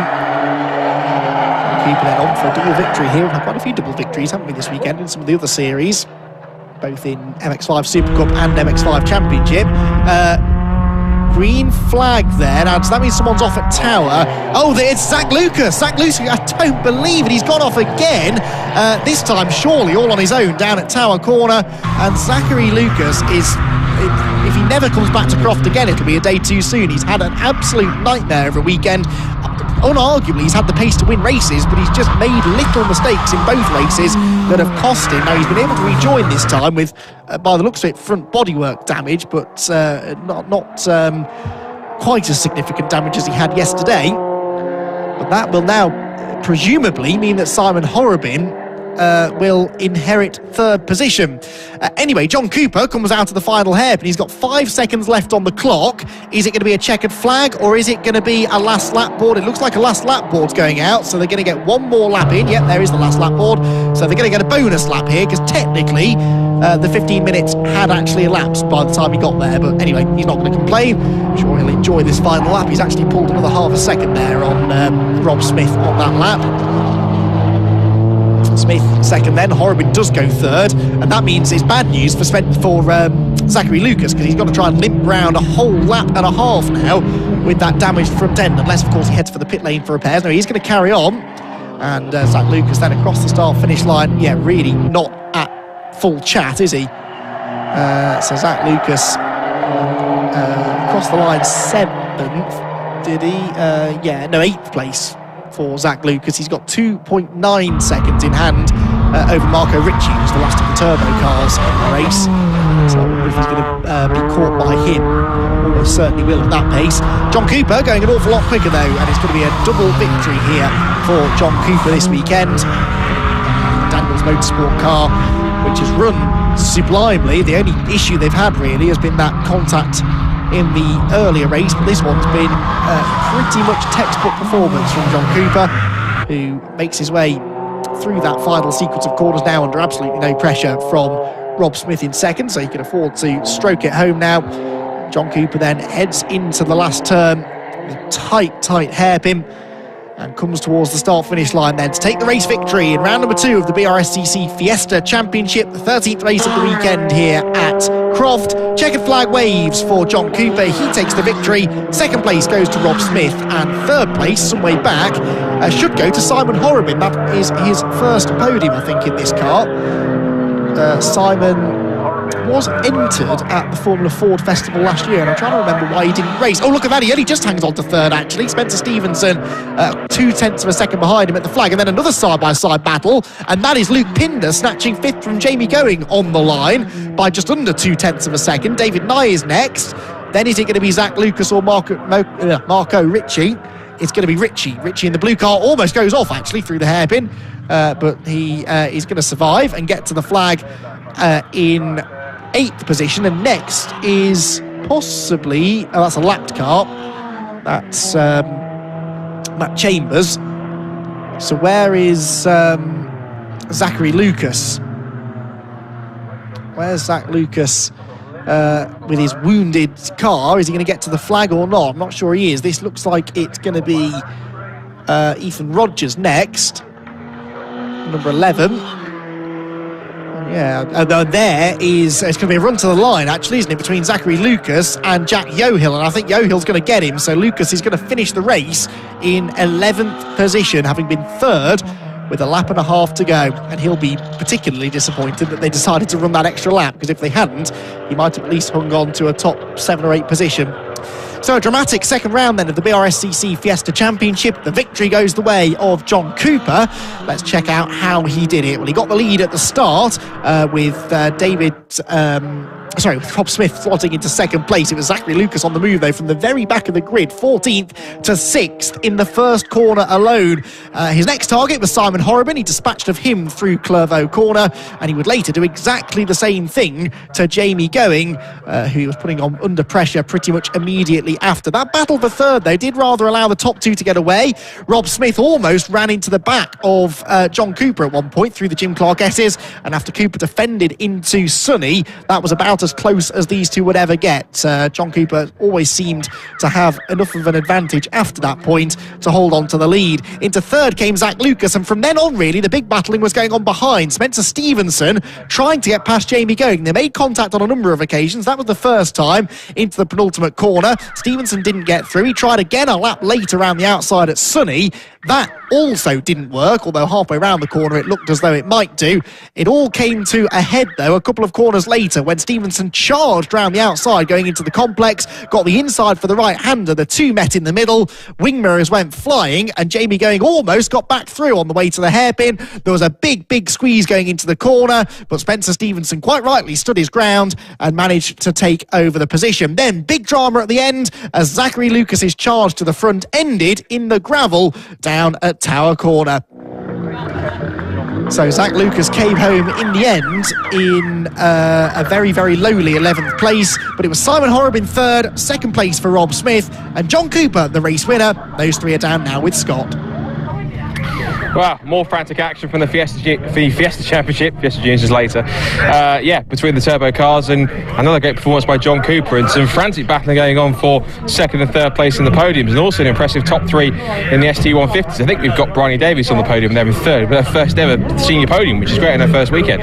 But what we should do is have a chat to the man who went ahead and made it 2 from 2 this weekend. That is John Cooper. John, it's not a bad way to start, is it? Two starts in the Fiesta Championship class and 2 wins. Yeah, good start, good weekend. Interesting conditions at second one, but again, Goodyear tyres did what they're supposed to do and kept me on track. So again, car's looking well sorted. It seems they either, remember you testing the car for the first time properly in the wet at Donington back in February last year before everything kicked off, and even in the wet this thing looked like an absolute weapon. Yeah, they've come a long way since then. It's power to weight ratio, you can't beat it. I was kept honest. I don't know what happened behind me, but it looked like an interesting battle a few cars back. Good enjoyable race, clean race again as well, so that's the main thing. Yeah, lots of exciting races, and of course we've got the premise of more of these coming out as the season goes on, so by the time we get to the end of the season we're going to have a full grid of these. It's going to look mega. Yeah, I think now everybody's seen what they can do, that they'll come back out and enjoy some racing with us. Good stuff. Well, go and enjoy your victories. Well done, and we'll see you at Silverstone for the next one. Thanks, Scott. Oh, sorry, Alton Park, no, sorry. Not Silverstone. Get my race meetings mixed up. Let's bring in, where's Rob Smith for second place? Rob's just over there. Let's bring Rob in for second place. Smiling as ever, and rightfully so. 2 second places in Mini Turbo. Oh, you'll take that, won't you? Yeah, definitely take that. And we had a really good race. I set the car up for the wet. So at the start of the race, we were really competitive. I was absolutely all over him like a cheap soap. But at the end of the race, I was just struggling a little bit and just hung on to second and just brought it home. But I think JamSport done a fantastic job with the car. Brand new car for this weekend. Jamie and particularly my mechanic Aaron have done mega. Just got to say hello to Andy, my mechanic as well. He does lots of long nights for me, and really nice guy. Glad to have him on board. Good stuff. Well, we're running a bit short on time, but well done for second place. Good stuff. Let's bring Simon as well. Simon, welcome back to the podium. Good stuff, mate. You seem to be loving those turbo cars as well. Yeah, it's just got to grips to it. It's the first time I've been out one this weekend, but the brakes, cooked the brakes earlier on, but just held it on and just enough just to get there further. You had some good battles with your sparring partner Jamie out there as well. I noticed 1 or 2 little bumps and scrapes, just like old times. Yeah, well, it's always going to be the same with us out there. Good stuff. But again, it seems as though these new Fiestas are going down a treat, and you seem to be loving life in them as well. Yeah, I think they're the way to go. There's a few teething problems, but I think we're ironing them out very quickly. Done a great job. The people who have developed them and that. Great show. Yeah, good stuff. More the same at Alton.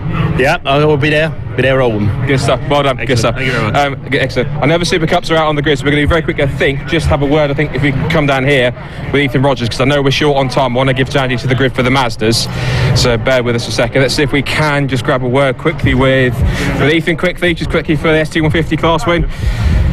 But second season, you've started off really well with 2 class wins. Couldn't have wished for anything better. No, it's been a great start to the season. Hopefully can carry on and keep some more podiums coming at the next meeting. Yeah, good stuff. Are you looking forward to Alton Park?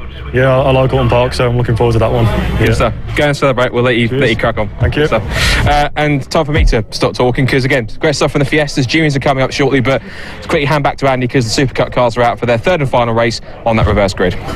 Yes, they are. Scott cars well on their way now on their green flag lap, ahead of their 3rd and final race of the weekend. So far, it's been all about Patrick Fletcher, who has won both of the first 2 races from Jack Harding on both occasions, and Sam Smith in 3rd. So we've had the same podium finishers in all 3 races. That might change now, though, because we've got our partially reversed grid.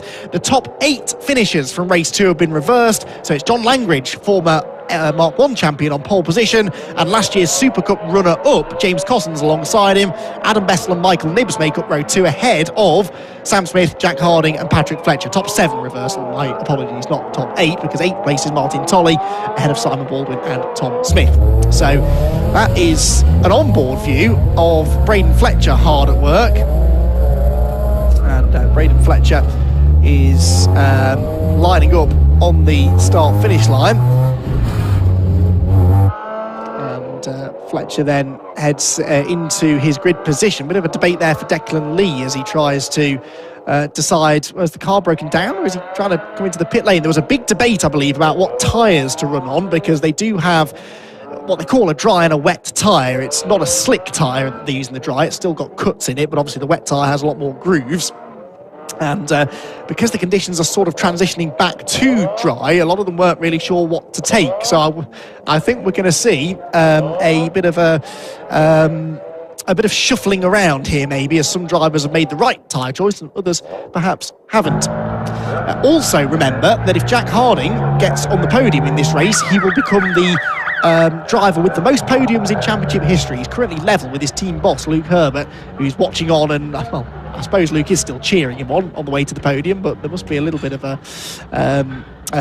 side of Luke Herbert that's a bit disappointed that record's going to get broken. Jack Harding, 21 time race winner in the championship, but winless so far this weekend on his return. He did a couple of events last year, but back for a full season campaign this year, we hope.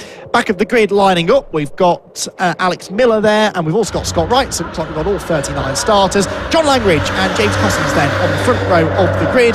John Langridge, of course, looking for his first ever victory, and Cossons actually likewise looking for their first victories in the championship. So too, actually, is Adam Bessel and Michael Nibbs from row 2.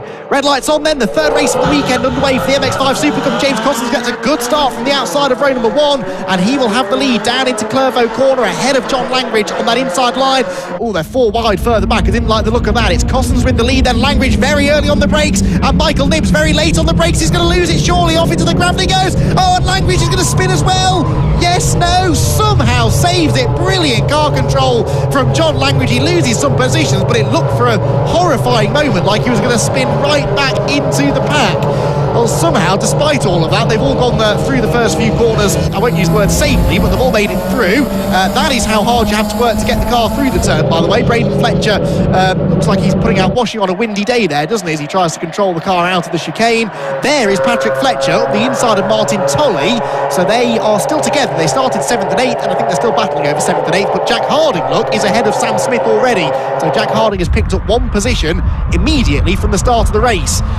Right then, so Cossons leads, and somehow all of the leaders are still there. Michael Nibbs is second. How on earth he got that car stopped into turn 1, I do not know. Then it's Bessel in third, Harding 4th actually now, from Smith 6th and Fletcher in 7th, because John Langridge, of course, has lost ground, hasn't he? There he is, just ahead of Nick Dunn, and just behind Tom Smith, the blue and white car.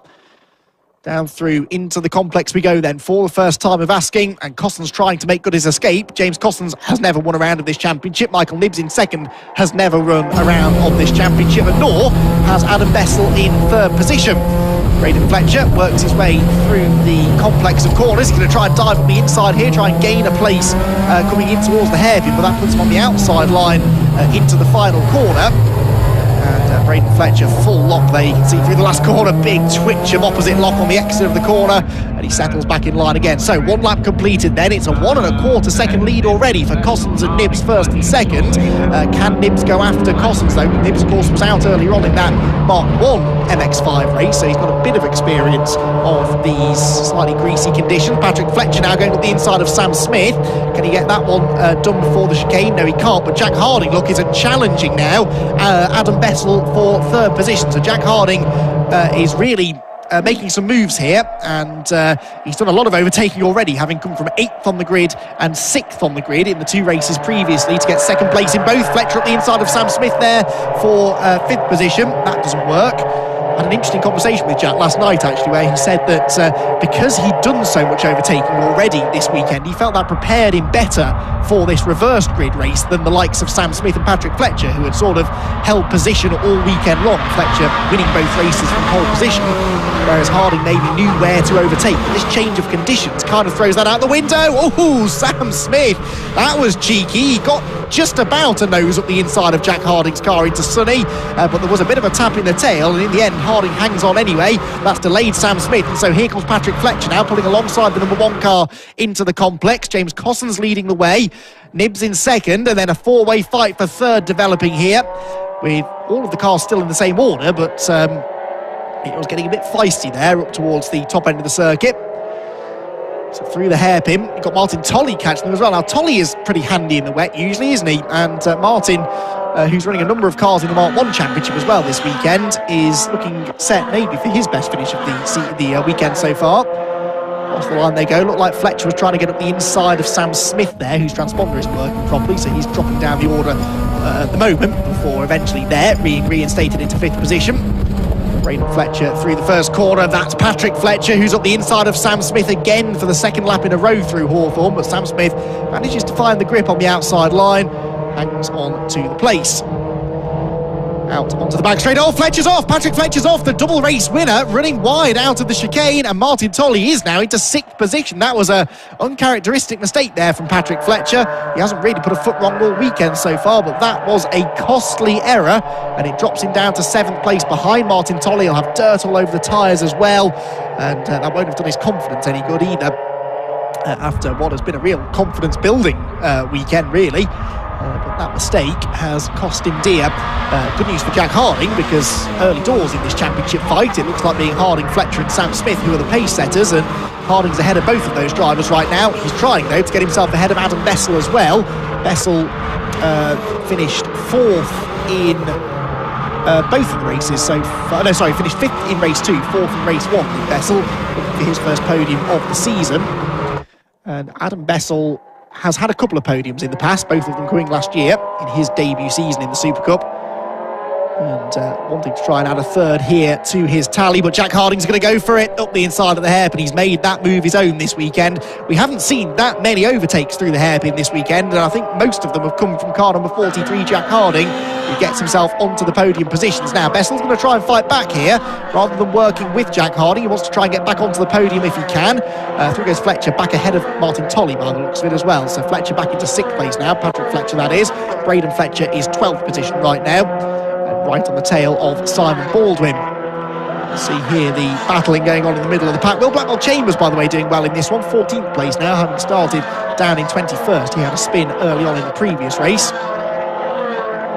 The rest of the field filing through across the start-finish line. James Cosson's then with a 1.5 second lead, but Michael Nibbs was quicker than him fractionally on the previous lap. He set the new fastest lap of the race, did Michael Nibbs, but only about 5/100ths, so half a tenth quicker than the cars ahead. Alex Miller's been off, but the good news is Alex Miller was on the track, if you see what I mean, because he was off at the end of the previous race with quite a lot of damage. At least he got started in this one, but sadly he's had an off spin. I think that was probably through the first few corners. Harding then trying his best to get away from Adam Bessel. He's the other man to watch here lap time wise, isn't he? Did a 43.1 on the previous lap, and of course he was busy dicing away with Bessel for most of that lap. So this is his first lap in full clean air. We'll see if he's got the pace to go after the top two in these slippery conditions. I think everyone in this lead group has pretty much gone for the same tyres by the looks of it, because there is not a huge difference in pace. Braden Fletcher up through the gears, hard on the brakes. Right foot braking is Braden there, interestingly. Some drivers left foot brake.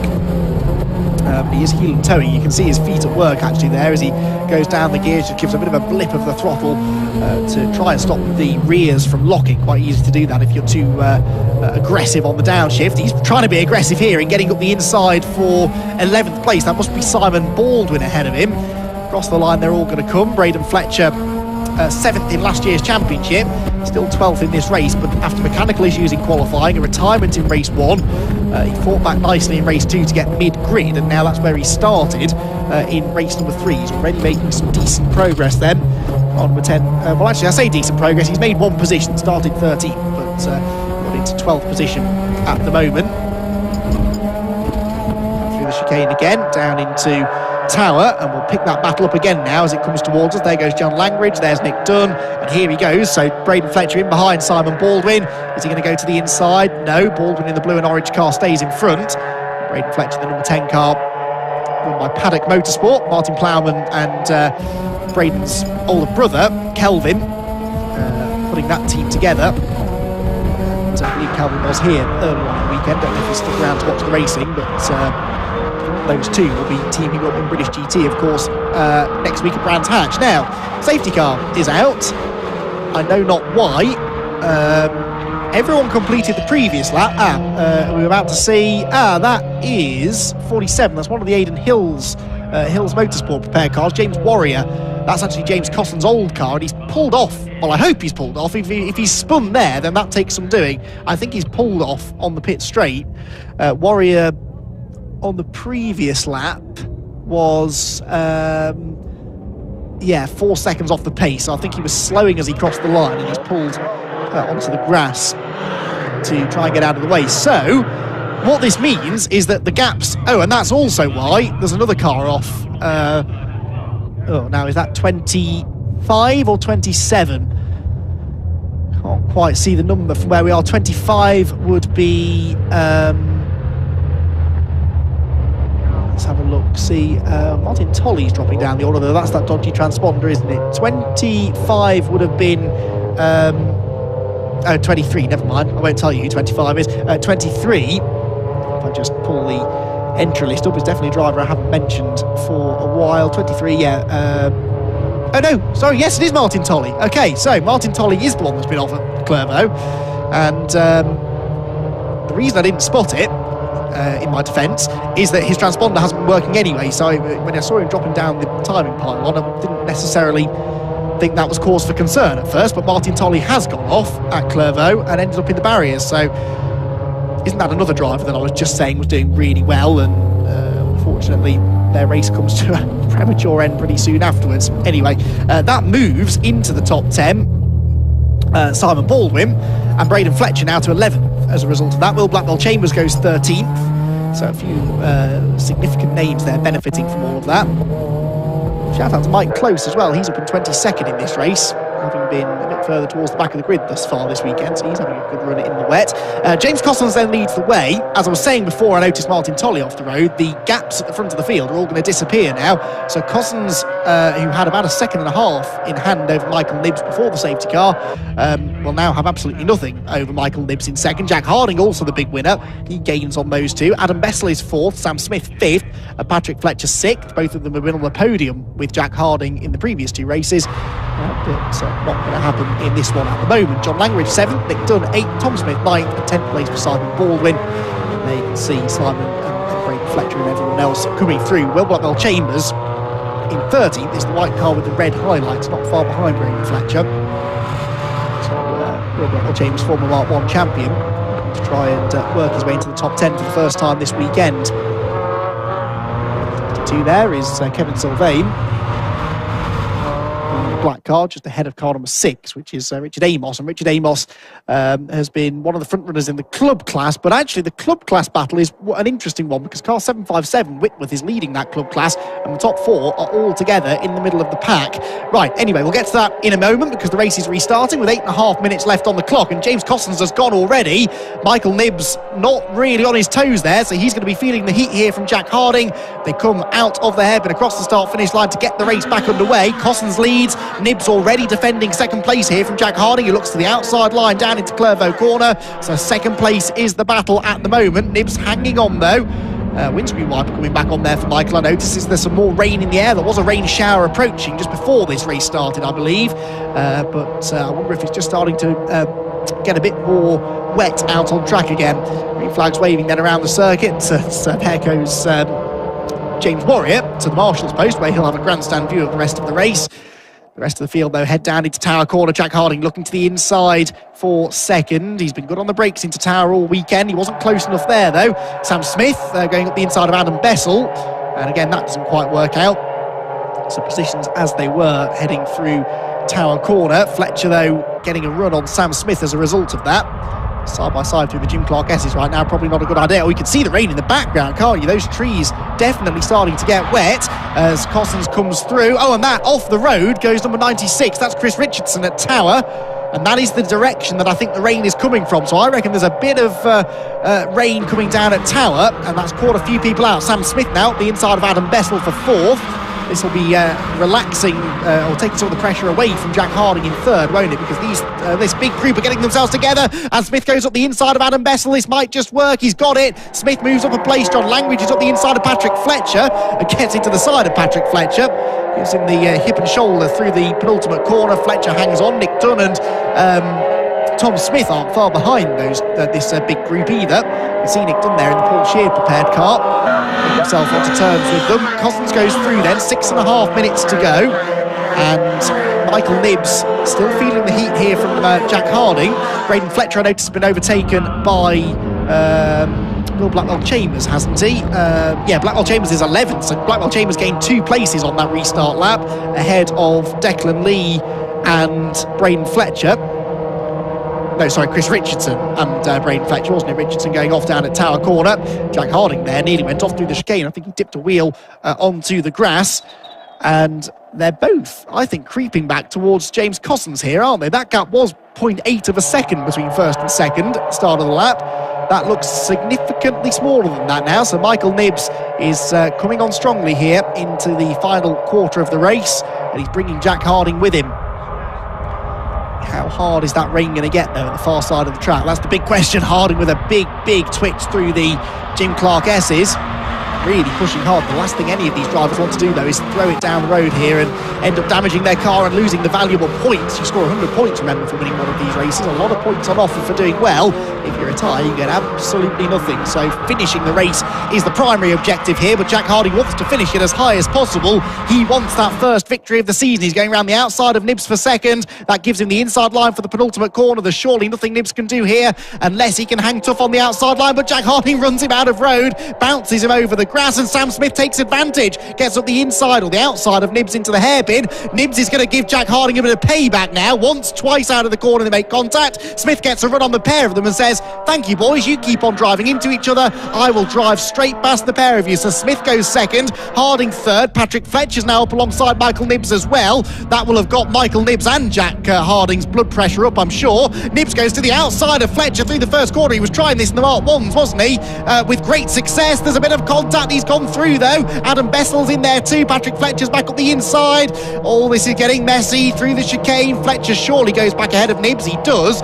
I don't think Michael Nibbs appreciated that contact from Jack Harding, and I think he made his feelings perfectly clear at the very next corner. It ended up costing him more than Harding, though.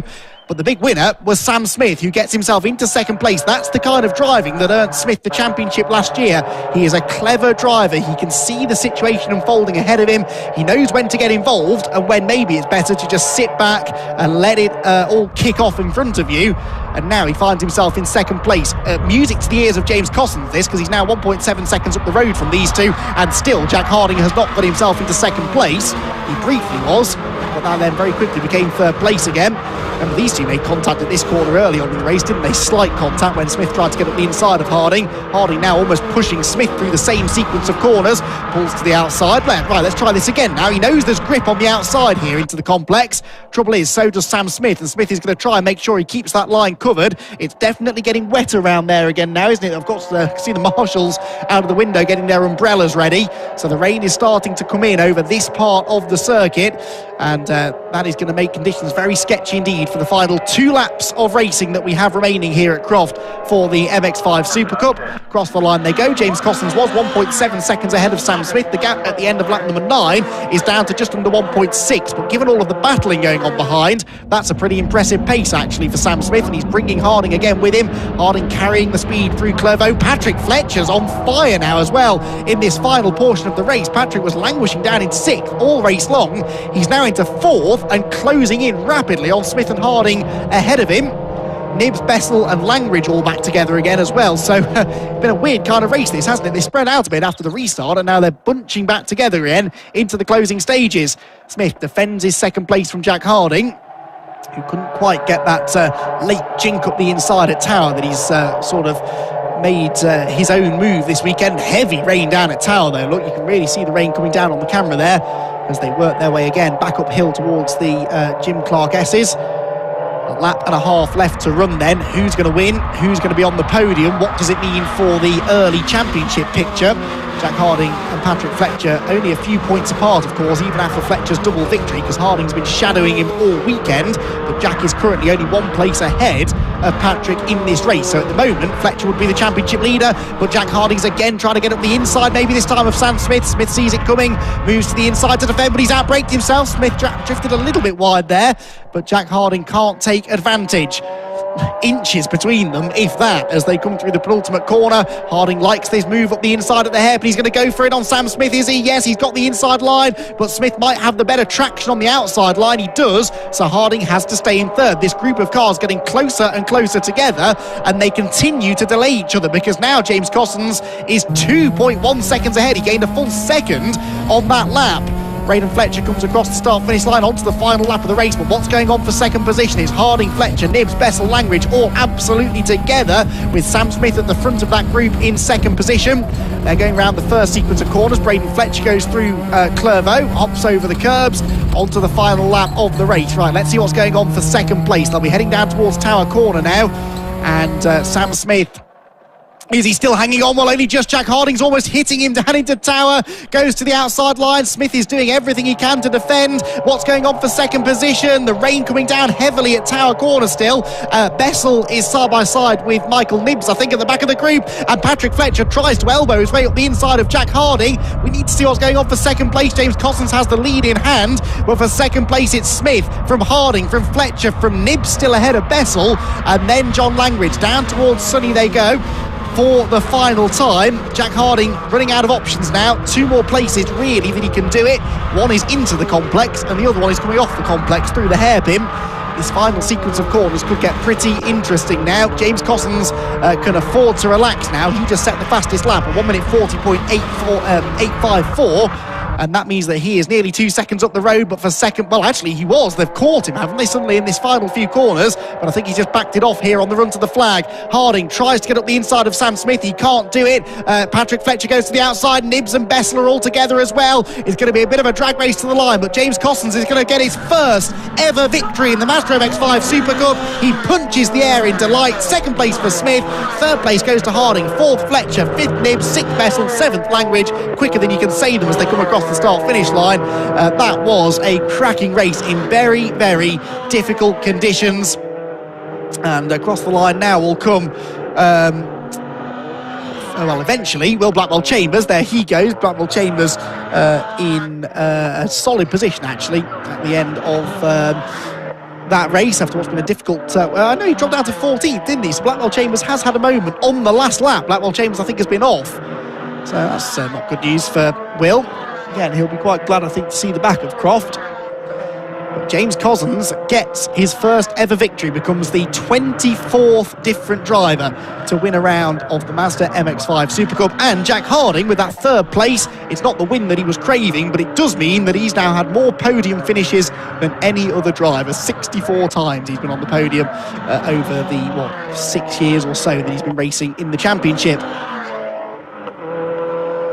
So fantastic race then to round out the MX-5 Super Cup portion of the weekend. Still three more races to go. Let's remind ourselves of what happened in that one though. James Cossons got the start there from the front row of the grid. Michael Nibbs came charging around the outside, ended up in the gravel trap as John Langridge had a huge moment, and somehow after fishtailing left, right, he saved it and rejoined still inside the top 10. It was a remarkably clean run through the first few corners. Sam Smith and Jack Harding were doing battle side by side through Sunny before eventually Harding started to make progress. Dived up the inside of Adam Bessel through the hairpin.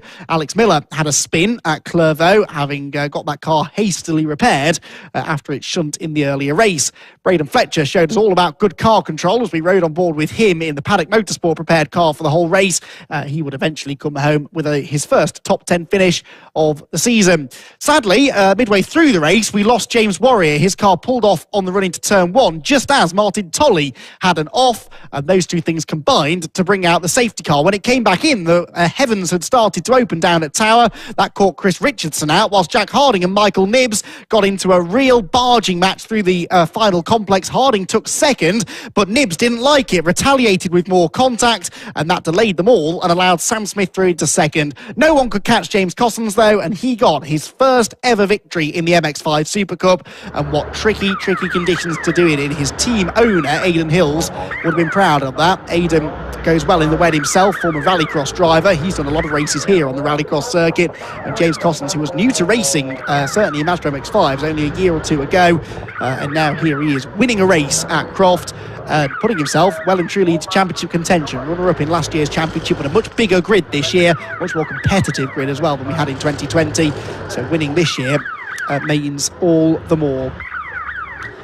So the drivers make their way into the pit lane. As I said, 3 more races to go. But before we get into our final 3 races of the weekend, let's head down to the pit lane and hear from Scott Woodwis and our podium finishers.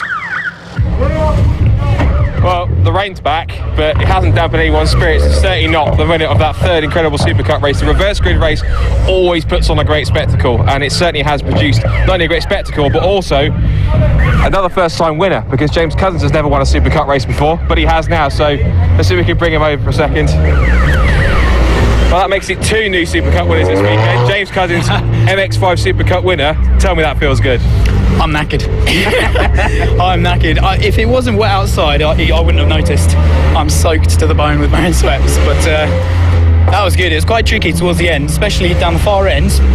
It started tipping it down on 2 corners.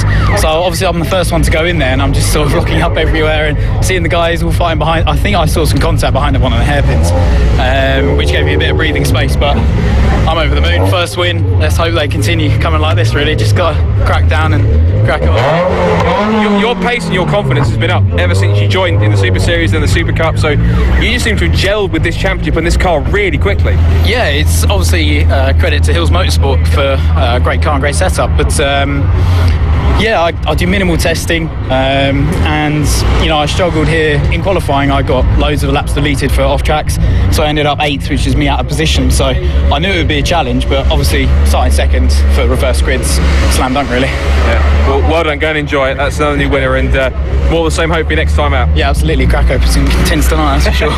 Good stuff, well done. Let's grab second place, see if we can get Sam over here. See if we can get second and third. You can see they're well versed in conversation. See if we can get the attention of Sam if we can, and bring him over here to have a chat. Well, that's a little bit better, isn't it? Second place, but again, as before, that man Jax makes it just so hard for you to try and defend, doesn't it? Yeah, although we won the championship last year, we've never done any wet racing really. We had one at Brands, and my windscreen misted up, so I couldn't see where I was going, and then one at Donington where we got there. So I was going to that race on the back foot a little bit anyway compared to Jack, I suppose, but I was happy with the result. I was happy with how I raced. If I went out again, I know where I could improve, but I didn't have when you've got someone like that on your rear bumper, you're trying to keep position and catch James at the same time, so it was very difficult to do so. But if I could just got a break from Jack, I could have driven up to James, but in those conditions it's not easy to cover your line because there's no grip. Yeah. But still, 3 podiums, really nice haul of points, so solid weekend around for you, I think. Yeah, do you know what, I'll take 3 podiums for this weekend. It was going to be my worst track of the year. It's notoriously poor for me, even in the Mark 1s I always struggled here, so to walk away with a P2 in qualifying, 3 podiums, I couldn't have thought to a better start really. So yeah, brilliant. Silverstone next, how'd you rate that? Yeah, I'm good in a straight line normally, so it should be alright. Well, well done for this weekend, great start to defend your championship, and onwards and upwards to Silverstone. Brilliant, cheers Scott. Good stuff. Let's see if we can bring Jack over for 3rd place. He's busy looking at the front of his car, I think. We'll see if we can get him over. Jack, let's bring him over. Deep in conversation about the front of his car, but it's not a bad way to get back. It's still 3 podiums. I know you wanted to get a victory, obviously everyone does, but 3 podiums for your first weekend back full time. Again, you can't really complain with that too much. Yeah, exactly. We had a blocked cat in quali, and put us down the order, 7th and 6th and a 6th, start position, and obviously we've come through, we've got 2 seconds and a third, and so I think I'm leaving point behind Fletcher in the championship, which, with the qualifying we had, it's brilliant. It was just unfortunate about the safety car, because I'd, dropped the guys behind, I'd caught on the guys in front, and then the safety car bunched it all up again. And then just there's a few inexperienced guys who don't know when to give in and then try and drive through you in the next corner. So unfortunately that's when Sam came through. And then I was having a good battle with Sam, it was all right. And then at the end of the straight, my grill has got caught on his toe strap and then literally just snapped my bumper in half. So I think I'm quite lucky to get back with it as it is. So third position, massive thanks to Luke Herbert. Set the car up brilliantly. We were like a second lap quicker than anybody at one point, and we just couldn't use the pace once we got to people. So no, good weekend all in all. Just finally on a nice night as well, Andy, I think will have informed me that you've now left as the all-time podium finisher for SuperCup now with that third place, so that's a small silver lining. Oh, nice, yeah, it's always nice to break some sort of record or something, isn't it? Yeah, it's nice, so brilliant, I'm looking forward to Silverstone. Good stuff, we'll see you there, chap, well done. Cheers, mate, thank you.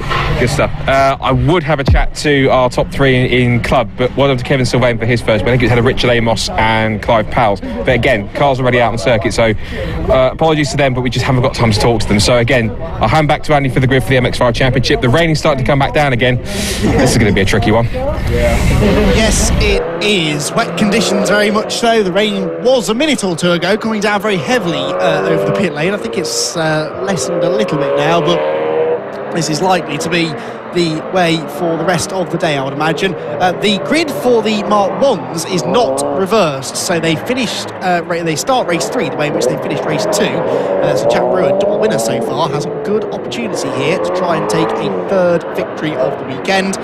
He's got Ollie Allwood alongside him though. Michael Nibbs and Brian Trott on next. It doesn't actually seem that long ago. It's probably only been an hour since they were out on track. So they were out just at the start of the sort of rainy conditions. And now they're back out again as the rain returns. But there is Brewer, the yellow, blue and red number 93 car in pole position. Ollie Allwood in the AB Motorsport car beside him. And Michael Nibbs has brought his SuperCup car into the pit lane, jumped out of it and got straight back into a Mark 1 car to start this car from start this race from third on the grid. Brian Trott was going really well in the wet earlier on, so he's fourth on the grid ahead of Fraser Fenwick and Jason Graytrek. Steve Foden and Ollie Graham are next, and rounding out the top 10 will be Matt Pollard and Zach Oates, who both got into the top 10 for the first time in race 2. Well, there you can see the weather. It's not great, is it? It's not a good day to be a cameraman or a marshal, it must be said either. So thanks to the marshals who've been stood out there in pretty miserable conditions this afternoon. It started off as quite a pleasant day, but by the time we got into the middle of our afternoon's racing programme, the rain has rather set in now. So a huge thanks to all of the volunteer marshals who all deserve a nice warm cup of tea or coffee, I think, at the end of the day to warm them up after what's no doubt been a difficult day out on track. Thankfully, they've been rewarded with some good racing to watch trackside. We've enjoyed watching it from the live stream, and we've got 3 more races to bring you. This one, the Fiesta Juniors are out next, and then the 45-minute pit stop race for the BRSCC ClubSport Trophy. So waiting for the back of the grid to be ready, which I think it has been. The start procedure then begins. Jack Brewer on our right as we look at it from behind. Ollie Allwood on our left. Red lights go out now. We're away and racing for round number 3 of the Mazda MX-5 Championship. Looked like it was a good start that from Jack Brewer from the inside of row number 1. And he will try and get the hold on to the lead as they rush towards Clervaux for the first time. He does so. What's happened to Ollie Allwood? Allwood's dropped right back, hasn't he? So a bad second phase of the start for him and a bad first corner for Brian Trott. He's sailed straight on. It looks like a couple of others. Scott Leach has got off there in his distinctively liveried car, but Brian Trott, I'm afraid, is out of the race. He is furious with that, just carried too much speed into turn 1. It was far too wet there to be carrying that sort of speed in, and having said that he went so well in the wet in race 2, sadly he's not been able to live up to that hype in race number 3. So Brewer leads the way. That looks like Nibbs in second place, but Fraser Fenwick tries to go up the inside of him as they turn into the corner. Allwood down to 4th after a slow start, then Jason Graytrek's 5th, Steve Foden and Ollie Graham 6th and 7th, ahead of Adam Craig and Matt Pollard, who both get a bit of a run now on Ollie Graham, who was slow out of Tower Corner, ran a bit wide I think over the grass.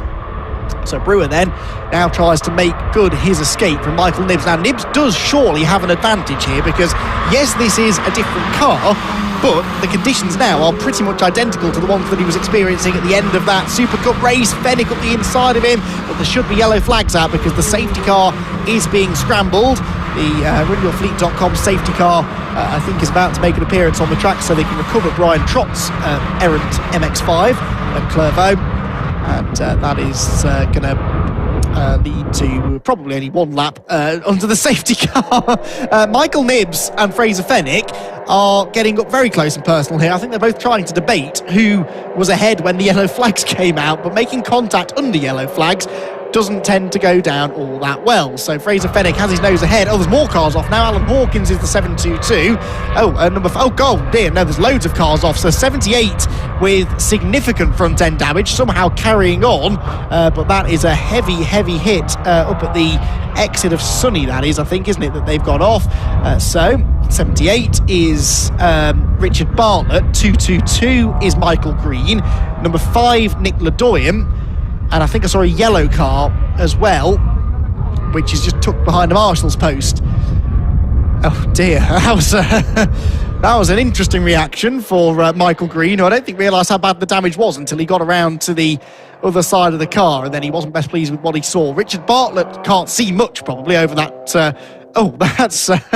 That's a rather crumpled front end of the number 78 machine. Bartlett. Where did Bartlett start that race? He would have been running middle of the grid, really, wouldn't he? So I'm just trying to figure out who that yellow car is that I saw maybe with some damage as well. Could it have been... No, Adam Craig is still there, so I'm not sure who it is. But anyway, well, I can tell you who didn't come through at the end of that lap then. Who have we lost? We have lost... Brian Trott we know about, Green we know about, number 7 I don't think we knew about, that's Oak Richardson, so I presume Oak is the yellow car that I call, you can see the bonnet of up at Sunny, and Nick Ledoyen we have covered as well. Yeah, I think that is Oak Richardson. Forgive me for not being able to tell you for sure which number that is, but at least we've got the Clapham North sticker in on the Marshalls post. That's those Clapham North stickers get absolutely everywhere at these BRSCC meetings. So the RunYourFleet.com safety car leading the field around in ever deteriorating conditions, it would seem, with Jack Brewer heading the field. Now Fraser Fenwick is in second place. I would question that because he was behind Michael Nibbs coming into this part of the circuit a lap ago, and it was at this point that we sort of knew the yellow flags were out. So whether or not the marshals were flying the yellows at that point waits to be seen. But that was a very dramatic opening lap. I think we're going to see there's still quite a bit of recovery work to be done here through Sunny out, so we're likely to get another lap of the safety car. Let's just check yes, we are going to have another lap, aren't we? So let's use this opportunity to recap the rather dramatic opening lap of the race. So off the line then, into the first corner. It was a terrible start for Allwood, wasn't it? Don't know what happened there, but then watch Brian Trott just sails into the corner. He can't get the car stopped. And the car just digs into the gravel. I don't think he really makes significant contact with the tyres there, does he? But the car's buried. It's not going any further. Scott Leach also went through the gravel. Now, this was Fenwick and Nibbs, who were side by side through the final complex of corners. Michael Nibbs was not making friends with Jack Harding through there, was he, in that SuperCup race earlier on? That was the aftermath then of the big shunt up at the top of the circuit. Big in that it's involved a lot of cars. Thankfully not big in that it wasn't a massive hit, but the reaction there from Michael Green, I know I shouldn't laugh because that's quite an expensive accident for him, but still, he clearly didn't realise quite how badly damaged that left-hand side was. It's back to live pictures now, and you can see the weather isn't getting any better, is it, here at Croft? This rain possibly is set in for the rest of the day now. Jack Brewer then, double winner so far, looking to try and take a third victory if he can. As I say, I'm pretty sure Joe Wiggin last year or the year before was able to win 3 races in one event. Really came on strong midway through 2019, did Joe Wiggin. He's a reigning champion, but elected not to come back to the championship this year. So Ollie Allwood finished second in last year's championship by just 12 points, would have felt that this was his year probably to strike and get the title. But, well, he still ended up fourth, I suppose, after the first lap, but he would have rather been a bit further up than that. He's got at least a chance now to regroup behind this safety car and try and fight back later. This is going to take a bit of time, isn't it, though? It is Oak Richardson, the number 7. We can see the number on that car now. A lot of damage done to the right front corner of his car. And Oak Richardson, well, it's unfortunate always to have an incident like this, especially for some of the privateer drivers towards the back of the grid who are running their own cars, paying to fix their own cars therefore as well. Budget's always a bit of an issue for some of these drivers, so we hope to get some of them back out at the next round. I know people like Nick Ledoyen have been around for years in this championship, so I'm sure he'll be able to get back out there, but Oak Richardson I think was making his debut, and just nothing you can do in these conditions when someone loses it in front of you.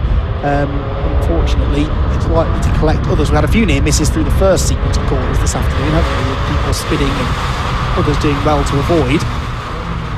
Our luck ran out in this one though, unfortunately, so it could be a relatively lengthy safety car period. Sorry, Jack Brewer then leads the way, Fraser Fenwick second, Michael Libbs third. Oh, lights out on the safety car? Really? Okay. Take back everything I just said. It's not going to be a lengthy safety car, just 2 or 3 laps, and now we are going to go racing again. Those cars being on the inside of the track, I guess they've decided are in a reasonably safe position. So we're going to go racing with just under 12 minutes probably still to go. And the weather conditions worse now than they were when they were last at full racing speed, I would say. Fraser Fenwick is doing everything he can here to stay on the tail of Jack Brewer. Doesn't want to let Jack get away from him. Wants to try and stay as close behind the leading car as he possibly can, and he's doing that. And now as Brewer starts to accelerate, so does Fraser Fenwick. Good restart that from Fraser, and he is going to be challenging for the race lead here surely before too much longer. Green flag waves again, then through go the top 2. Nibs third, Allwood under pressure for 4th from Jason Greytrex, who's going to try and maybe get alongside him into Clervaux. Now, how wet is it? How little grip have they got? Will they all make it through? They do at least have the advantage of being single file now, but Greytrex wasn't, because he's gone past Allwood into 4th position. So Jason Greytrex then in that red and white number 33 car into 4th spot. They head through the chicane, but the leaders are very, very close together as they go down the back straight. Looks as though Fraser Fenwick, who we know is good on the brakes into this next corner, might be about to attack Jack Brewer for the lead. Brewer, I think he's just got a bit of a gap again now, though, as they hit the brakes for Tower. And, of course, you don't really want to go off that racing line, because that's where the standing water is. You can see it quite clearly from that shot there. Steve Foden looking to the outside of Ollie Allwood, then cuts back to the inside on the exit, and Ollie Allwood just drives off the track. Ollie Allwood on the grass hands over that 5th position to Steve Foden. Allwood not enjoying these wet conditions, is he? Fraser Fenwick is, though, and he is right on the tail of Jack Brewer now as they go through Barcroft into Sunny in and Sunny out. They splash their way through the corner, and Fraser Fenwick is all arms and elbows here as he tries to keep the car under control in these tricky conditions, but he looks a bit more comfortable, or a bit quicker anyway, than Jack Brewer does right now. It's the complex again. There's Michael Nibs, look, defending his 3rd place from Jason Greytrex, who always goes well in the wet, does Jason Greytrex. Seen some brilliant wet weather performances from him over the years, and the number 33 car could be on maybe for a podium finish here through the hairpin, and out of the final turn they go once again, just ticked past half race distance, so essentially 10 minutes still to go. Jack Brewer leads the way, Fenwick second, third Michael Libbs, side by side for 4th now. Greytrex a corner or 2 ago was challenging for 3rd. He now might be about to lose 4th place to Steve Foden. The leaders come through, but what's going on behind them as Foden managed to get ahead? He's around the outside as they go through Clervaux. There's grip out there though, and he makes it work. So Steve Foden coming back to the front now in that number 77 car, which he's weaving around as he tries to get the power down. Jason Greytrex almost drove off the track there, then really cuts that chicane and kicks up the mud and the water. That wasn't the quickest line through the corner though, because Ollie Allwood has got onto his tail again now. So through Tower and back up towards the S's again. There's Ollie Allwood in 6th place. Not really the result he wants, but Michael Nibbs has now done exactly what Allwood did a lap ago, and actually Allwood's going to gain a place out of that. So is Greatrex. 2 places lost for Michael Nibbs. Tower Corner is obviously a little bit treacherous, or a little bit more treacherous than the other corners at the moment, because that's where everyone's making mistakes. Bumpy braking zone, slippery apex there, maybe a bit of standing water on the exit as well, just forcing a few people out a bit wider than they want to be. Once you're on the grass, once you get one wheel on the grass, it just sucks you straight wide into the mud. At that point, there's really not much you can do about it. Steve Foden, I'm going to hazard a guess here, is about to set the fastest lap of the race, because he has romped away from Greatrex and Allwood, and he'd look at how close he is to Fraser Fenwick. At the start of the lap, Steve Foden was in 5th position. He is now 3rd, and he was about 1.5 seconds or so behind the top 2. At the end of this lap, though, he is an awful lot closer. Jack Brewer goes through in the race lead. 2nd place is Fraser Fenwick, and Steve Foden in 3rd is, yes, comfortably quicker than the rest. A 1:46.9 is over a second and a half quicker than the race leader. So it's the black and gold car in 3rd place that is absolutely charging. They have got their wet setup absolutely spot on, and he's now challenging Fenwick for 2nd. This move is surely going to come shortly down the back straight. He's in the slipstream. He's got a good exit. He's right on the tail of the 2nd place driver now, and Steve Foden can see an opportunity here to take a race victory. He's going to look to the inside into Tower Corner. Good move here can be made on the brakes if he's brave enough on the wetter side of the road. Just took it a bit easy there, didn't he? Tries to keep his nose in the inside line, but he can't get there, so Fenwick hangs on. Now they head towards the Jim Clark S's. Foden would have liked to have got that move done a little bit sooner, really, because when you're arriving on the back of a couple of cars with momentum, that was a big twitch, when you arrive on the back of a car with momentum, you want to keep that momentum going, and if you do sort of end up spending a lap or so stuck behind them, you kind of get stuck running at their pace. You're getting a face full of spray as well, which doesn't help you, and in the end it can end up a bit of a stalemate situation. So Foden will really want to try and get a move on now and move ahead of Fenwick as soon as he can through the complex. Then Foden taking a much wider line. He's using these wide rain lines, the wet lines, really well through some of the tighter corners. Rain coming down particularly heavily again through this final sector. It's getting more and more waterlogged. Fraser Fenwick comes out of the corner then on the tail of Jack Brewer and across the start-finish line again. 6.25 minutes then still to go. Foden's caught these two, but now can he do anything about getting past them? It's not always that easy to overtake here at Croft, because it is narrow, and especially in the wet, there's one line that is clearly a little bit less wet than the other, and that's the line you want to be sticking on. You can see it there, can't you, where the cars will be running. I mean, we've got nearly 40 cars out on track, and if they're all running, you know, roughly the same line, then it can be almost impossible to stray off that line to make a pass. And Fenwick this time is the one actually that's got the better exit from the chicane, so he might now be tempted to have a go at Jack Brewer into Tower. Brewer knows he's there though, moves to the middle of the road to cover. And Fenwick, is he going to go for it? Is he going to go for it? He's looking. What happened? It's side by side for 4th place, Allwood and Greatrex together. But what happened ahead? No, I think they're still in the same order. So Greatrex and Allwood side by side for 4th. That's Greatrex defending 4th position from Ollie Allwood. Yep, leader's still in the same order. But Fraser Fenwick there with a really late lunge to the inside. He's now really wide through the Jim Clark S's. Finds a bit of standing water out on that rough and bumpy old concrete there on the outside of the corner.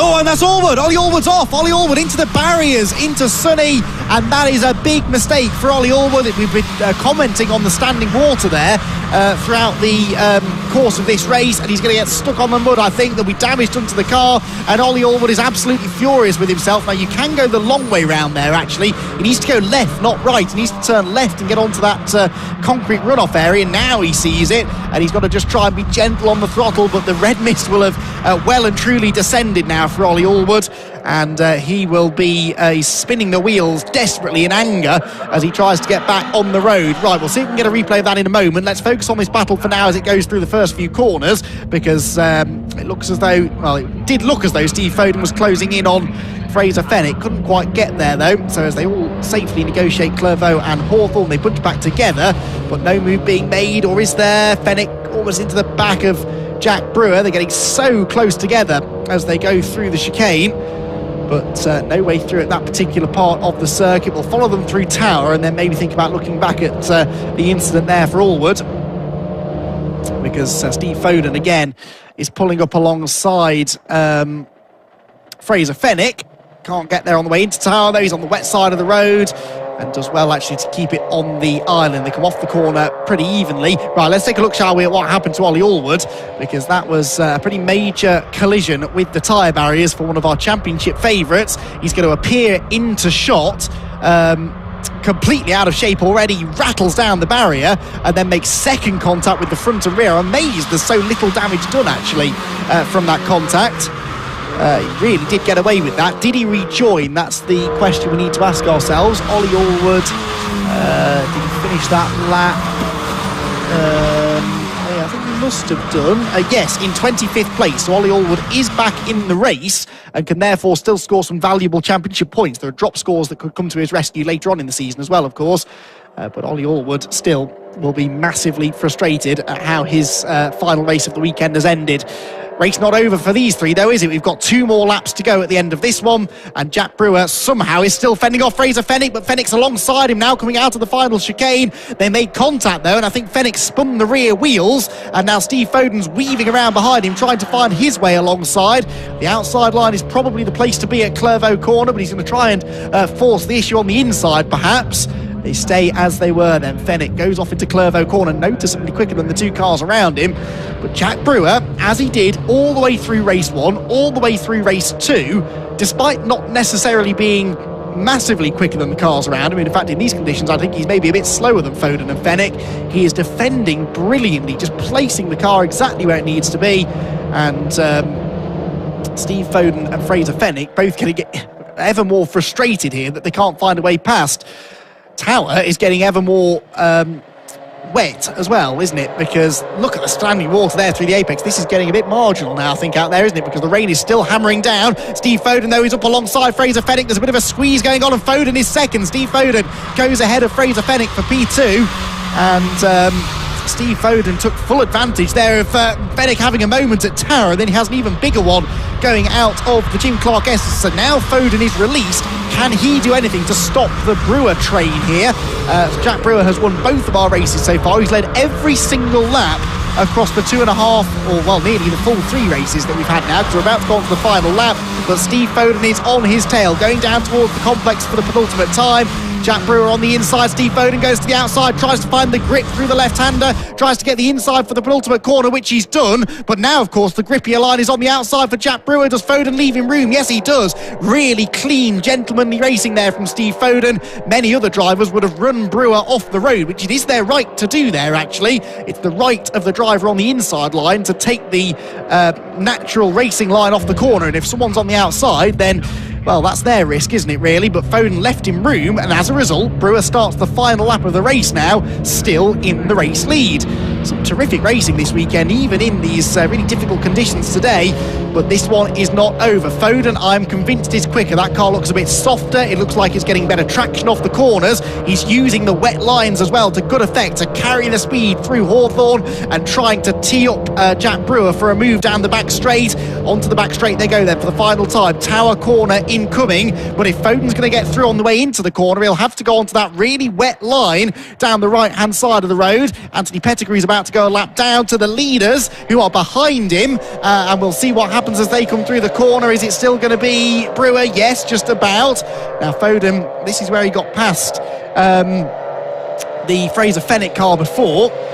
Doesn't manage to do the same to Brewer this time, and now Jack might just be thinking maybe it's possible that he could win all 3 races in a weekend. It's so hard to do that in such a competitive championship, but Jack Brewer now just has a couple more hurdles to jump, one of which is this slower car of Pettigrew, who has seen them coming, thankfully backs out of it, gets well out of the way through Sunny, and so the leaders can continue unimpeded. Right then, into the complex for the final time. Steve Foden is going to throw everything at this, surely. He had a chance to get through a lap ago. Mighty regret going easy on Jack Brewer. The last time they came through this sequence of corners, he tries to pull around the outside again to get the inside for the penultimate corner. That doesn't work. Brewer is still in front.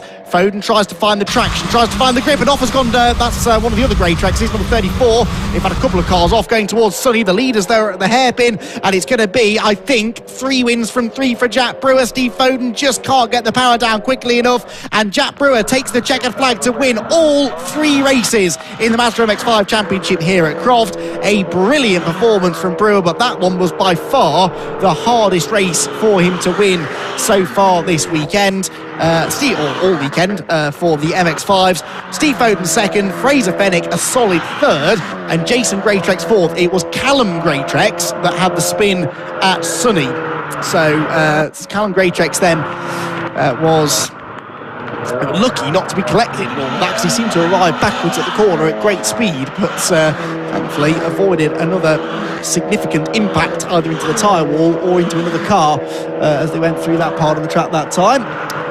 That was a very, very entertaining third round of the BRSCC's Mazda MX-5 Championship, with Jack Brewer taking a third win from 3 and Steve Foden in second position. Steve Foden will be reasonably happy with that, I suppose, as well, although he'd have loved to have got the win. But from a championship perspective, it's looking, although Brewer's dominated this weekend, I think it's still quite an open competition. I really don't think that Brewer is going to dominate the season. Foden, Fenwick, Greatrex and several others, certainly Ollie Allwood, should be in contention as well. Let's remind ourselves, shall we then, of some of the drama that befell us in that final MX-5 race of the weekend. Look how less wet the conditions were at the start of the race. The standing water really became an issue as the race went on. The race didn't last very long, though, for Brian Trott. He outbraked himself at Clairvaux, ran wide into the gravel and just nuzzled up against the barriers. He was out on the spot. Scott Leach there in the blue and yellow number 13 car, lucky to avoid a similar fate. Just before the safety car came out, on the end of the opening lap, Fraser Fenwick and Michael Nibbs were doing battle through the complex, making a very, very close contact, but behind, contact of a slightly more significant kind. 4 or 5 cars taken out of the race in total, with a big multi-car shunt coming out of the Sunny complex. As drivers assessed the damage and started counting the costs, the race was neutralised by the safety car. Richard Bartlett brought the 78 car into the pit lane, and the RunYourFleet.com Jaguar safety car led the field around slowly. Upon the resumption of racing, Jack Brewer tried to get away from Fraser Fenwick, but wasn't really able to do so. But the big mover initially was Steve Foden. He was carving his way through from outside of the top 6, passing cars left and right. Ollie Allwood made life easy for him by running wide through Tower Corner, and then he closed in on Jason Greatrex. Tried the inside one lap, tried the outside a lap later, and went through. Ollie Allwood also was able to get himself ahead of Jason Greatrex. From there, Foden caught the leaders, whilst Ollie Allwood had a big accident going into Sunny, bounced off the barriers and was out of the, or was not out of the race, but finished a long way down the order with damage. At the end, though, it was Jack Brewer that held on just about for the race victory. Steve Foden was second, and Fraser Fenwick came home in third place. And as we can see down in the pit lane, Scott Woodwiss is more or less ready to have a word with the top 3 who are there with Scott Woodwiss. Jack Brewer then the race winner, all 3 wins for him. Steve Foden second, and Fraser Fenwick in third. Well, excuse the hood, I've had to put it on because the rain is still falling here at Croft Circuit. But another incredible MX-5 race, very close in the end. We had the safety car at the beginning, which broke things up a little bit, and hopefully all the drivers are okay after that first lap incident. But even so, I said Jack Brett, he was kind of questioning, he might have had a puncture at the end of that race, but it all looks to be okay. We'll probably find out from the man himself, actually. So, 3 out of 3. I think you'll take that as a start to the season, won't you? Yeah, I had a bit of a panic on the last lap, or the second from last lap. I got a bit excited over the curve at the chicane. I've done something to the wheel. It was bouncing all over the place. But it felt all right. I handled okay. We stiffened it up a little bit, thinking it was going to be drier, and it chucked it down. So these boys were absolutely all over me. I definitely wasn't the fastest guy out there that time at all. It was just trying to keep them behind me was really hard, but they drove nice and clean. I know they're both Foden and Fenwick are rapid in the wet, so I'm happy to take the spoils there. I think that's understandable. I mean, 3 wins to start the season. You couldn't have asked for more to start this year. No, it was a bit of a surprise, to be honest. But yeah, what can I say? The Tucker boys have done brilliant all the way through the weekend, and whatever the weather's thrown at us, we've managed to win. So amazing. You get to try and get a bit of payback for last year, because you get head to Silverstone next, and that's where you just missed out on it last year, so bit of chance to put that right this year. Yeah, fortunately Mike's not racing this year, so fingers crossed, but Silverstone's a circuit where anything can happen, so yeah, we'll see, but I'll celebrate for now. Go and get your trophy in your hat. Well done. Great driving this weekend. Thank you very much. Good stuff. Let's bring Steve over in second place, who we know is always quick in any conditions. Oh, Steve, I hate to say it, we've been here before, haven't we? You've just missed out on a victory, but let's be honest, you were looking rapid out there in those conditions. Yeah, I don't know what it was. We made some small changes to the car just before we went out, and in the second pass of that race, when it started to come down with more rain, the car just came alive, and the grip was just absolutely phenomenal.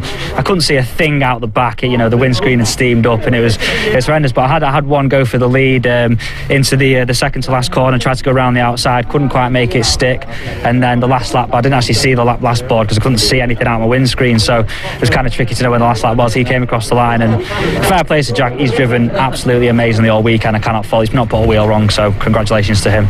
And it's a nice way to end your weekend. You've had you had to build up with your pace a little bit over the weekend, so it's a nice way to end off with a trophy. Yeah, well, we made the wrong decision with tyres in the last race. We went out on the full wet where we should have really been on the intermediate tyre, and then in this race we went the other way, and it's paid off. So it's been a topsy-turvy weekend, so it has to be the same again for Silverstone. Yeah, well done for the last race, and we'll see you next time out. Thanks. I just want to say a massive shout out to my mum. She's at home, she's had pneumonia for 6 weeks, and she is a big supporter of me, so this one's for you. Thanks, Mum. Bless you. Good stuff. And let's see if we can grab Fraser in as well, third place man. Fraser, good to see you back on the podium. You've been winning races before, but you were right up there with the battle from start to finish. Yeah, we've had a few issues this weekend, a lot of pace issues, front end and everything. But no, we're glad to be back on the podium. Definitely a massive shout out to all my sponsors to get me here this weekend, and definitely Ali Braid to put that setup on the last one. Massively helped out. Yeah, and you're looking confident. The car's looking good for this year. Not just performance, but new livery as well. So plenty of things to be positive about for this year. Yeah, exactly. We went for the purple with Ali Bray. Massive shout out to Alan Sainz for all the vinyl and everything. Car looks mint. I'm glad to be back on the podium. Yeah. Looks like an old Simtech F1 car, which is all right with me. It's fun by me as well. Good stuff. Well done. We'll let you get in the drive, but well done for third place, Lee. Cheers. I think I need to as well, because although one particular drivers that won't be able to do that is the Fiesta Juniors. They're out for their second race. Might be a small bit of gap whilst they're recovering the cars from that first race, but even then, when that happens, we're going to get the Juniors back out. Deegan Fairclough, of course, almost a bit of a fairy tale. Pole position for his first race, then he goes out, sets a qualifying lap record, and then he goes and wins his first race on his first time in the championship. So a lot of firsts for Fiesta Juniors. Let's see if we get another first time winner, or if Deegan can make it 2 from 2. But the conditions, Andy, much different than this morning. Yes, they are rather. There is what the track looks like now, and it didn't look like that before. It was dry when they were out on circuit right at the start of the day at 12:35, so it's been about 4 hours since they were last on track, and we've been through all 4 seasons in one day, haven't we? We've had sunshine, we've had cloud, we've had rain, we've had hailstone earlier on today, and now the rain is set in, I think, for the rest of the day. Although actually, having said that, there is some sun trying to poke through. Rain's still coming down heavily for the time being, though. Scott's right, there is a bit of a recovery, well, quite a big recovery effort going on up at Sunny, and so although a couple of cars, the Doyen's car there being driven away by the looks of it, so that's good news. So hopefully just Oak Richardson's car that needs to be moved by a recovery vehicle. Fiesta Juniors then, they've had one race already today, and there has been some drama after the previous race. I'll run you through the result first. It was Deegan Fairclough, as Scott said, who took the race victory on his debut in the championship. Sid Smith was second, having come through from about 8th on the grid, and Joseph Knight was third. Now, Albert Webster was a part of the lead battle all race long, but he has been disqualified from the result because he failed the ride height check. So Albert was saying that he was going to blame any misfortune this weekend on his driver coach Ollie Turner, but I don't think you can blame the driver coach for that one. That's unfortunate, but Albert therefore will be disqualified from the early race. However, because the grid for this second race is based on second fastest qualifying lap times, it doesn't actually affect his starting position for the second race. So he should still start from the outside of row number 2.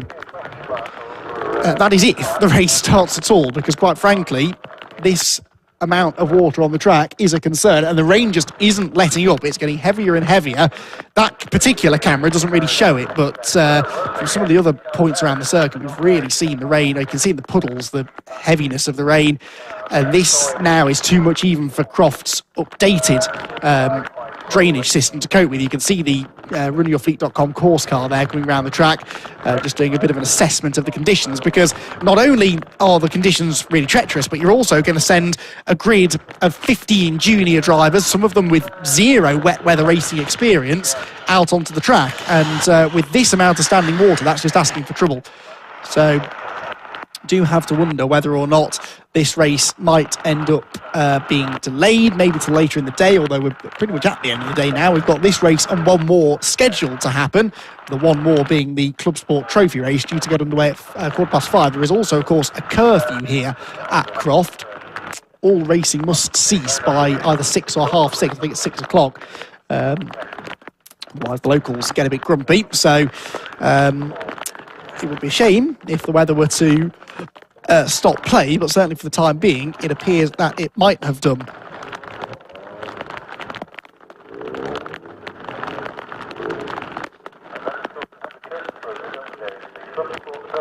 So the course car heads out for another lap, I think.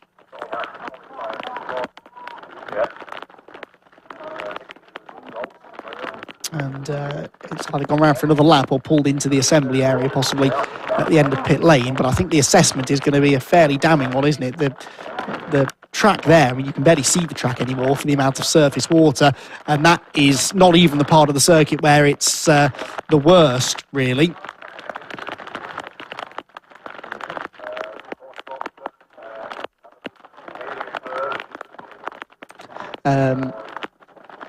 The pit straight, oh yeah, wow, yes.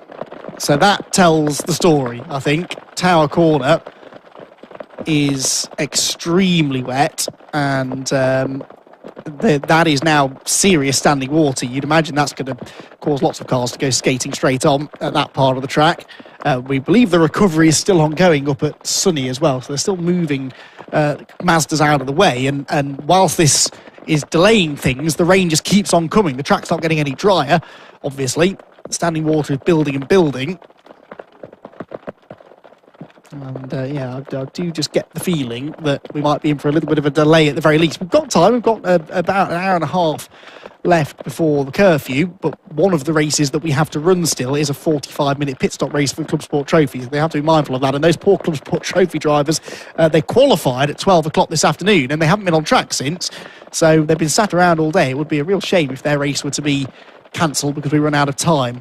Weather obviously can't be helped, it's no one's fault, but yeah, these conditions are not making for pleasant viewing at the moment.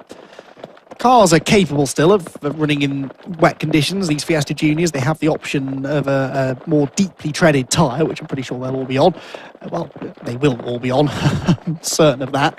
And the wet tyre can deal, therefore, with a wetter surface, but this is now excessive, and I do think that there'll be some conversation going on up in race control about whether or not we get this race started just now. Final MX-5 being recovered. I helpfully can't see which MX-5 it is. I think that's Oak Richardson's, isn't it? If it's a yellow car, then it is. No, it's not. It's Nick Ledoyen's, is it then? Nick Ledoyen looked as though he was driving his car away, but yeah, it is the number 5 car, and he is definitely not driving away. They're hoisting it up onto the flatbed truck. Maybe got some tyre walls that need some repair work as well up on that part of the circuit, because Ollie Allwood gave one a pretty good whack, didn't he? Going into the Sunny complex.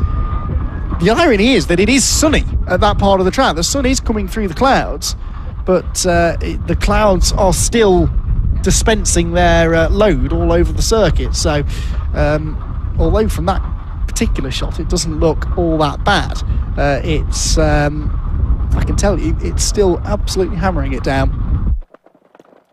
there, just to confirm. And that puddle, when we last saw it, that puddle just on the right-hand side of shot has doubled in size in the last 60 seconds.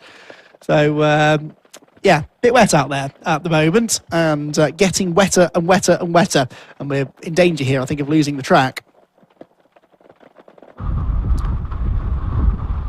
So Ledoyen then gets his car placed on that flatbed truck. Ledoyen, a regular of the MX-5 Championship. For Fiesta Juniors, though, if we do get them out on track next, will be an interesting race, I'm sure. Their earlier one was very exciting, with a 5 or 6 car lead battle, really, throughout the entire 15 minutes. Deacon Fairclough coming out on top with the victory, was rescued a bit by a battle for second that broke out on the final lap between Sid Smith, Joseph Knight and Jensen Brickley. Brickley, in particular, looked like he might be quick enough to get past Fairclough, but just ended up having to fend off cars behind him rather than focusing solely on attacking Deegan for the win. And yeah, that is a battle that we'd quite like to see resumed here, if at all possible. Ledoyen then finally gets his car moved out of the way, and now will come the crunch time. If the cars get sent out onto the track, it means we're going to get the race started. If they don't, then it means we're in for a bit of a rain delay, I think. And I suspect it might be the second of those things that happens, but we'll wait for official confirmation from race control as to exactly what is going to happen here. BRSCC, up until this point, have enjoyed a fantastic weekend of racing. Great that we've been able to bring it to you live as well. The BRSCC committing to their live stream package massively this year, with a total of 17 race events being covered live for you to watch from home. Obviously, we're hoping to welcome you at trackside as well in the very near future. Fingers crossed, next week we'll be able to get you trackside. Spectators coming and watching the racing, but in the meantime, these live streams have proven very, very useful indeed for keeping everybody up to speed with all of the racing. The next of the live stream events, by the way, is up at Knock Hill on the 12th and 13th of June, followed by Silverstone on the 19th and 20th of June. Then there are 3 in July, 1 at Anglesey, and then 2 at Snetterton on consecutive weekends. Brands Hatch in August, and Cadwell Park as well. We're back at Croft on the 4th and 5th of September, before heading to Donington Park for the 25th and 26th of September, and then 3 in October, Snetterton and Cadwell Park. And then one of the highlights of the season, the Formula Ford Festival on October the 30th and 31st this year, will be streamed absolutely live here on the BRSCC's Facebook and YouTube pages. So if you want to keep track of all of the BRSCC's racing, then do head over to their social media pages to follow which events are being covered live. There are multiple other events, though, apart from those ones, that are also going to be happening maybe without the live stream cameras, but you can still hopefully get yourself trackside to watch. So head to the BRSCC website. They've got a full calendar of events, a breakdown of what's racing at each particular event as well. And you can see what sort of racing you're in store for, hopefully in slightly nicer weather than this. Oh, wow. So the puddle is now basically the whole track down at Tower. And still, the rain is just relentless. It is not letting up at all. It looks quite nice behind this camera up at Tower. From the long shot we had a moment ago, there was some quite nice weather, it seems, on its way. But how soon is it going to get here? It's not that windy today, is it? So the weather isn't passing through especially quickly. So once it arrives here, it's kind of here to stay.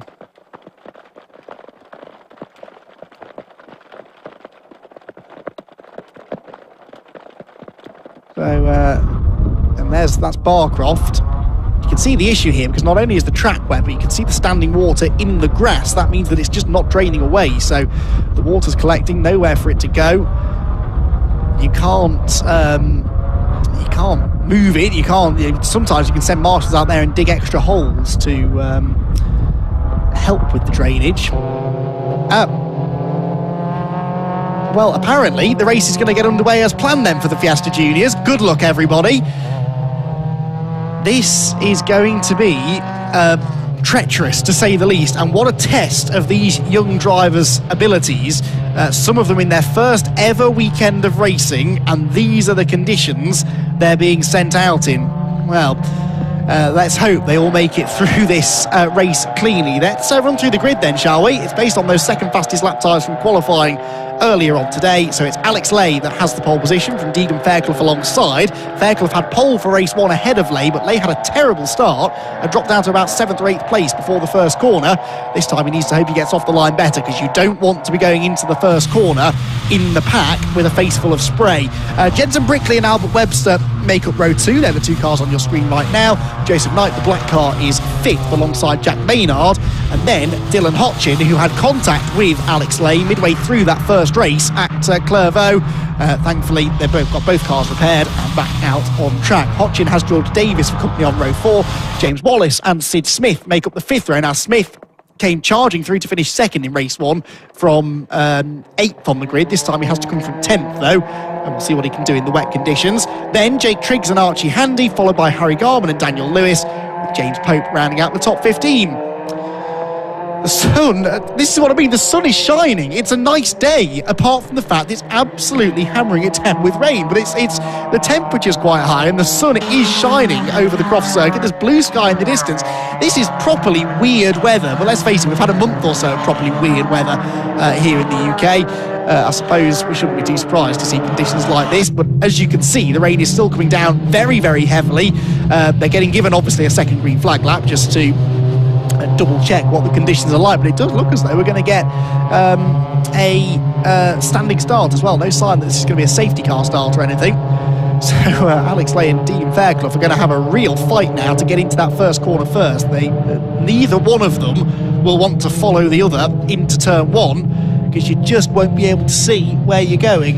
And actually, this sun coming down now, although it's nice in a way, it's bad for the drivers, because the sun glints off the spray in the standing water. I'm sure we've all experienced that driving down a motorway when the sun starts coming out, but it's still really wet and you just can't see a thing.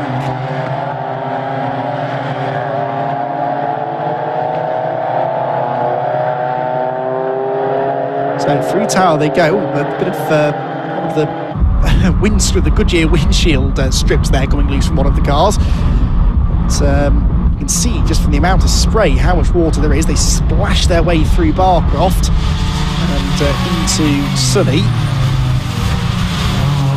And Jensen Brickley there with the patched up left front corner as well. He had contact with, well, something or someone. We don't really know what he hit. He either hit Deegan Fairclough or he hit one of the tyre stacks and dislodged the front bumper. We never saw it happen, but he did a bit of damage to the front of that 246 car. Still was able to bring it home, though, in a very respectable 4th place, which I think was, he was ahead of Albert Webster, who was then subsequently disqualified for being underweight. Not for being underweight, for being too low ride height-wise. So hopefully they managed to sort that out here. You don't really want the car to be too low in these conditions. The higher the ride height, the better, really.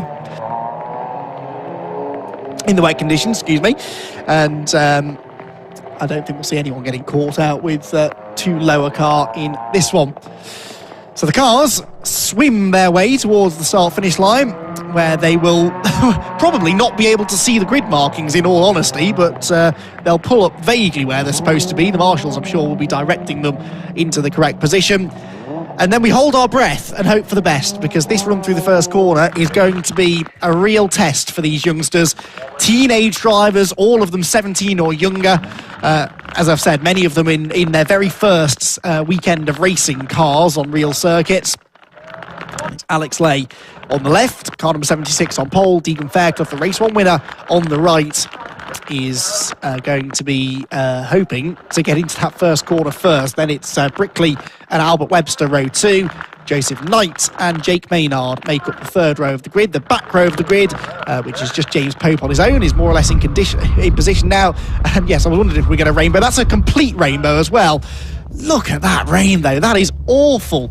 absolutely abysmal conditions here for racing at Croft, but racing is hopefully what we're about to get, because the grid has been formed and the red lights are about to come on. They're just waving at Alex Lay because I think he's overshot his grid marking, but quite frankly you can forgive him given the lack of visibility down there on the grid.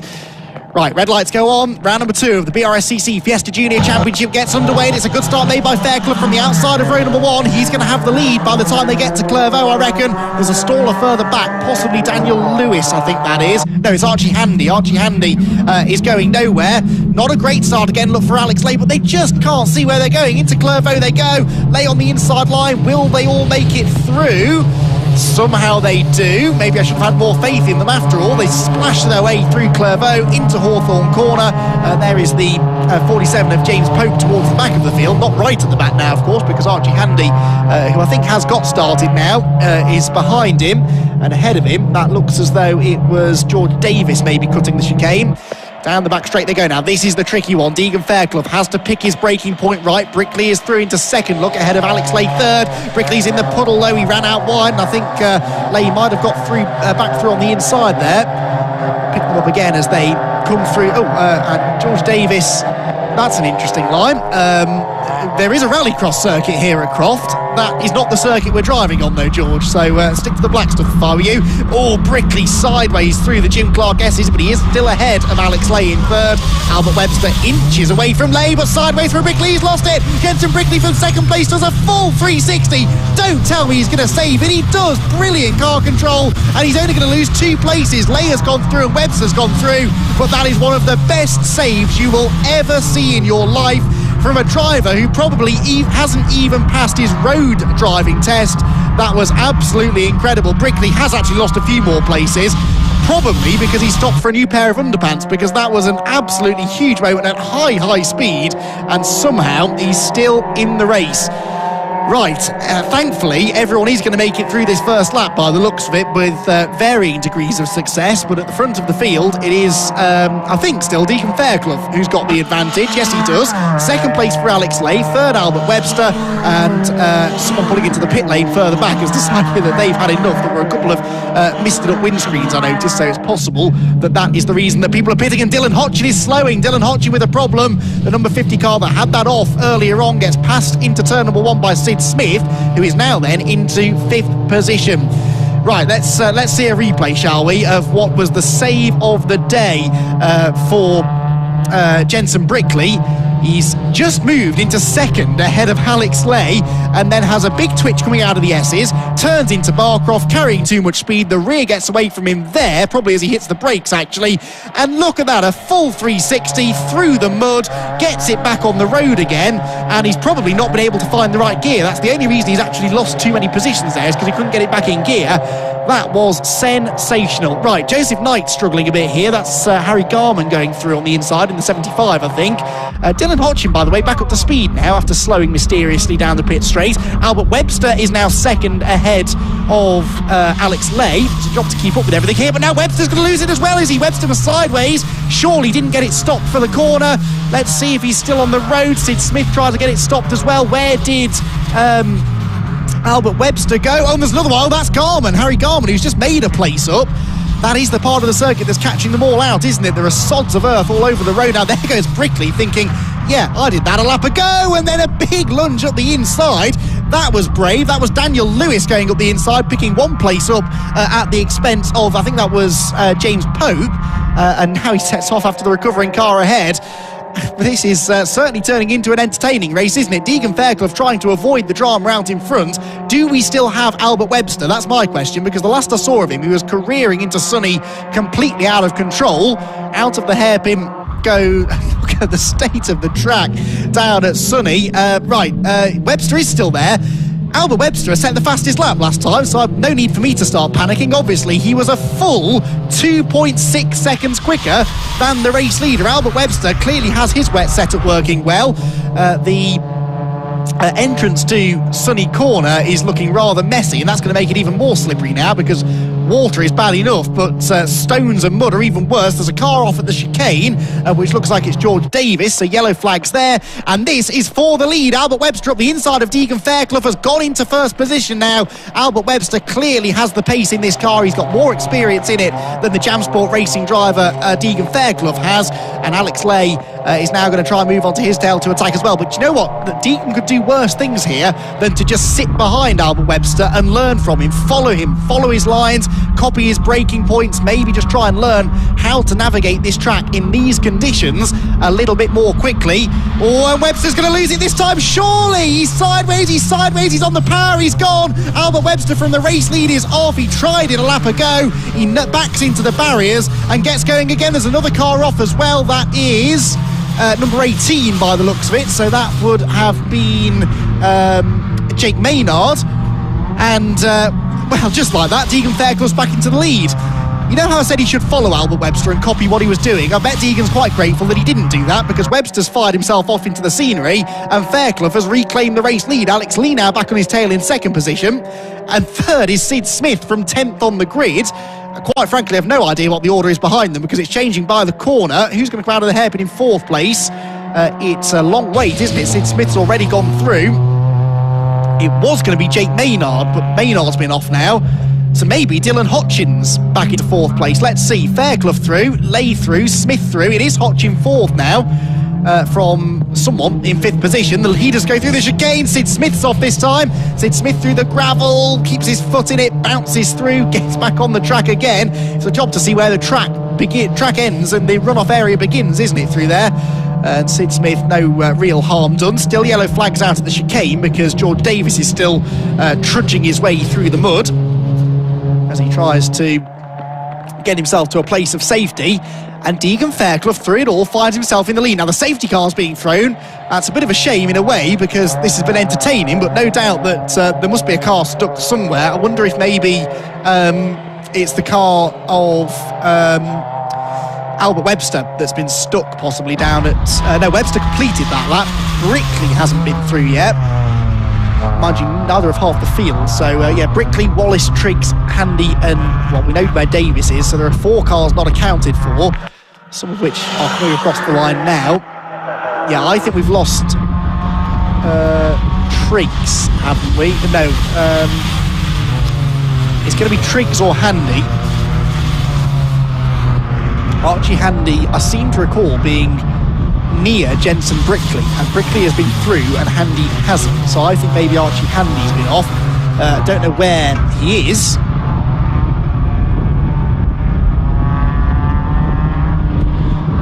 Somewhere out in the wilderness there is an errant Ford Fiesta,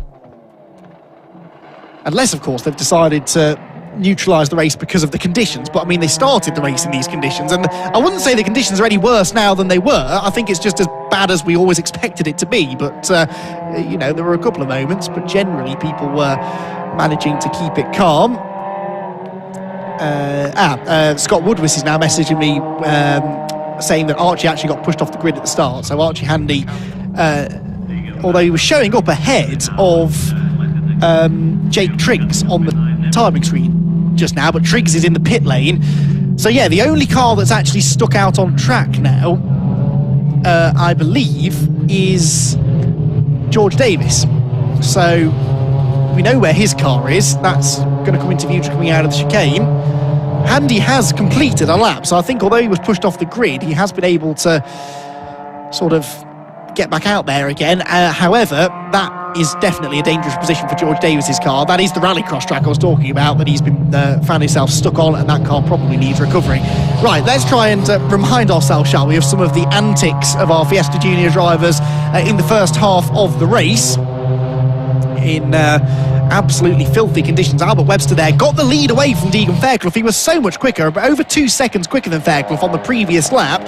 He got past Deegan going into Tower, but then just 2 or 3 corners later, this happened to Albert Webster. Turns into Barcroft, loses the rear. He almost saved it, then it snaps back the other way, and he slides off through the grass and bang into the barriers. Not really any damage done. Then there was another spin at the same time. That one was Jake Maynard. Then off went Sid Smith at Clervaux. All of this after Jensen Brickley's huge save. Brickley, by the way, this works well for him, doesn't it? Because he's in 11th place now, Jensen Brickley, but he was 36 seconds off the lead. And he ain't anymore because he's going to appear in the back of shot, hopefully very shortly, in 11th position. So Jensen Brickley, once the race does get back underway, he's well and truly back in it. And still the rain pours here at Croft Circuit.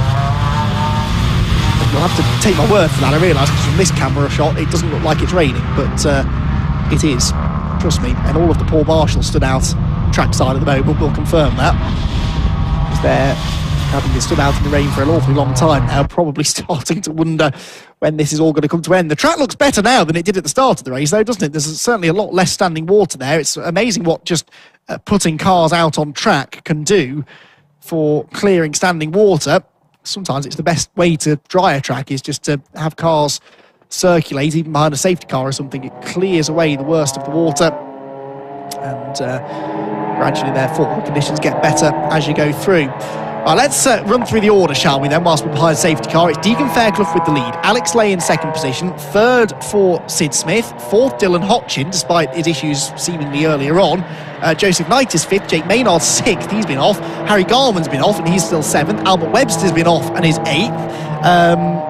Daniel Lewis, I can't remember if he's been off, I don't think he has. He's in ninth position, but then you've got James Pope in 10th, sorry, and Jensen Brickley, who's definitely been off, is in 11th. 12th position is the 260 of James Wallace. 13th is Archie Handy, who is back out on track now, so he was pushed off the grid, but he did get back into the race. And Jake Triggs, having pitted, is also back in the race, albeit, I think, potentially one lap down. So the only driver out is George Davis, who I'm hoping they'll get out of the way this time. If they don't, then it might be touch and go as to whether we get another lap in, because a safety car lap is somewhere around 2 minutes and 50 seconds. There are 3 minutes and 20 seconds left on the clock now in this 15-minute race. Yeah, the car's out of the way, look, or it will be very shortly. Towed down the Rallycross circuit. There is George Davis's car, which I seem to recall being told earlier on is the one that Bryony Davis, his sister, is using in the Fiesta Championship itself.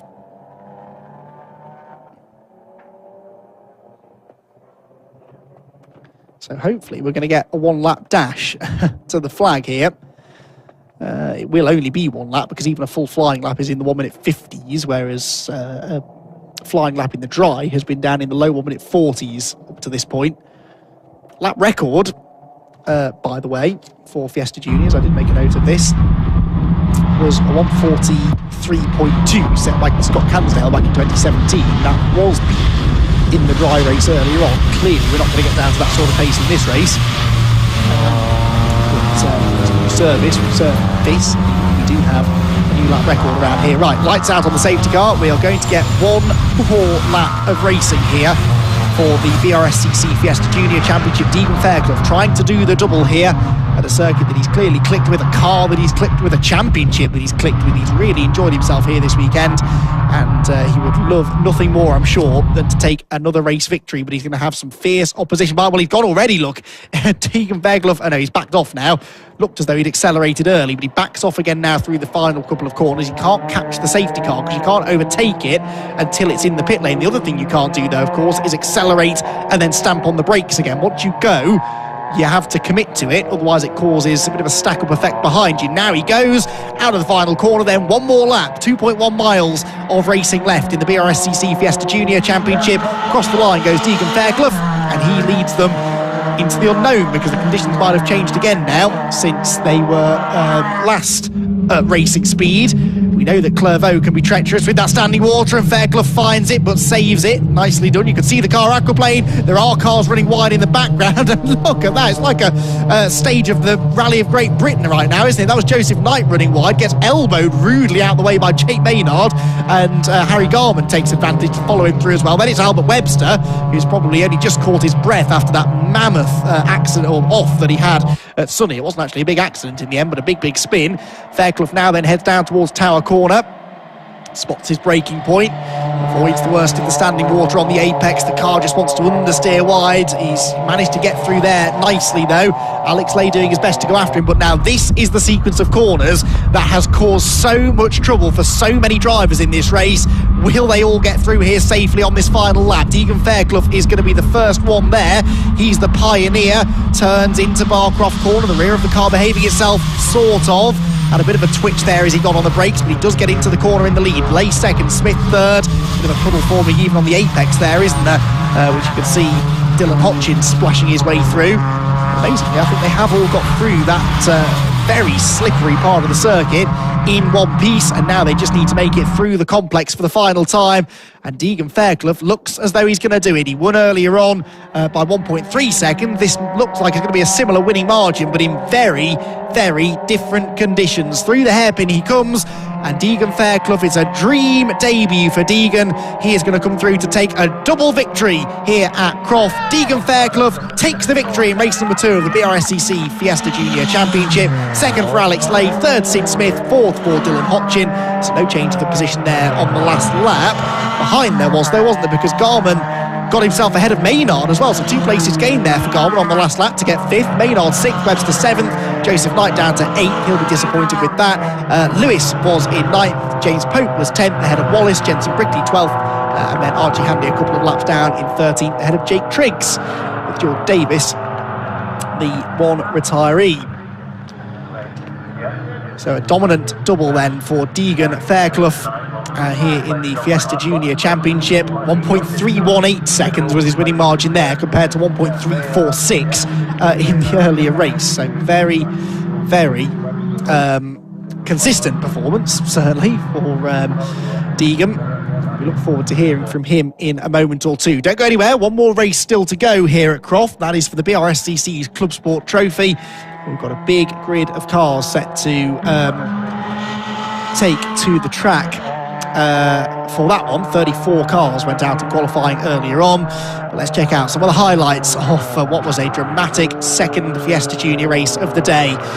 Even on the warm-up lap, the conditions look set to perhaps catch some drivers out. The amount of standing water out on track was pretty concerning, but generally they all managed the first lap pretty well. Fairclough held the lead, Brickley was second, and Albert Webster went wheel to wheel there through the first few corners. George Davis skipped the chicane on lap number 1, and then he had another moment down at Tower Corner a moment or two later. I don't think he could see where he was going through a steamed-up windscreen, possibly the reason that he retired from the race. Jensen Brickley got himself ahead of Alex Lay into second place, but no sooner had he gone through than he found out just how slippery it was at Barcroft. The rear of the car went around. He did a full 360, did some turf work on the inside of the road, and then carried on as if nothing had happened. There was plenty of drama at that particular part of the circuit throughout the race. Number 19 there making an opportunistic move. That was Daniel Lewis. Albert Webster then sailed past Deegan Fairclough into the lead. The pace he was carrying should have been enough for him to win the race comfortably, but again, half a lap later, he lost it going through Barcroft. It's like ice through that corner. He lost the rear, and the AMD tuning car found itself heading for the barriers. Thankfully, it wasn't a big impact, but by the time he dug himself out off the grass, he lost a lot of time. There was also a moment for Jake Maynard in the number 18, and then Sid Smith went off through turn 1, bounced through the gravel, and still rejoined in third place.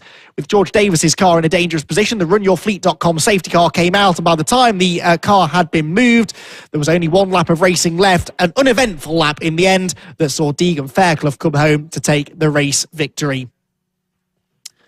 Setting the fastest lap as well, by the way, on the final lap of 1:49.640. So Deegan Fairclough then takes the victory. The sun is now shining here at Croft, and we, I believe, can now head down and have a word with our podium finishers, Deegan Fairclough, Alex Lay and Sid Smith. They're down in the pit lane with Scott Woodwis. Wow, that was breathless, wasn't it? That was unbelievable. Incredible car control for the juniors out there, and thank goodness for the safety of the cars, and also thank goodness for the Goodyear wet tyres as well. All played their part in making sure that everyone got home safely. And it's, most of all, it's of course this man you see right here on stream, which is Deegan Fairclough, the race winner. So what we'll do, we'll let Laura Payne hand over his hat and also win his trophy as well. Elbow bump as well. And we'll jump in there. Yeah, Deegan, let's just I mean, quick photo for Jam Sport. He doesn't know where to look. I'll let him get his photo first, and then we'll have a chat with Deegans and see how that was. Well, what do we say about that, Deegan? The conditions, first of all, were so treacherous, but you were sort of behind Albert. You managed to get into the lead. You were all over the place, but at one point. But wow, what a way to end it! Those conditions are crazy. You hit a puddle and the car wheel spins and does not have no grip, and it was just really intense, and I'm really proud. This has been such an amazing weekend, and I want to say a massive thank you to Jam Sport for the weekend, and BRSCC and Sicily Motorsport. It's been such an amazing weekend. I've loved it, and yeah. He's always practically speechless. I mean, you know, obviously, could you ever imagine, obviously, like when you first turned up here on Friday, of course, you tried the car, and ever since then, I know you've been loving it. Could you ever imagine that you're leaving Sunday afternoon with, you know, a front row, 2 pole position starts and 2 race victories in the way that you did it? I mean, that's the stuff of dreams, isn't it? I came here and I really wasn't thinking that I was going to be getting the victory in qualifying P1, but it happens, and I was just focusing for the whole weekend, and Jam Sport was really helpful this weekend, and it's been such an amazing weekend. So this has been a great weekend. I'm really happy. Great stuff. Well, listen, you've been superb all weekend. Hope it's not the last time that we see you. And again, I know from everyone's been delighted to have you in the paddock. So well done. Go and celebrate it. And who knows? Hopefully we'll see you again soon. Thank you. Take care. Good stuff. Well done. Let's bring Alex Lee over in second place. Alex, you would just bring you over here for a second. And another smiling driver. Again, that's your first podium, buddy. Well done. But those conditions made it tricky for you. Yeah, it was really hard. I could hardly see, so I'm really happy with that. Really good end to the weekend. And of course, you jumped in sort of halfway through last season. You've been getting quicker and quicker, so it looks like you made some really great progress over the winter. Yeah, testing quite a lot over the winter has really helped me find my pace and just getting used to the car. Good stuff. Are you hoping for more next time at Alton? Yeah, try and win next time. Good stuff. Well, you're going the right way about it. Well done, Alex. Well done on your first podium, and go and enjoy it, buddy. Thank you. Great stuff. And we need to just pop over here because we'we've got Sid over in third place. He's getting a picture as well. And I think we're also getting a Driver of the Day award as well. So we're going to, I think, just get a quick picture you can see over there, and then we'll call Sid over once he's had that picture. We'll bring him over. He's had a pretty decent day with 2 podiums, his first 2. Sid, you don't need me to tell you that was tough, but 2 podiums, I think that's a nice way to start things, isn't it? Yeah, that was definitely the worst condition that I've ever drove in my life. Wheels spinning everywhere, didn't want to stop, didn't want to slow down, but from 10th on the grid to 3rd, just awesome drive. And that, again, good close racing, even in these conditions, so I'm so happy with that. Yeah, as I say, you've made a lot of progress since last year, and to get your first couple of podiums, that's got to give you lots of confidence for the season ahead. Yeah, definitely. From the mess up in qualifying yesterday I had to this, I'm so happy. Definitely. Great stuff. So, more the same at Alton? Yeah, hopefully. Back out in front. But, no. Good stuff. Well, listen, you've driven superbly as well today, buddy. 2 podium finishes, well done. And you can go and dry off now. Thank you. Good stuff. And we've got one more award to give out, which is Laura's going to give out Driver of the Day. And Sid Smith's also going to get Driver of the Day as well. So he's doing a good job in terms of consistency as well. So good job for Sid. He gets Driver of the Day as well. And I think we'll wrap it up there for Fiesta Juniors. What a first weekend they've had, and 2 wins for Deegan Fairclough, of course, to start off. And who knows where he'll pop up next. But even so, fantastic for Deegan, fantastic for everyone who took their first podiums this weekend. And if you want to find out more, head to the website brscc.co.uk and head to Fiesta Juniors. I'm sure if anyone's got a youngster who's karting, autograss, short ovals, anything else that's junior rank, and you want to join in, that's the place to go to find out, because it's certainly a championship that is carrying on going on the up and up and up. So one more race left to go, and it is the kind of main event of today, really. It's the BRSCC ClubSport Trophy 45-minute pit stop mini endurance, almost a capacity grid. So I reckon, Andy, this is going to be quite a nice way to round things off, particularly as typical, the rain stopped and the sun's out. I've just been outside and it's lovely. It's actually warm, it's sunny, it's barbecue weather. In fact, there are people in the paddock that have got the barbecues on now. It is a lovely spring evening, you would not imagine that half an hour ago you could barely see your hand in front of your face for rain. It's astonishing the weather that we're having at the moment. But it has created some dramatic racing and will continue to do so now, I'm sure, for the final 45 minutes of the day. There you can see blue sky, sunny, barely a breeze. Perfect conditions. A big grid of cars then about to head out onto the circuit. Hopefully 34. There were 33 that made it out on track and actually set a lap in qualifying. Toby Hodgson had a few issues in qualifying, but we should be able to give you the full rundown through the grid in a moment or two. The idea of the ClubSport Trophy is basically that the BRSCC runs all of these sort of one-make championships, and this is an opportunity for drivers that compete in those championships to have a longer race, possibly share the car with another driver. It's also open to other cars as well, and as you'll see, the grid is a fairly eclectic mix of cars. Just pausing then because the grid had come up, but that is not the grid that I've been given, so I'll run through the grid that's on TSL timing just to be safe. It should be Tom Stanway in the BMW 328i on the pole position, car number 95 on pole in his BMW. He was 1 second quicker than David May and Mark Skeets in their Nissan 350Z. Then it is the Sheed and Eidson BMW Compact that always goes really strongly, and those three cars all run in Class B. There are about 5 or 6 different classes of car out there, which I'll get into in a bit more detail later on. Chrissy Palmer, always rapid in anything you put him in. He's back out in one of Paul Sheard's Mark IV Mazda MX-5s. He lines up 4th on the grid, ahead of Adrian Burge in the Porsche Boxster, and Zachary Lucas, who was out in the Fiesta Championship this weekend, racing the same Fiesta ST Turbo, but he was out in that before. Again, going to show that if you race in any of the BRSCC's sort of saloon or sports car series, you can come and race in the ClubSport Trophy as well. But just look at the variety of car we've got there at the front of the grid. You've got a BMW, followed by a Nissan, a BMW Compact, a Mazda MX-5, a Porsche Boxster, a Ford Fiesta, and then 7th on the grid, Kelly Brabin in the Toyota Celica has the BMW Z4 Coupe of Liam Crilly alongside. Liam actually set a time good enough for pole position in qualifying, but appeared to have it disallowed, I'm guessing because of track limits. There were a long list of drivers actually that had lap times disallowed, and he is on that list. 9th place is Marco Ricci in another one of those Ford Fiesta ST180 turbos. He was also out in the Fiestas earlier on. And David Guthrie's Ford Fiesta rounds out the top 10. Scott Ferguson in a Mark 1 Mazda MX-5 is next, ahead of the Rutter and Boston Mark III MX-5. I'm going to guess Nick Rutter and Rob Boston, two well-known MX-5 racers sharing that car. David Cox in a VW Golf GT is next, ahead of Alex Osborne's Mark III MX-5, and another Mark III MX-5, the Chandler and Sylvain entry, which I'm guessing is Brian Chandler and Kevin Sylvain. 15th on the grid for them. Dominic Bush in his Ford Fiesta ST180 Turbo is next. Paul Crawford and George Grant making an all Mark III MX-5 row 9. And rounding out the top 20, Richard Clark in a Renault Clio and Bruce Robinson's Mark III MX-5. Oliver Fowler, winner yesterday for the first time ever in the BMW Compact Cup, has stuck around for another day to race his BMW Compact from 21st on the grid. He's not the only BMW out there either. Simon Horobin in his Fiesta alongside him. Then it is the Jones and Hennifer Ford Fiesta ST.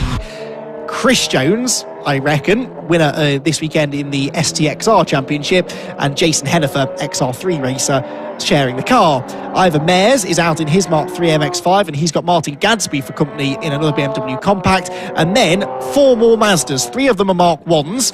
The Jones and Wigley number 69 car is 26th, ahead of Stuart Humphrey in a Mark III MX-5 27th. And then Jonathan Fieldsend and Owen Woodwards, both in Mark 1 MX-5s, are next. Phil Adcock and Andy Waters are sharing Phil's number 129 BMW Compact that was driven by his son Matt in yesterday's Compact Cup races, ahead of the Griffiths and Mallet Mazda MX-5. Alex Boehm, Tom Hodgson and Toby Hoxton round out the 34 car grid, all of them in Ford Fiestas. Qualifying this morning was dry. They haven't been on the track for about 5 hours, so they're getting given a second green flag lap here just to let them fully acclimatise to the very much different track conditions. And it's such a big grid that as the midfielders are going through Clairvaux, the back markers are only now getting through the hairpin. There goes Phil Adcock in that yellow BMW Compact. Phil was a class winner here at Croft, actually, in the ClubSport trophy at the end of last year. And Phil, great character of the BRSCC's Compact Cup. Great to have him racing again here in the ClubSport trophy. Last time we were at Croft, which was at the end of last year, the race was won by Andrew Morrison in a Seat Leon TCR car. Zachary Lucas, who's out in this race in his Fiesta, was second, and Chrissy Palmer, who's also in this one, was third. So we've got some podium pedigree on the grid in this race. So we'll see if any of those drivers can get themselves back on the podium, maybe onto the top step of it.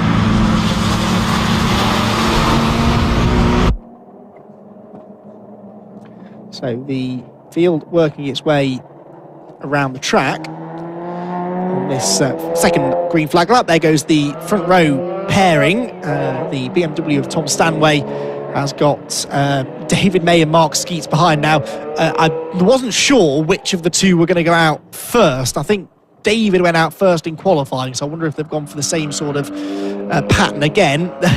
David said that we'd know if he was in the car, because if it goes into the first corner all crossed up and barely in control, then it's probably David. And Mark Skeets, the much smoother, calmer, more collected Irish driver, would take over perhaps afterwards, but we'll see. We'll see how their first stint goes. They're both very quick drivers. Both have gone well in the wet in Compact Cup. Well, another pair of drivers that came out of that championship, neither of them racing in the Compact Cup. No, Mark Skeets was. David May wasn't racing in the Compact Cup this weekend. So watched from the sidelines, though, said he absolutely loved it. So he now gets to enjoy just how exciting that championship is to watch trackside. But now he gets a taste of what the conditions are like out there in this new Nissan that he has started to drive. And we'll see how he gets on from the front row of the grid. Mix of front and rear-wheel drive cars in this, of course. Lots of different classes as well. The top three cars all run in Class B. Chrissy Palmer's Mazda is the highest placed Class C car, and Adrian Burge, alongside him in the Porsche Boxster, is in Class A. Zachary Lucas and Kelly Brabin, Ford Fiesta and Toyota Celica, sharing 6th and 7th on the grid. They're both in the Invitational class, and Class D is headed by Alex Osborne. That's kind of where you find the Mark III MX-5s. Class E is for the Compact Cup cars and Mark I MX-5s. I think that covers it. So what's that? 6 different classes of car. There you can see some of the Mazda brigade towards the bats. The Mark I Mazda's running in the same class as the Compact Cup because actually over a lap their pace is very, very similar. And it's great to see this mix of cars, not only that race in the BRSCC series, but also cars that are they could race maybe in other championships, usually coming along and having a go of the ClubSport trophy. And some of them, when they come along and do the odd race, end up sticking around for the rest of the season. It's not a championship this either, just a series of races, so no championship points to worry about. It's just a good old-fashioned winner takes home a winner's trophy kind of affair. And as to who's going to win it, I'm not too sure, because a dry qualifying session doesn't necessarily tell us a huge amount, does it? Tom Stanway was a second quicker than anyone else in that BMW in qualifying, but in this very wet race, that might end up being a little bit different. So BMW from Nissan, from BMW from Mazda, from Porsche, from Ford Fiesta on the front 3 rows of the grid. Back few rows of the grid now pretty much in line.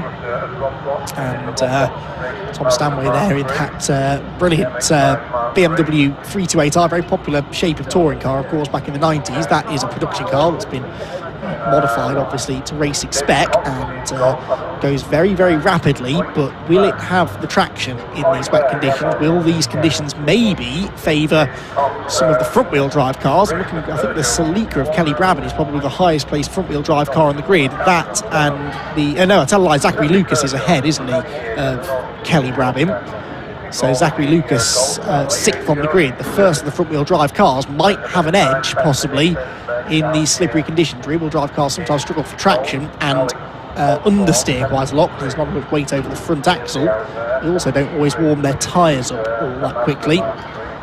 So the first lap or so will be pretty tricky. And, of course, any heat that they've worked up in the tyres and brakes over the course of the warm-up lap has now vanished because they've been sat on the grid for so long. So The hard work they did to put in some heat into those tyres and brakes now very much undone. 45 minutes of racing, mandatory pit stop in the middle of it, of course. And for the teams that are doing driver changes, that's their time to do that. If you're not doing driver changes, then you still have to pit, and there is a minimum pit stop time to make sure there's no advantage to those who are changing driver, or no disadvantage to those that change a driver. Obviously it takes longer to change a driver than it would for a single driver to come in, stop and go, so they all have to remain stationary for a certain amount of time, and that's the same for all of the cars. But we'll worry about that when we get to the pit window, because for now it's time to go racing. The opening round of the BRSCC ClubSport Trophy here from Croft. Tom Stanway in the BMW, David May and Mark Skeets Nissan alongside. Chrissy Palmer was on his toes in the MX-5 from 4th on the grid. 3 and 4 wide already in the midfield as they rush towards turn number 1. And it is going to be Stanway with the advantage, and Chrissy Palmer moves into 2nd place in the MX-5. Chrissy Palmer with a really good start there, comes up into 2nd place. You've got the Z4 of Liam Crilly there coming around the outside into 4th position, I believe. So already some serious shuffling of the order. They work their way through, 1 or 2 of them taking some interesting lines. Martin Cadsby there goes around the outside of Compact Cup race winner Ollie Fowler. That's something that, with respect, Martin probably didn't expect to be seeing today, but he found the wet line there and managed to get ahead of Ollie. It's a very different kind of BMW though, that of Tom Stanway, that leads them down into Tower Corner. Where's Chrissy Palmer gone? Chrissy Palmer has vanished. The Mazda has gone missing. The Mark IV Mazda this is. He was 2nd going into the first few corners, and still he does not appear, so we've lost somewhere Chrissy Palmer. He must have been off the chicane. Yes, there he is.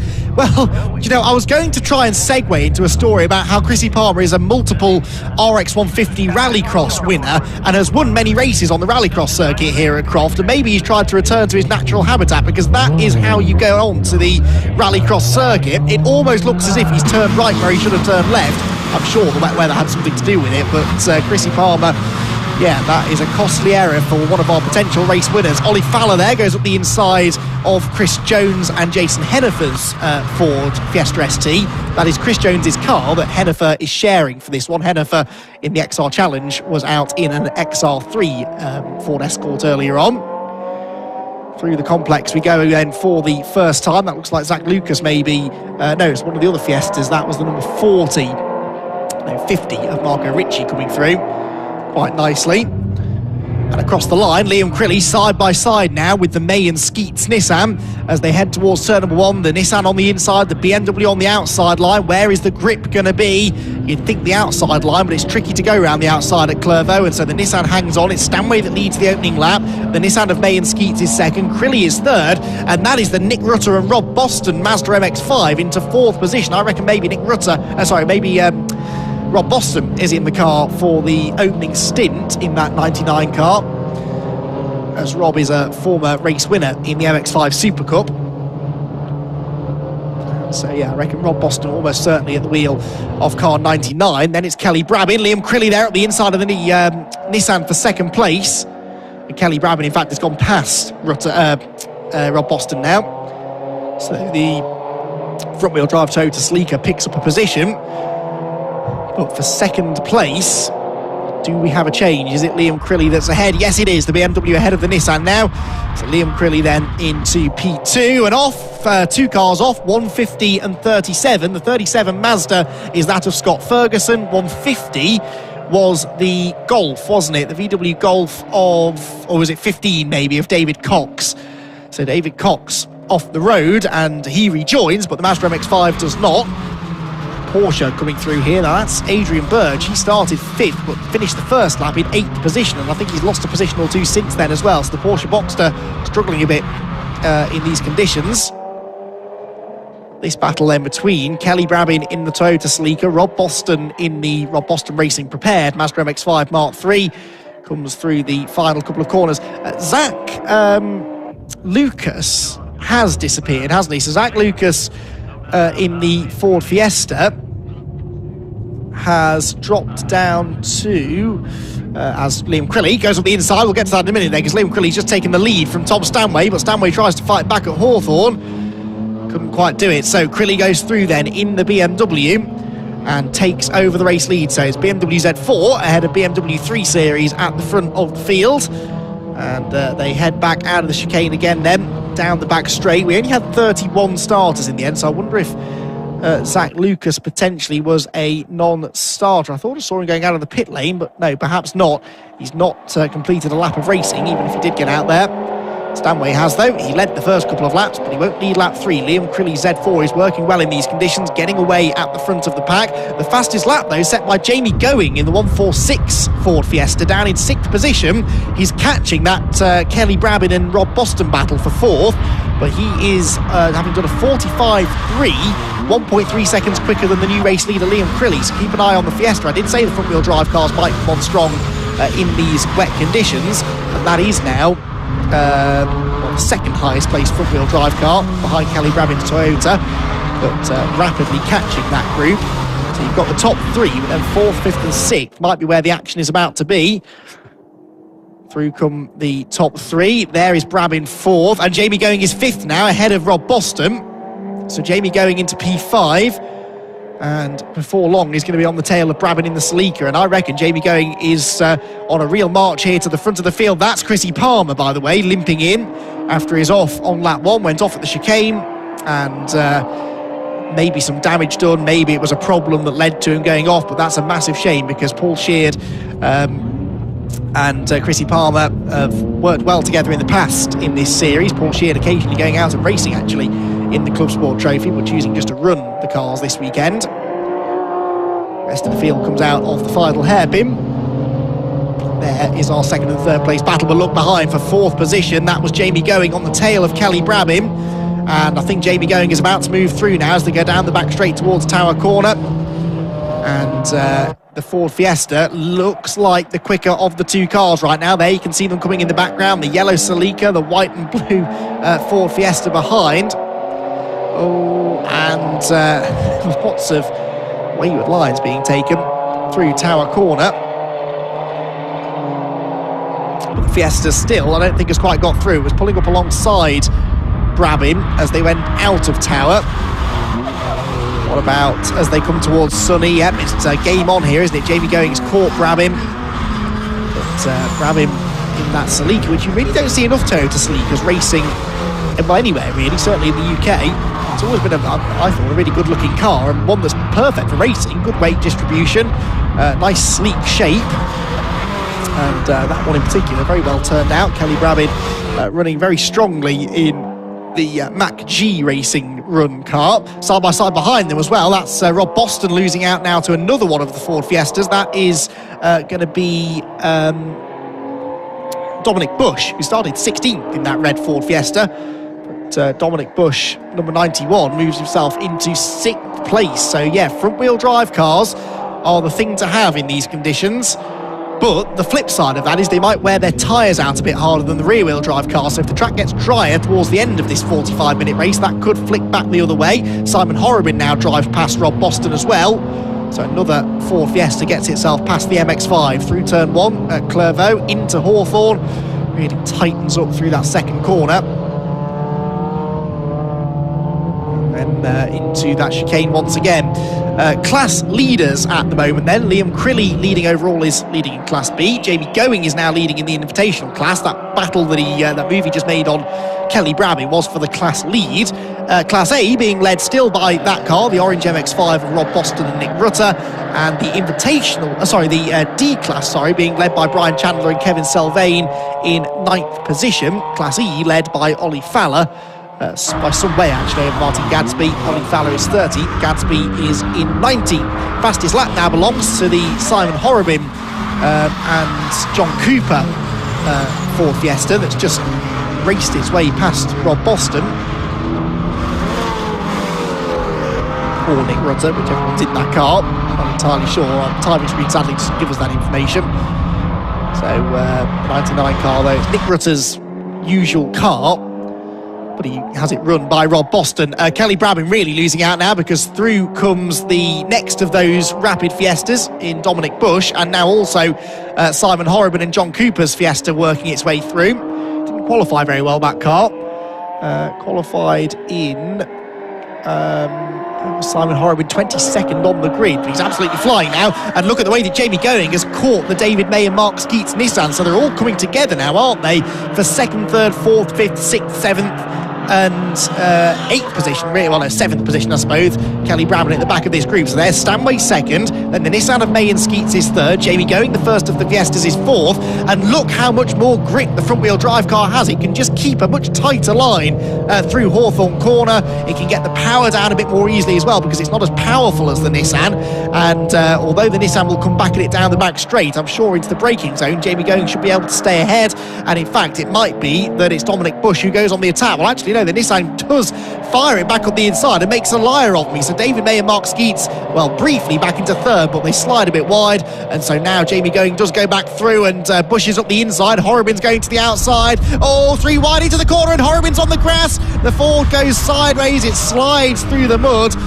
To be fair, going to the outside 3 wide there was probably not the thing to do, and now that's beautifully prepared for Fiesta ST180 has to dig its way out of the mud and try and get back on the road. So yellow flags through the Jim Clark S's. And there, Liam Crilly, the race leader. Now, he had a 6.2 second gap over Tom Stanway in 2nd place. It is still Stanway 2nd. It's Jamie Going 3rd, though, now. And, of course, he's battling Dominic Bush here for a position within class. The top 4 cars are now all running in the same class, actually, all Class B cars. Damage there to the 62 car. Which is, I don't think, running as number 62, helpfully, in this race. It was running as 62 in the MX-5 SuperCup race earlier on, but anyway, that car... that's the Chandler car, isn't it? Brian Chandler, the car that he's sharing with Kevin Sylvain. It's Sylvain's car, run by BC Cars, Brian Chandler's team, and the rear bumper very much dislodged, and I think they might have to pit for repairs, but of course you might not be aware that the car is damaged in that way. It certainly doesn't pit this time. They won't want to pit really until the pit window opens, of course, because any stop now will not count as the mandatory stop that they have to make. Horrobin and Cooper are in, apparently, having recovered from the grass. They making their pit stop now. Whether this will count as the mandatory stop, I'm not too sure. The 62 car. It is running as number 62, so it's just not in the entry list. It was obviously a late decision to run that car, but you do get that a lot with ClubSport Trophy. A lot of the drivers that are racing here in other championships decide on the day, oh yeah, okay, we'll stick around, we'll do another race. Bring someone else in, often to share the car with them, share the costs as well. There is Jamie Going then, number 46. 146 as he's running in this race, in 2nd place. Now, Jamie's last lap was pretty much matching that of Liam Crilly, but they're 7.6 seconds behind the BMW, so he needs to find a bit more pace, and that's not likely to happen whilst he's battling with Dominic Bush for 2nd position here. They're both ahead of Tom Stanway now. So Going 2nd, Bush 3rd, Stanway 4th, under pressure now from, I think that was the Nissan, wasn't it, of David May and Mark Skeets. Out of the final hairpin they go. And across the start-finish line onto the 8th lap of racing. The lap times then for Crilly, it's a 43.3, 43.1 for Jamie Going, so he was 2/10 quicker, but with a gap of 7.3 seconds between them. That's he needs a bit more than that, even over 45 minutes if he's going to catch the car ahead. And the back straight then, the old start-finish line, and into Tower they'll go again. It looks like Dominic Bush is closer now to Jamie Going than he had been. However, we cut back to the 790 car. That's Adrian Burge down in 17th place. He's got the Chris Jones and Jason Hennifer Fiesta behind him, which is for position, obviously. They're not in the same class, I don't think, are they? No, Burge in Class A. So he, in theory, should be up there racing with Nick Rutter and Rob Boston's MX-5, but the Porsche with a bit more power, perhaps a little bit more leery in these tricky conditions. This is the kind of car that we would have seen racing in the BRSCC Porsche Championship until very recently.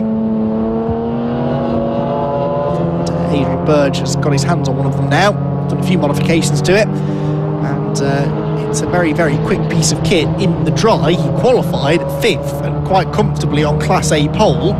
It's the Fiesta of David Guthrie, car 222, that was second in class, and he has dropped even further down the order. Down into the braking zone at Tower. Ivan Mayer's there in his hard-top MX-5. It is, I think, the same car he races in the MX-5 SuperCup, but they just fit the roof back on it, and he's about to make a move, actually, on the 73 Mazda MX-5, which is Alex Osborne. Didn't quite get past the white car, but Osborne was a bit slow off Tower. Looked for a moment like Mayers might get through. The BMW Compact ahead of him, by the way. That is the car of that's the Sheed and Eidson car. David Sheed owns the car. I think intends to do the first stint of the race in memory serves from previous ClubSport Trophy races. Ooh, green flag, was that a green flag at Sunny? Does that mean there was a car off previously? It might have just been a marshal picking the flag up, I'm not sure.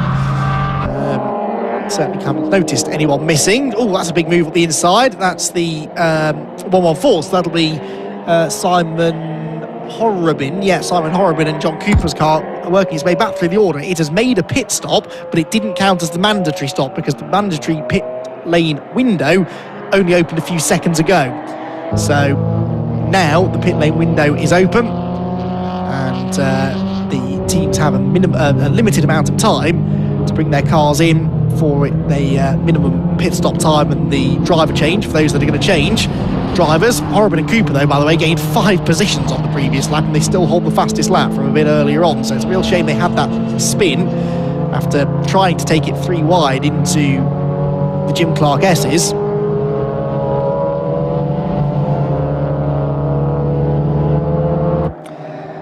Horrobin then into the braking zone at Tower. The now familiar sight of the hazard lights flashing when they're hard on the brakes. I guess it's maybe linked to the ABS then. When the ABS kicks in, it puts the hazard lights on to warn cars around you that you're in danger of locking up. But on a racetrack in wet conditions, that is something that is going to happen quite frequently. Just behind me, I just spotted out the window, yeah, the 66 of Richard Clark's gone off. He had a spin in qualifying up at Sunny. He's had a spin now in actually quite sunny conditions. Oh, and Tom Stanway's been hit by the Nissan. Tom Stanway, and he's tagged the Nissan on its way around as well. The David May and Mark Skeets Nissan gets into Tom Stanway's BMW. The Nissan, I think, also had a spin and is now rejoining back behind the Beamer. But that came out of nowhere. This was the battle for 4th place then. David May and Mark Skeets, again, we're not sure who's in that Nissan at the start of the race. Just got into the back, I think, of Stanway's BMW. And around went Stanway, and has it done damage, because the car looks almost like it's crabbing. I'm not convinced it was the initial contact that did the damage, but possibly the secondary contact with the Nissan has done something to the right front of the car that led the race from pole position early on, but has dropped down to 4th place before that contact. Yeah, I reckon Stanway possibly has a little bit of damage done to the right front corner. Whether it's enough to take him out of the race, I'm not sure. Hopefully not. But yeah, it looks like there's a bit more camber now on that right front wheel than there was earlier on. So Stanway then, having slipped down slightly in the order, he sort of settled in, hadn't he, really, in 4th place, having that nice battle with the Nissan. Kelly Brabin also has gone through. I think that's it though. I think he only lost 1 place in the end from all of that, because of course he's back ahead of the Nissan now. Right, Adrian Burgess Porsche is in the pit lane. We've got a couple of others diving in too. The MX-5 you can see there is the number 90 car, I think, of Bruce Robinson, who's making his mandatory stop now. So Bruce Robinson pulls in, no driver change required there. And now Stanway sensibly comes into the pit lane as well. Also coming in, I think that might be, is that going to be Horrobin? No, it won't be. That'll be another one of the blue Fiestas coming into the pit lane, I think.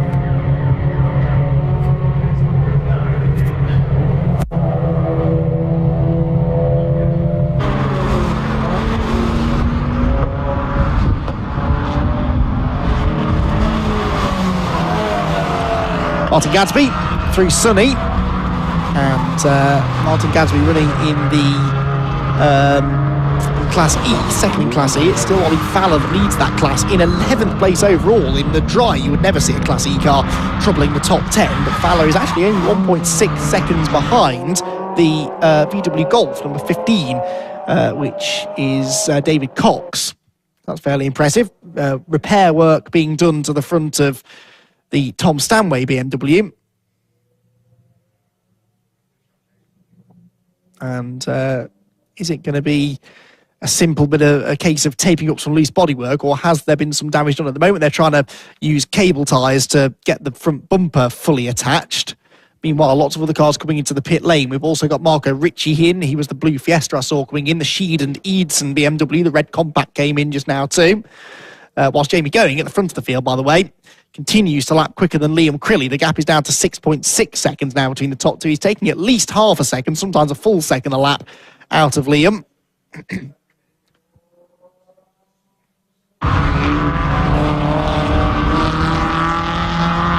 There goes Horobin, then up the inside of George Grant's Mazda MX-5.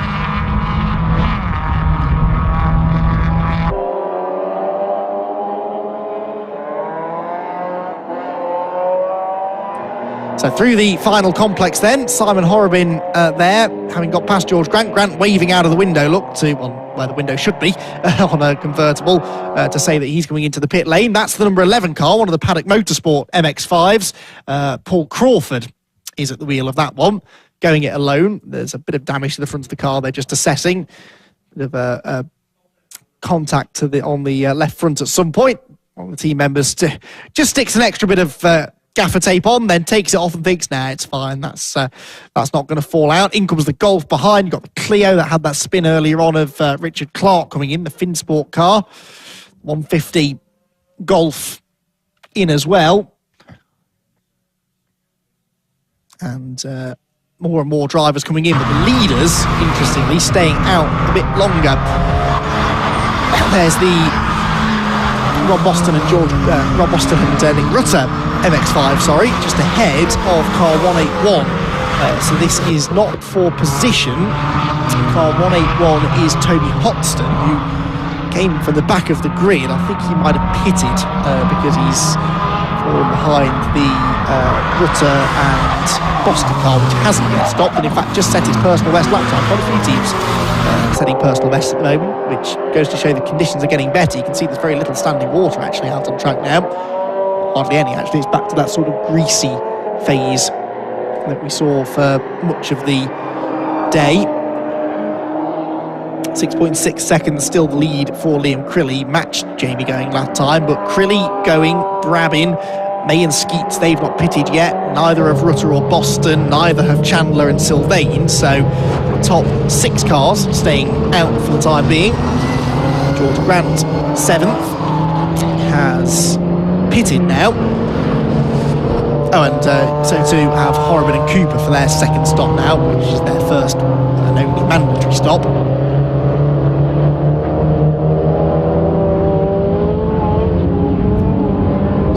Someone's going to get out of that car, of course, and someone's also going to get out of the 114 Fiesta. And it'd be interesting to know, A, whether it was Simon Horobin or John Cooper, but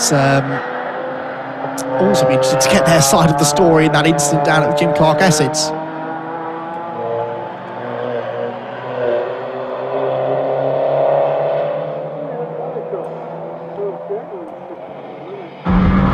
Back on track, there is the scrap between, well, this is the David May and Mark Skeets Nissan. The 91 car has, I think, pitted. Yeah, Dominic Bush has pitted. So this isn't for position, but Bush just blasts past the Nissan there. And the Nissan, you would imagine, will come in halfway through the race because they are probably just past half distance, actually. 22 minutes still to go in this 45-minute ClubSport Trophy mini endurance race. Here at the end of what has been a brilliant weekend of live stream racing from the Croft Circuit. And some of the action today in particular has been absolutely exceptional. And this race, I'm sure, ain't over yet because Jamie Going is continuing to catch Liam Crilly. Liam Crilly now only 5 seconds ahead at the front of the field. Another half a second taken out of him that time by Going. Kelly Brabin is in from 3rd. The Toyota Celica is into the pit lane. And that is of some significance because that car is in the podium battle, really, isn't it? Chris Jones and Jason Hennifer, have they pitted yet in car 27? I think they have. Yep. So I'm not sure. I could imagine Chris Jones maybe took the start because he's more familiar with the car. So I'm going to take a wild stab in the dark and say that it's Jason Hennifer in now. That's the 62 car, the Chandler and Sylvain car. Now that car has a story to tell as well, so I don't know who got out of that car, but if they're around, I'd be interested to see if we can catch up with whoever got out, because they had damage. We don't know where they got the damage from. They've patched it all up. That will have been probably a fairly lengthy pit stop, wouldn't it, to get the rear of the car fixed. Car 31 here, that's Ben Griffiths' MX-5 that he's sharing with Tom Mallett this weekend in the ClubSport Trophy.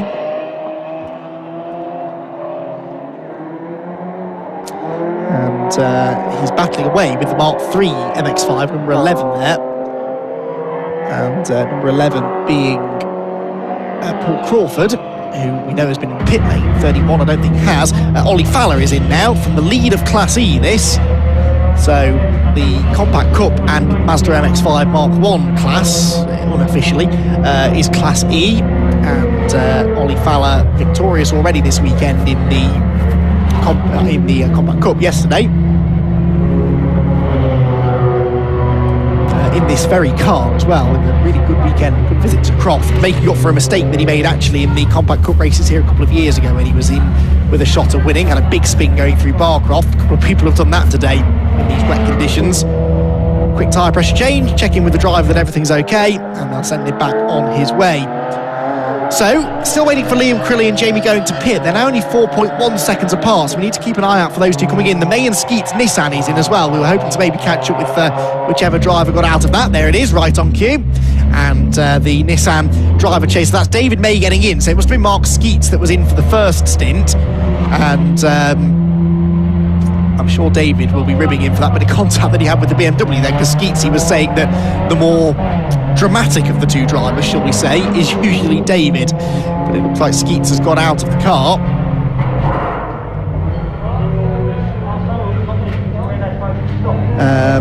The driver change then taking place, and Mark Skeets, I'm sure, will have a story to tell after the contact he had with Tom Stanway. I'm sure he'll be very apologetic about it, but Stanway, by the way, did get back out, didn't he? And his lap times are decent, although not spectacular. So I suggest maybe there is a little bit of damage to the car. Liam Crilly is in from the lead as well. The grey and green BMW Z4 is in the pit lane.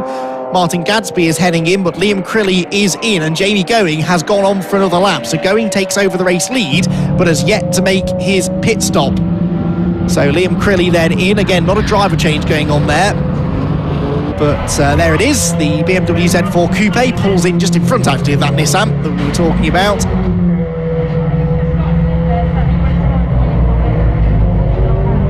And Crilly then is going to hope that when he comes back out and these pit stops are all complete, that he is still in the lead of the race. Out goes the Nick Rutter Rob Boston MX-5, out goes the May and Skeets Nissan. Interesting to see where that one comes out as well.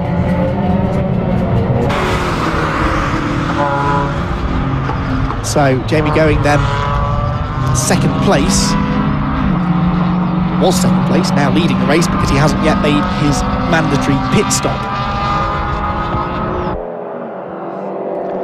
So through goes Jamie Going then, and will he pit this time? He's going to have to pit shortly, I think, because the pit window is only going to be open for another couple of minutes, so the JamSport Racing team had better be ready to receive him. Is he going to come in this time? Yes, he is. Oh, and he's getting held up because the Golf in front is slowed to a crawl. He can't pass it. Oh, that's so frustrating. What terrible timing for Jamie Going. He chose to pit that time, but the VW Golf ahead, which is already pitted, hasn't it? I'm sure that Golf has been in once already. And that was, yeah, strange as to why it's coming in again, and equally strange as to why it was going slowly, although I guess the two are linked. That possibly there's a mechanical issue with the car that maybe has led to it going in a bit slow. So anyway, lots to unpack from all of this. We're still waiting while our leader is in now. Whilst that pit stop is taking place, we can head down into the pit lane, I believe, and hear from Scott Woodwis, who's found one of the drivers. Exciting stuff for the ClubSport Trophy already. Plenty of pit stops happening in this sequence already. We're going to chat to one of the leading contenders. This, of course, is Mark Skeets sharing with David May in that fantastic 350Z. How did you find that first stint out there? First of all, how were the conditions? I mean, obviously at the start it was just a bit of luckily we were at the front, we started second, so we could see where we were going. But yeah, I mean, it wasn't too bad. We had decent tyres on, it wasn't too bad. But it's dried out now. There's not so much standing water. It's very greasy, very slippy. I got in a couple of moments. I got squeezed just going into tar. I was in the middle, car outside, the car on the inside just knocked me out of the way and took the guy off my inside. And then I just locked up and just bumped into someone in the back of the M3. That was my fault, 100%. And but yeah, it was. I was hoping the pace would be a bit better, but Dave's out there now. Hopefully he can do something as well. Not even sure where we are, to be honest. But I guess there's cars everywhere, isn't there? Yeah. But no, really enjoyed it. But it was very seat of the pants, very much on the edge. This is a different car we see you and David out in, because last year you did some races in the BMW 3 Series, but you switched to a Nissan. Obviously, one's a saloon, one's a sports car, but what differences are there between the two? The main thing with that car is it's the power. It's a bit more power. Unfortunately, it's very heavy. So we're not 100% sure if we can get any more weight out of the car. It does weigh a lot. For this weekend, we put a sequential box in it, and that's made a massive difference. But I think now the next thing really is to try and maybe get a little bit more power out of it and get some weight out of it. Left-hand drive, that's different. But you get used to it relatively quick. But it looks good, sounds good, and it's a fairly easy car to drive, if I'm honest. Yeah, it's one of the more attractive and best sounding looking cars on the grid, so I can't disagree with that. Yeah, we're certainly pleased how it looks. We're having a good race so far. We'll let you go cool off, but well done, and best of luck to David out there. Thank you very much. Take care, bye-bye. Good sir. Back over to you, Andy.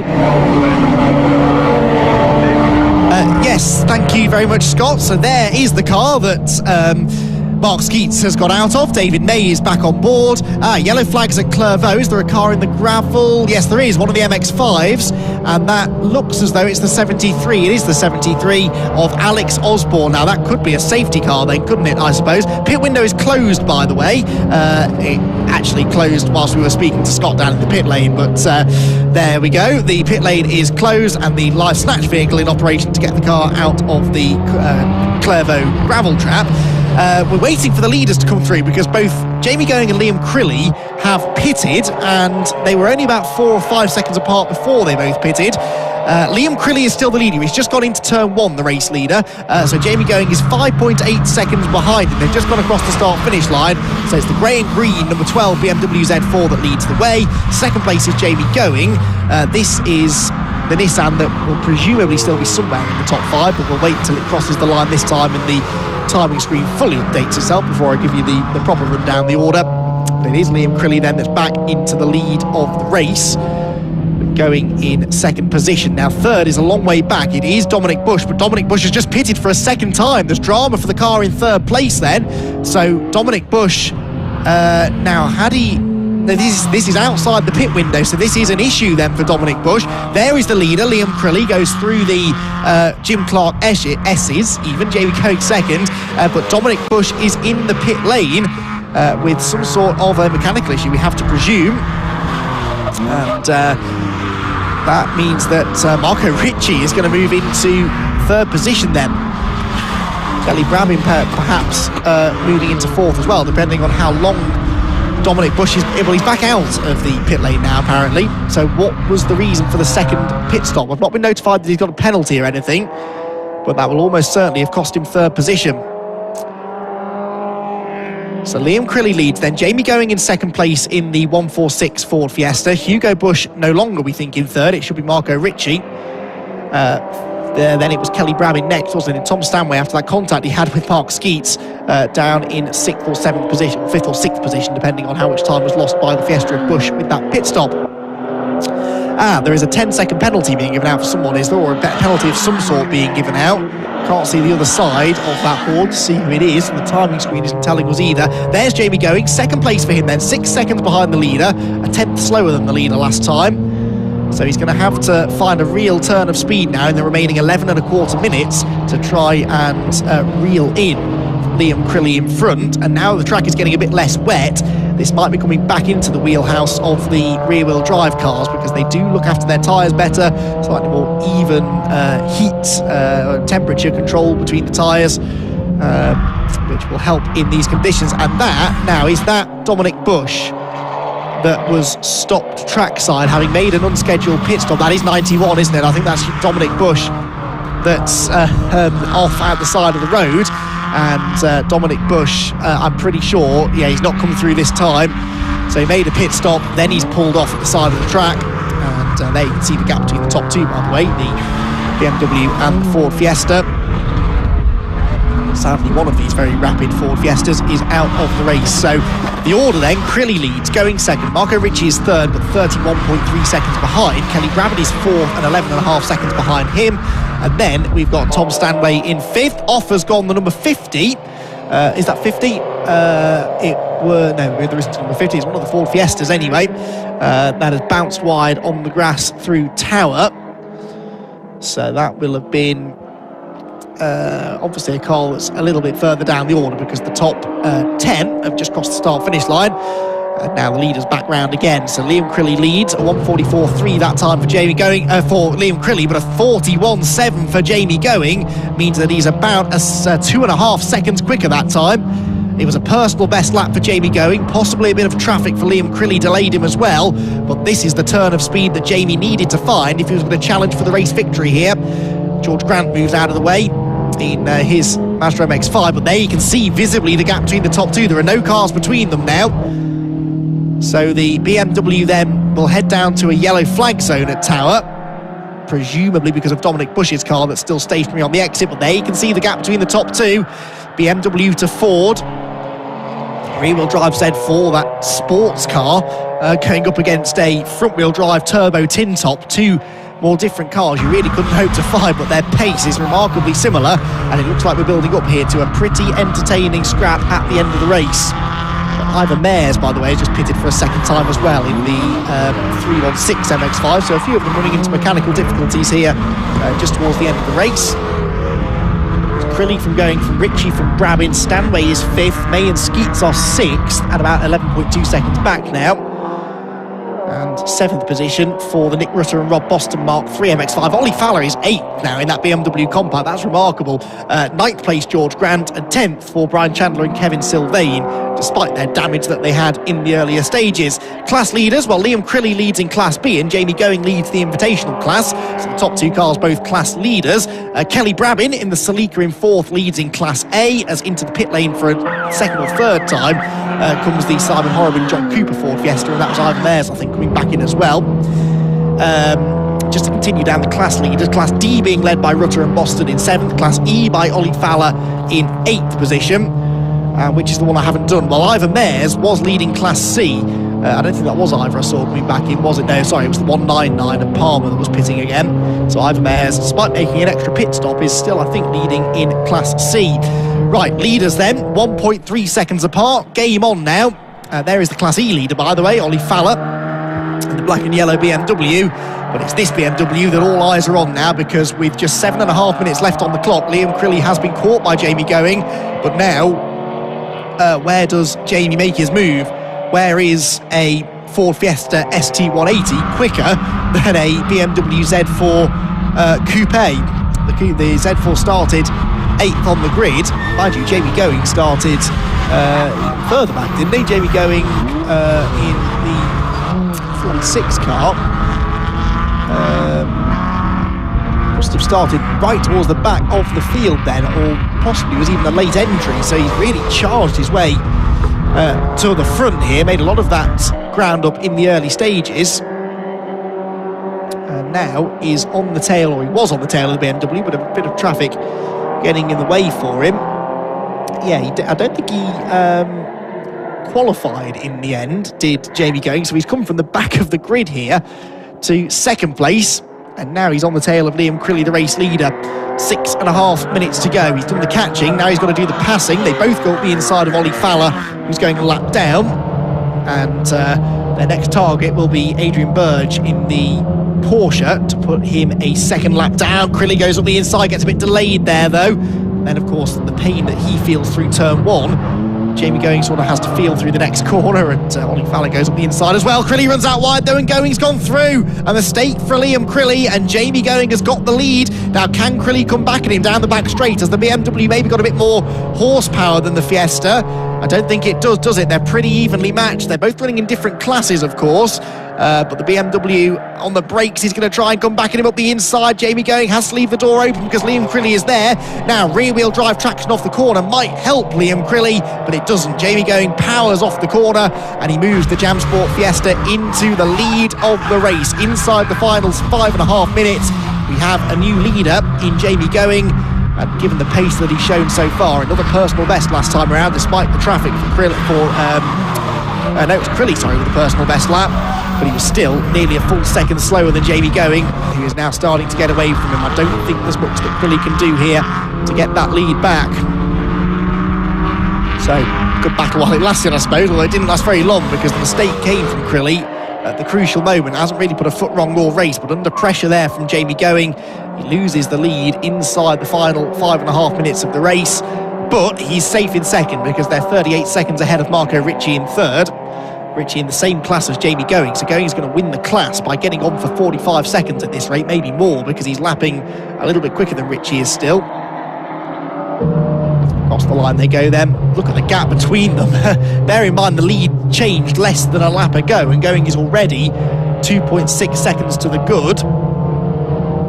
Oh, more yellow flags, another live snatch in progress. It's another MX-5. The Clervaux gravel trap has become a hotspot for Mazda MX-5s to deposit themselves. That was another one of the, I think that was the Paddock Motorsport car, was it? Maybe number 11 of Paul Crawford. We'll try and get a number from that car in a moment or two.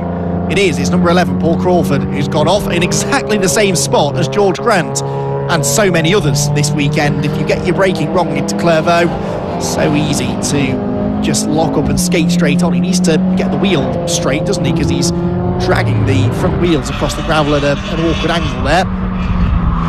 Jamie Going's just gone past the Phil Adcock and Andy Waters car, which was a class winner here last year. 5th place at the moment in the Class E ranks.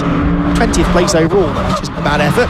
And they're beating the Porsche Popster of Adrian Burge. You never would normally have thought that a BMW Compact would be able to beat a Porsche. But off for the third time today goes the number 66 Renault Clio of Richard Clark. A spin in qualifying, a spin in the race, and now another off down at Tower. I'm making light of it, but it's so easy to make a mistake out there in these very slippery conditions, so it's not like I could do any better. Oh, Jamie Going, that was a bit of a miscommunication. The 69 car of Brad Jones and Aston Wigley was going a lap down there, that MX-5. Brad Jones has been racing that car in the MX-5 Championship. He too had a spin actually through the complex in qualifying yesterday. He almost turned in across the front of Jamie Going's car then. As you can see, they've got Paul Crawford's car out of the way now, so green flag's back out again at Clervaux corner. And 31 now goes another lap down. Let's bring Griffiths in the car that he bought. It's either Tim Griffiths or Tom Mallett who are sharing that car. Great thing about this series is it's just a who's who of BRSCC one-mate racing, isn't it? So many familiar names, but in racing against unfamiliar opposition quite often. Phil Adcock there, sorry, Martin Gadsby, sorry, there, just tries to stay out of the way of Jamie Going, who is trying to work his way through this group. Is any of that for position? Yes, well, Gadsby, I'm convinced it's Phil Adcock in that car, it definitely is. Martin Gadsby is actually racing that black Fiesta for position, so the black Fiesta and the yellow BMW, that is a battle for 15th place overall. They're in different classes. Gadsby is second, of course, in his class, Class E. But once the traffic, or once the quicker cars have negotiated that pair, that will be a genuine fight for position. So that might be interesting to check in on in a moment or two. Jamie Going, though, is going to go on to his final lap this time. And he was 3.8 seconds ahead of Liam Crilly at the start of the lap. The gap might have come down a bit because of the traffic, but of course now Crilly has to get past this group. Gadsby is now on the tail of the Chris Jones and Jason Hennifer Ford Fiesta, so that battle for position taking place right in front of the second place man Liam Crilly, who's also trying to go around the outside of the Griffiths and Mallett MX-5. Across the line they go then, one more lap to go, last lap board is out, the final lap of racing today here at Croft, and it's for the ClubSport trophy, which has put on another very entertaining 45-minute race. Jamie Going 5 seconds clear of Liam Crilly.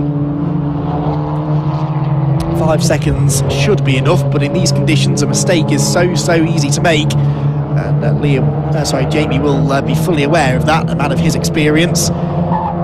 Out racing in the Fiesta Championship, of course, this weekend was Jamie Going.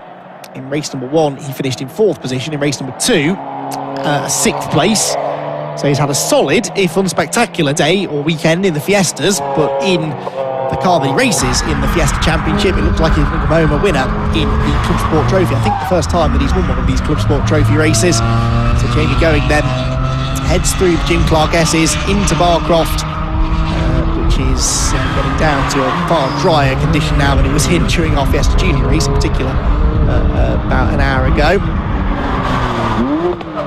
Going through the exit of Sunny. Windows a bit misted up, aren't they? But you can still clearly see. As I say that, he wound the window down, letting some fresh air in, and also preparing for his victory celebration. I'm sure the arm will come out of the window in celebration as he comes through to take the checkered flag. Hops over the curbs through the middle part of the complex, heads through the hairpin, and Jamie Going is going to come home to take the victory in the first round of the season for the BRSCC ClubSport trophy. The final race of the weekend here at Croft is won by Jamie Going, and he takes the victory after a brilliant fight through the field to take it from Liam Crilly, who still comes home in second from 7th on the grid. That's not a bad effort at all. Now third place should be Marco Ricci, although he's going to be a long way back from the leading 2. So let's see if we can maybe spot some of the others as they are heading towards the end of the race. There aren't actually that many positions still to be decided, actually. Most of the field pretty strung out, the exception really being that battle for 14th, 15th and 16th, which has actually already taken the checkered flag. So the 191 of Stuart Humphrey in his Mark 1 MX-5 took 17th. Took 15th. Martin Gadsby took 16th, and 17th place. I'll get that right. Humphrey was 14th, Jones and Hennepin were 15th, and Gadsby 16th. There we go. I'm glad I decided to try and fill you in on that battle at the end of the race. Eventual winning margin was 7.5 seconds between Going and Crilly. There goes Kelly Bramin, by the way, 4th at the line. Some 24 seconds behind Marco Ricci, who's come home in 3rd place now. And Tom Stanway, the early leader from pole position, is going to come out of the final corner to take a 5th place at the end of the race, despite that contact that he had with Mark Skeets earlier on. So let's remind ourselves of the highlights then of the final race of the weekend here from Croft, the BRSCC ClubSport trophy. A wet track throughout, although it did get slightly less wet by the end of the race. It was Tom Stanway that had the advantage at the start. Chrissy Palmer was second for all of 3 corners, and then he ended up off the road at the chicane, and a lap later pulled into the pit lane with some sort of issue that put him out of the race. It was a very clean start, actually. A few of them took to the curbs to try and avoid contact, which they did, and the field streamed down into Tower Corner. That was Chrissy Palmer digging his way back off his more familiar ground of the Rallycross circuit. He would pull in to retire at the end of the lap.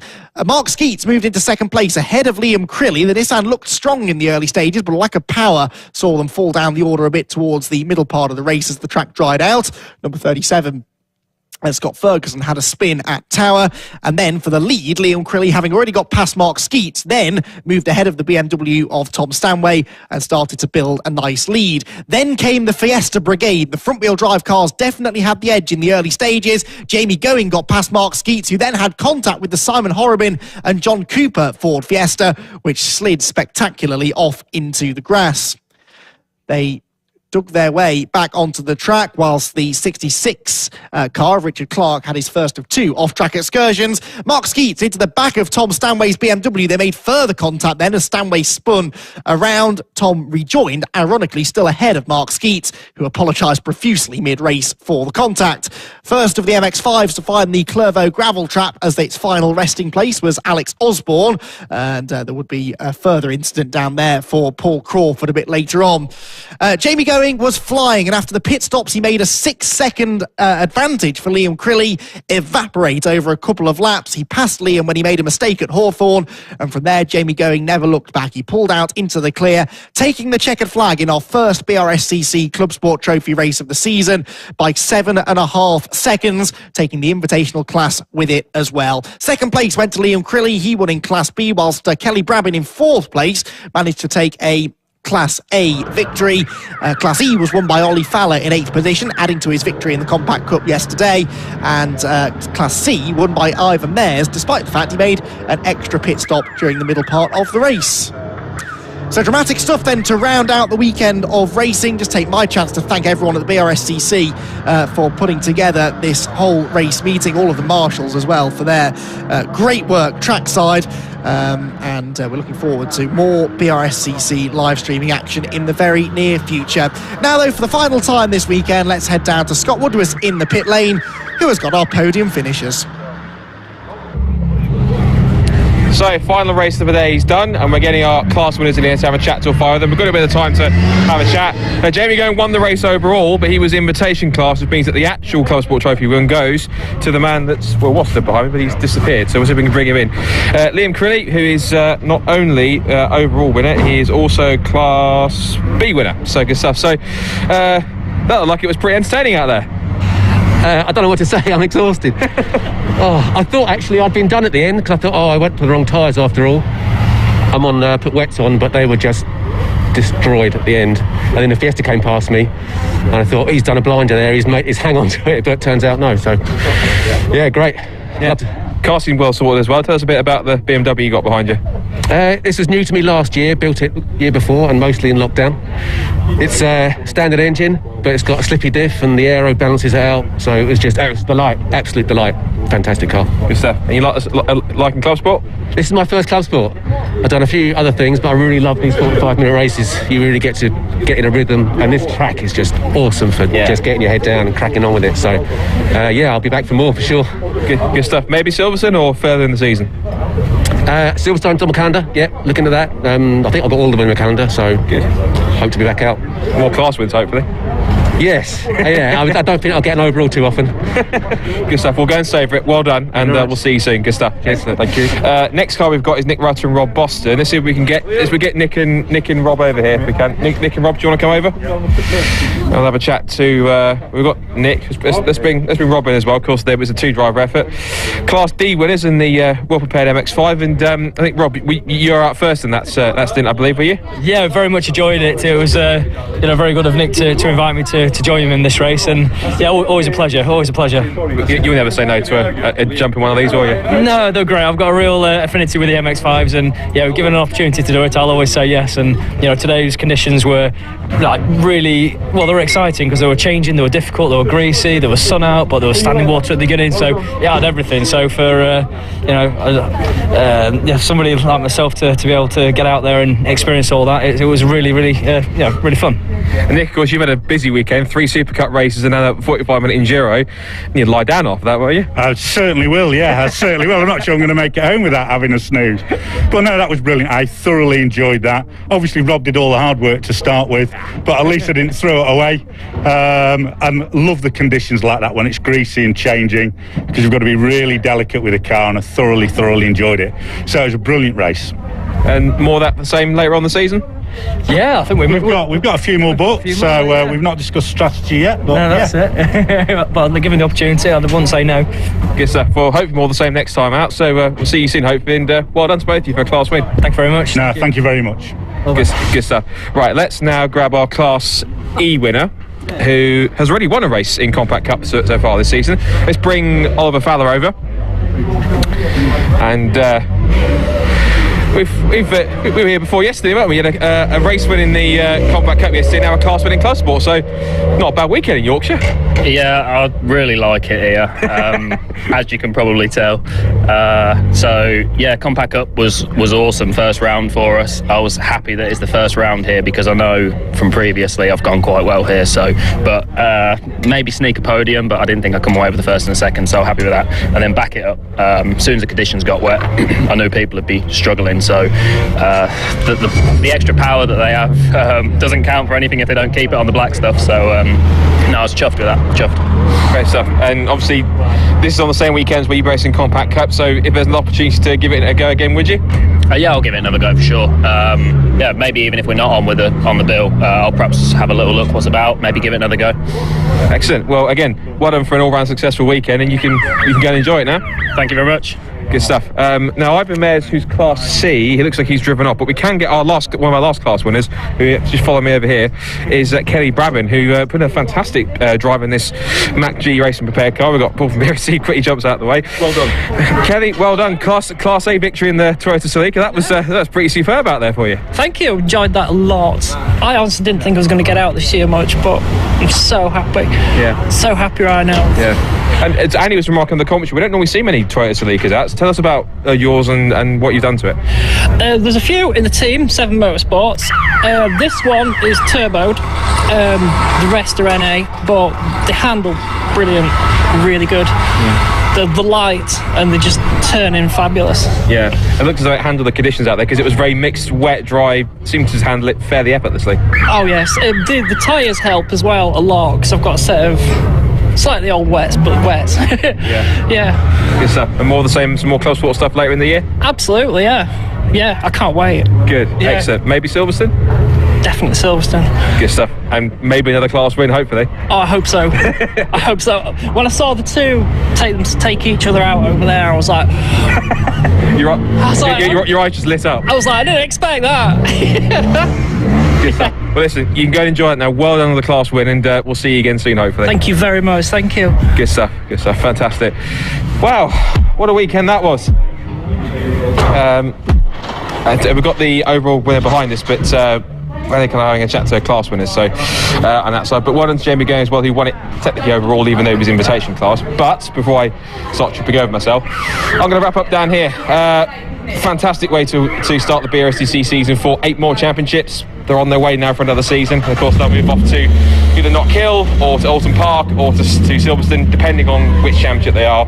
But well done to everyone who's been a race winner. Well done to everyone who's finished on the podium. And a big thank you to the Mazda MX-5s, the Fiestas, the STXR Challenge, BMW Compact Cup, and of course everyone that took part in the ClubSport Trophy as well. It's been a mega weekend, come rain or shine. Everyone's braved the elements and they've done a fantastic job. Thank you to everyone who's watched on the stream. I know we've had lots of viewers, lots of shares, lots of comments on there. Thank you ever so much for all the feedback. It's always very much valued for anyone that's watching and anyone that's left a comment. Really appreciate it. Yeah, I'm pretty much going to sign off from down here. Hopefully throw it back to Andy to finish things off if so. But yeah, for myself, it's been a mega weekend. Next live action is going to be Knockhill 12th and 13th, where we'll have all 5 catering championships out, Academy, Road Sport, and also additional action from the Compact Cup and also from the STXR Challenge. If you want any more information on any of the championships the BRSCC runs, head to the website brscc.co.uk. It goes to the Formula section. They're all there for you to look through at their dedicated pages. And also subscribe to the YouTube channel and to Facebook as well, because that means when we go live next time in June, you'll be able to be notified. But next meeting for BRSCC is Mallory Park next Saturday, where we've got British Supercarts, we've got Caterham Academy out, the Northern Super Classic Formula Fords and Track Attack Race Club, they're all out. Don't hold me to this, but we're seeing on the situation of spectators depending on what happens, but best thing to do is check with the Mallory Park website if they're going to be allowed or not. I don't want to say confirmed, but before I say anything, I'll hand you back to Andy. And yeah, fantastic start to the season, so can't wait for the next one. It's been a fantastic day of racing, fantastic weekend of racing here at Croft. Some brilliant action across both days. The Nankang Tyre BMW Compact Cup yesterday put on 2 good races, so did the SuperCup and the Mark 1s. The Fiestas going from strength to strength. It's been a fabulous start to the season for all of those championships. Be sure to head over to the BRSCC website, as Scott said, for more information on the remaining 15 live stream events for the BRSCC this year. For now though, from everyone here at Croft, thank you very much for your company today. We'll see you again next time.